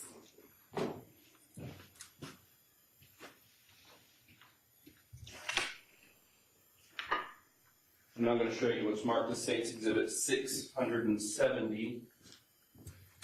Do you recognize this exhibit?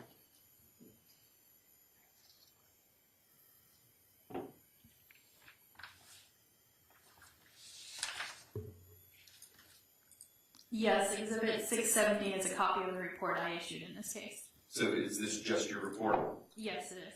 At this time, the state moves to enter what's marked as State's Exhibit 670 into evidence. 670? 670, yes, Judge. Is there any objection? And Judge, we have the same objection as we did on the DNA. It's okay to tender it, but we don't want it to go back to the court. So the court will admit it over objection. We will address any issues with what the court sees at the end of the case. Thank you, Judge. May we publish? Yes.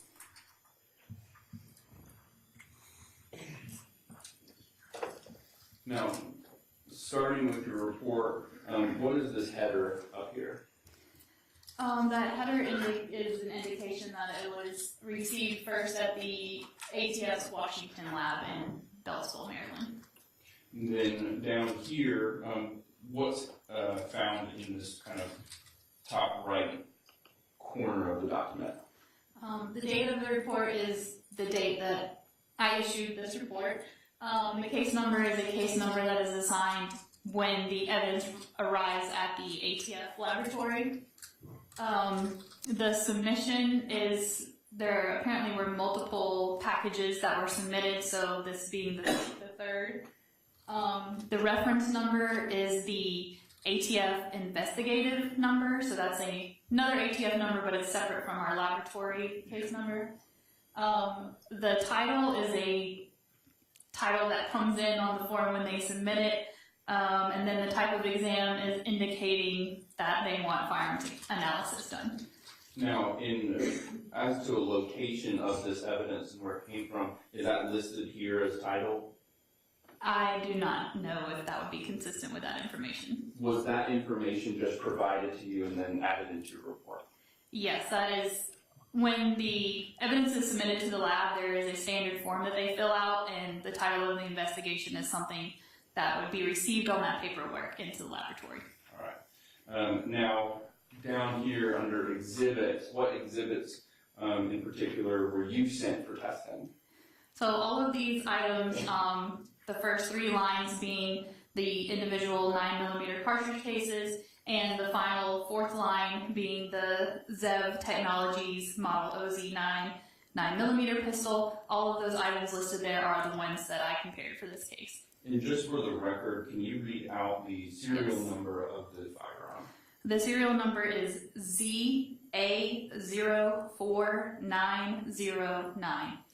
Now, for the court, can you describe the process that you took when you did your comparison of these cartridge casings to themselves, then to the firearm?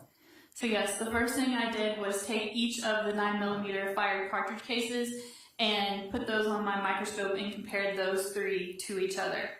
After I did that comparison, then I made 2 test fires with the firearm, and then I took the test fires, which also would then be fired bullets and cartridge cases, and I compared those test fires to the group of 3 other cartridge cases.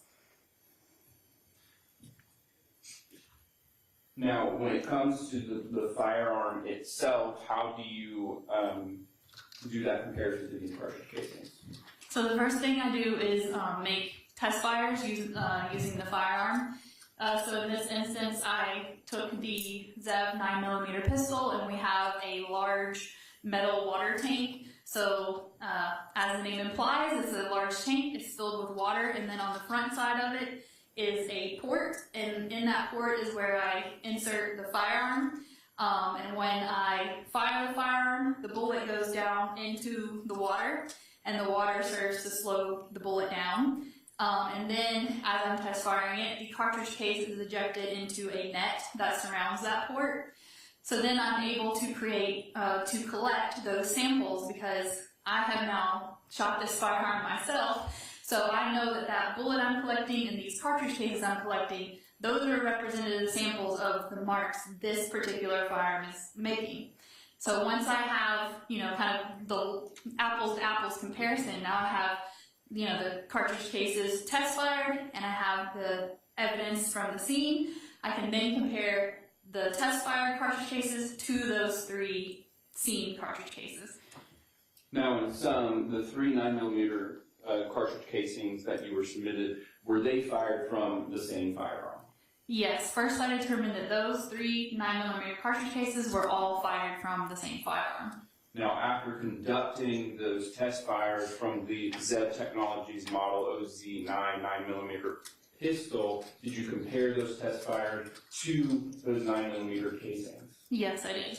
Now, what were your results? I also determined that those 3 cartridge cases were fired from that ZEV Technologies Model OZ9 9mm pistol. And is that notated here under your results and examinations? Yes, the first line stating a conclusion, which is actually the second line, says the exhibit 9 through 11, which are our ATF numbers, the exhibit 9 through 11 cartridge cases were identified as having been fired in the exhibit 12 firearm. Now, after you came to your specific results, was your findings peer-reviewed? Well, first the term we use is verification. So yes, after I have recorded my conclusions and my analysis notes, I then pass that off to the second examiner, who then does the physical comparison of the evidence as well. And after it went through that process, was your report approved? Yes. Nothing further, thank you. Thank you, Attorney Hurwitz. Attorney Beverly, you may proceed with the cross.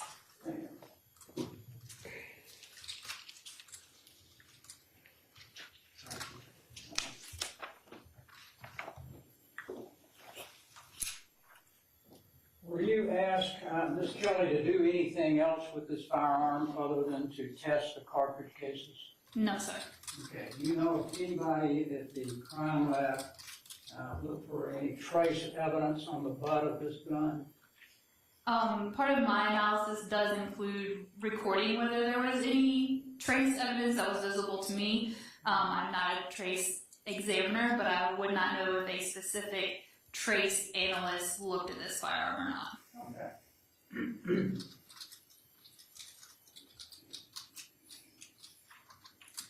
And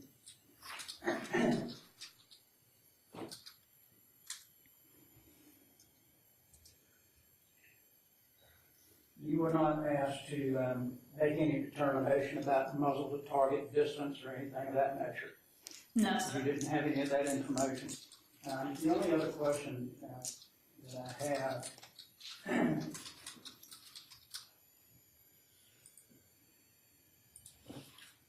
is when you fire this weapon, it ejects the cartridge, correct? Yes. In this particular type of weapon, how far would this bullet or this cartridge be ejected from the weapon? I wouldn't be able to answer that. Like I said, when I create my test fires, there is a net that is stopping it from traveling any further. And the distance that it could travel obviously would vary between different types of firearms. And I would say possibly often it's the case that cartridge cases are not recovered from where exactly, because when I do shoot in a range, they're prone to roll, bounce, it could be several reasons why cartridge cases, once they're collected on a scene, are not in the area they would have been if they had only just been ejected from a firearm and then stopped there.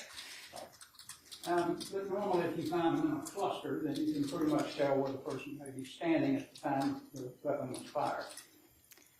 That wouldn't be part of my analysis if other people wanted to draw conclusions about that. Maybe somebody else that might look at that particular area. It's possible. Okay, thank you very much. Great, thank you, Attorney Barry. 88 Burwitz, any follow-up? None of the state judge. All right, but this witness be excused? Yes, Judge. All right, so we're excused. Thank you.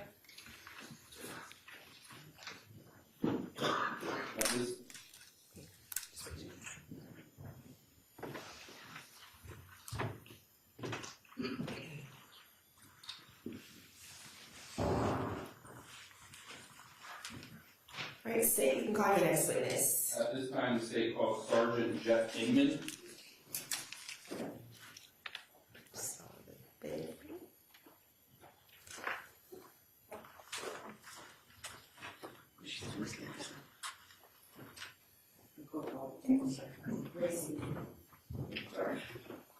Raise your right hand. You do solemnly swear or affirm the testimony you're about to give the court on the issue now pending shall be the truth, the whole truth, and nothing but the truth, so help you God? Yes, ma'am.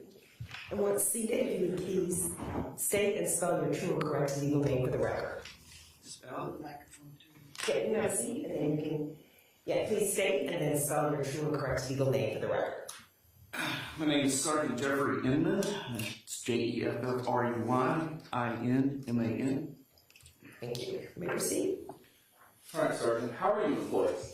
I am a sergeant with the Sandy Springs Police Department. How long have you been with Sandy Springs Police Department? I'm one of the original officers. I started on July 1st, 2006. So since 2006, have you been post certified? I have been. I started with Fulton County in 1997. So since 1997, you've been post certified? I have. Now, I want to direct your attention to November the 19th, 2021. Were you on duty that morning? I was. In what capacity? I was one of the patrolman supervisors, sergeants that were on the road. Now, did you respond to 90 Cameron Glen Drive? I did. And is that in Sandy Springs? It is, yes it is. Now, why were you responding to that area? We got a burglary in progress call that came out. So I started heading that way, and we got a second burglary in progress call that came out in the same location. Now, around what time did you respond to that location? And it was around 9 o'clock in the morning. When you arrived to that location, what did you observe? When I arrived at the location, we had Officer Bips was getting a pepper ball launcher out of his trunk of his car. The homeowner was out in the driveway, at the end of the driveway near the road. I walked into the house. We had about 8 officers that were in there. Sergeant Roush was standing at the bottom of the staircase talking to somebody at the top of the staircase. Sergeant Petruska was in the process of getting some equipment. I believe it was a ballistic shield. And since I was the third sergeant that arrived on the scene and they were busy, I took control of the situation. Now, while were you physically inside the house? I was, yes. And where in the house were you when Sergeant Roush was having a conversation with the person upstairs? I initially walked around the main floor, checking to make sure that we had enough personnel that was in the house. I then walked over towards the front door to make sure that we had a perimeter set up on the house, making sure that nobody can get out of the house without our knowledge. Now, at some point, did an individual come downstairs? Yes, he did. How were they dressed? They were dressed in camouflage, military-style outfit. Now, were officers equipped with body camera? Yes, they were. Now, I'm going to show you what's marked as State's Exhibit 672. Do you recognize this exhibit? Yes, I do. How do you recognize it? And this is off of Sergeant Roush's body camera. I'm sorry, what was his body camera? Sergeant Roush. Could you spell it for me? R-A-U-S-H-E, I believe it is. Thank you. And is this a screenshot from the body camera of the man coming down the stairs? It is, yes. And is it a fair depiction of that recorded on the body camera? Yes, it is. At this time, the state moves to enter what's marked as State's Exhibit 672 into evidence. No objection. State 672 is admitted.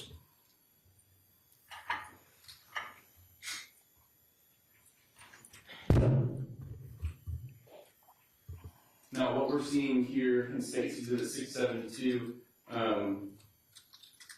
is this a picture of when the man is coming downstairs? Yes, it is. All right. So now, once he comes downstairs, then what happens? At this point, I'm over towards the front door to the home. As the individual was coming downstairs, Sergeant Roush had made a rapport with him, so they were talking and was trying to convince him to come down the stairs. I heard a commotion behind me, and I turned around, and the individual that was coming down the stairs was basically coming off of the second and third step with his arm raised, coming down at Sergeant Roush, and basically looked like he was in the process of trying to hit Sergeant Roush. Now, when you saw the defendant looking or attempting to hit Sergeant Roush, what happened after that? Sergeant Roush raised his arms to block the attack. They started to struggle. They moved into the living room area, and they then went over the back of a couch. At this time, we're now converging in to help Sergeant Roush. And Sergeant Roush is also screaming at the same time. When they got down, after they went over the couch, they basically were kind of intertwined, and they started to roll. When they started to roll, I saw it was a knife, a small katana knife looking. The individual was then stabbing Roush. I sit there and I yelled out, "Somebody shoot," as I'm drawing my weapon. I had a split second where I had a window. I fired one round, and Sergeant Petruska fired one round, pretty much simultaneously. Sergeant Petruska hit the subject in the chest. I hit the subject in the neck, and the subject then stopped what he was doing and dropped the knife. I then yelled for somebody to handcuff him as I'm reholstering my weapon. I then moved in with Officer Matt Williams and started handcuffing, and then the individual started fighting it. And we finally got him handcuffed. We separated Sergeant Roush from him, and Officer Mike Blythe then started treating Sergeant Rouse for his wounds. We then carried the individual outside of the house to the front lawn to where we could then start treating his wounds. Now, when separated, part of treating the defendant's wounds was that was kind of tearing off his clothes, part of that rendering of It was, yes. Okay. Now, I want to show you what's marked as State's Exhibit 674.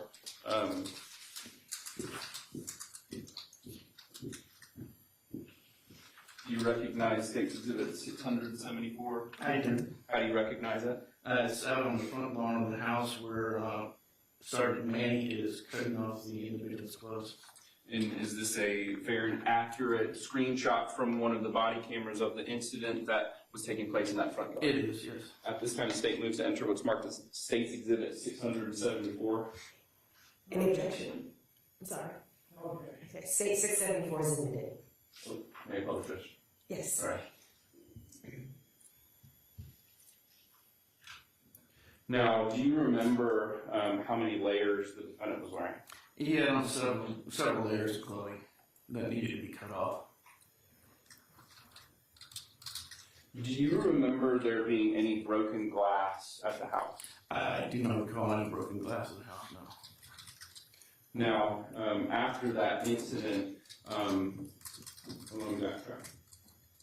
Do you recognize the same individual in this courtroom today? Can we move the monitor? The one on the desk. That appears to be him. In describe article of clothing, too. Sorry, I apologize. I'm sorry, the gentleman in the yellowish green shirt.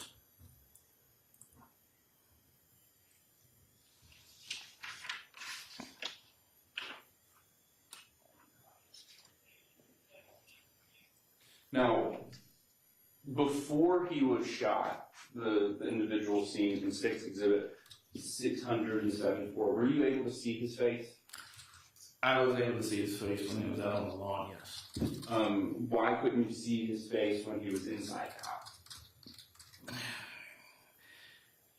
When it started out, my back was turned to him. When he came off the stairs and started attacking Sergeant Roush, he also had a hat on, which I believe maybe had a face covering on it. The situation was when he attacked Roush, they were together and down, so I did not see his face until he was actually taken outside. In State's Exhibit 674, is this his face covering here? Yes.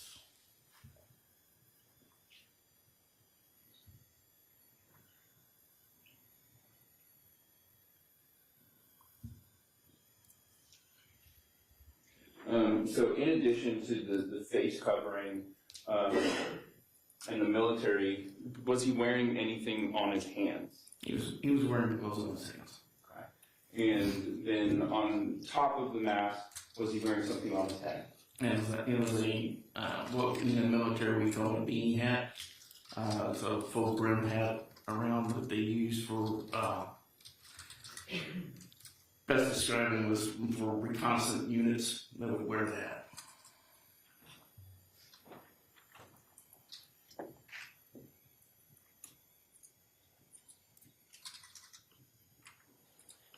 Nothing further, Judge. Thank you. Thank you. Attorney Barry, you may proceed. Good afternoon, Sergeant. How you doing, sir? Good, thanks.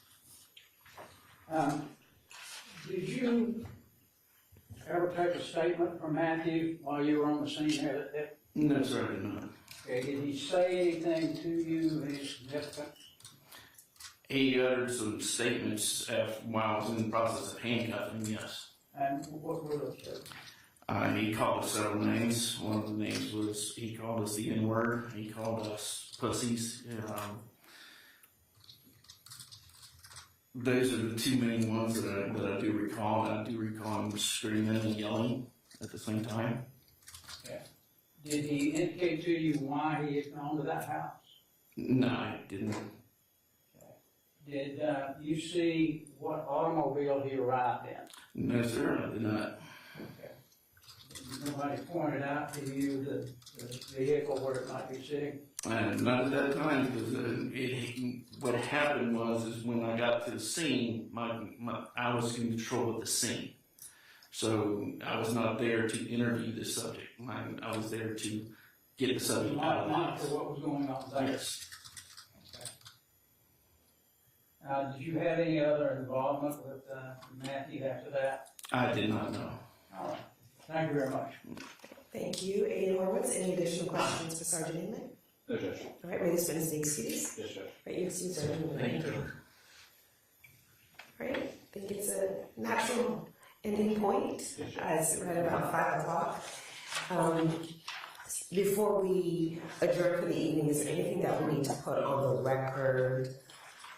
Any procedural concerns or issues? Not that I know of at this point here.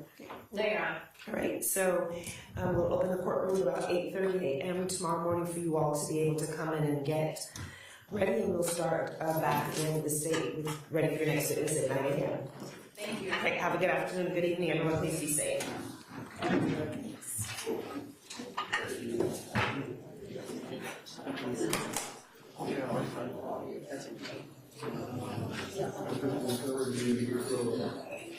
Yeah.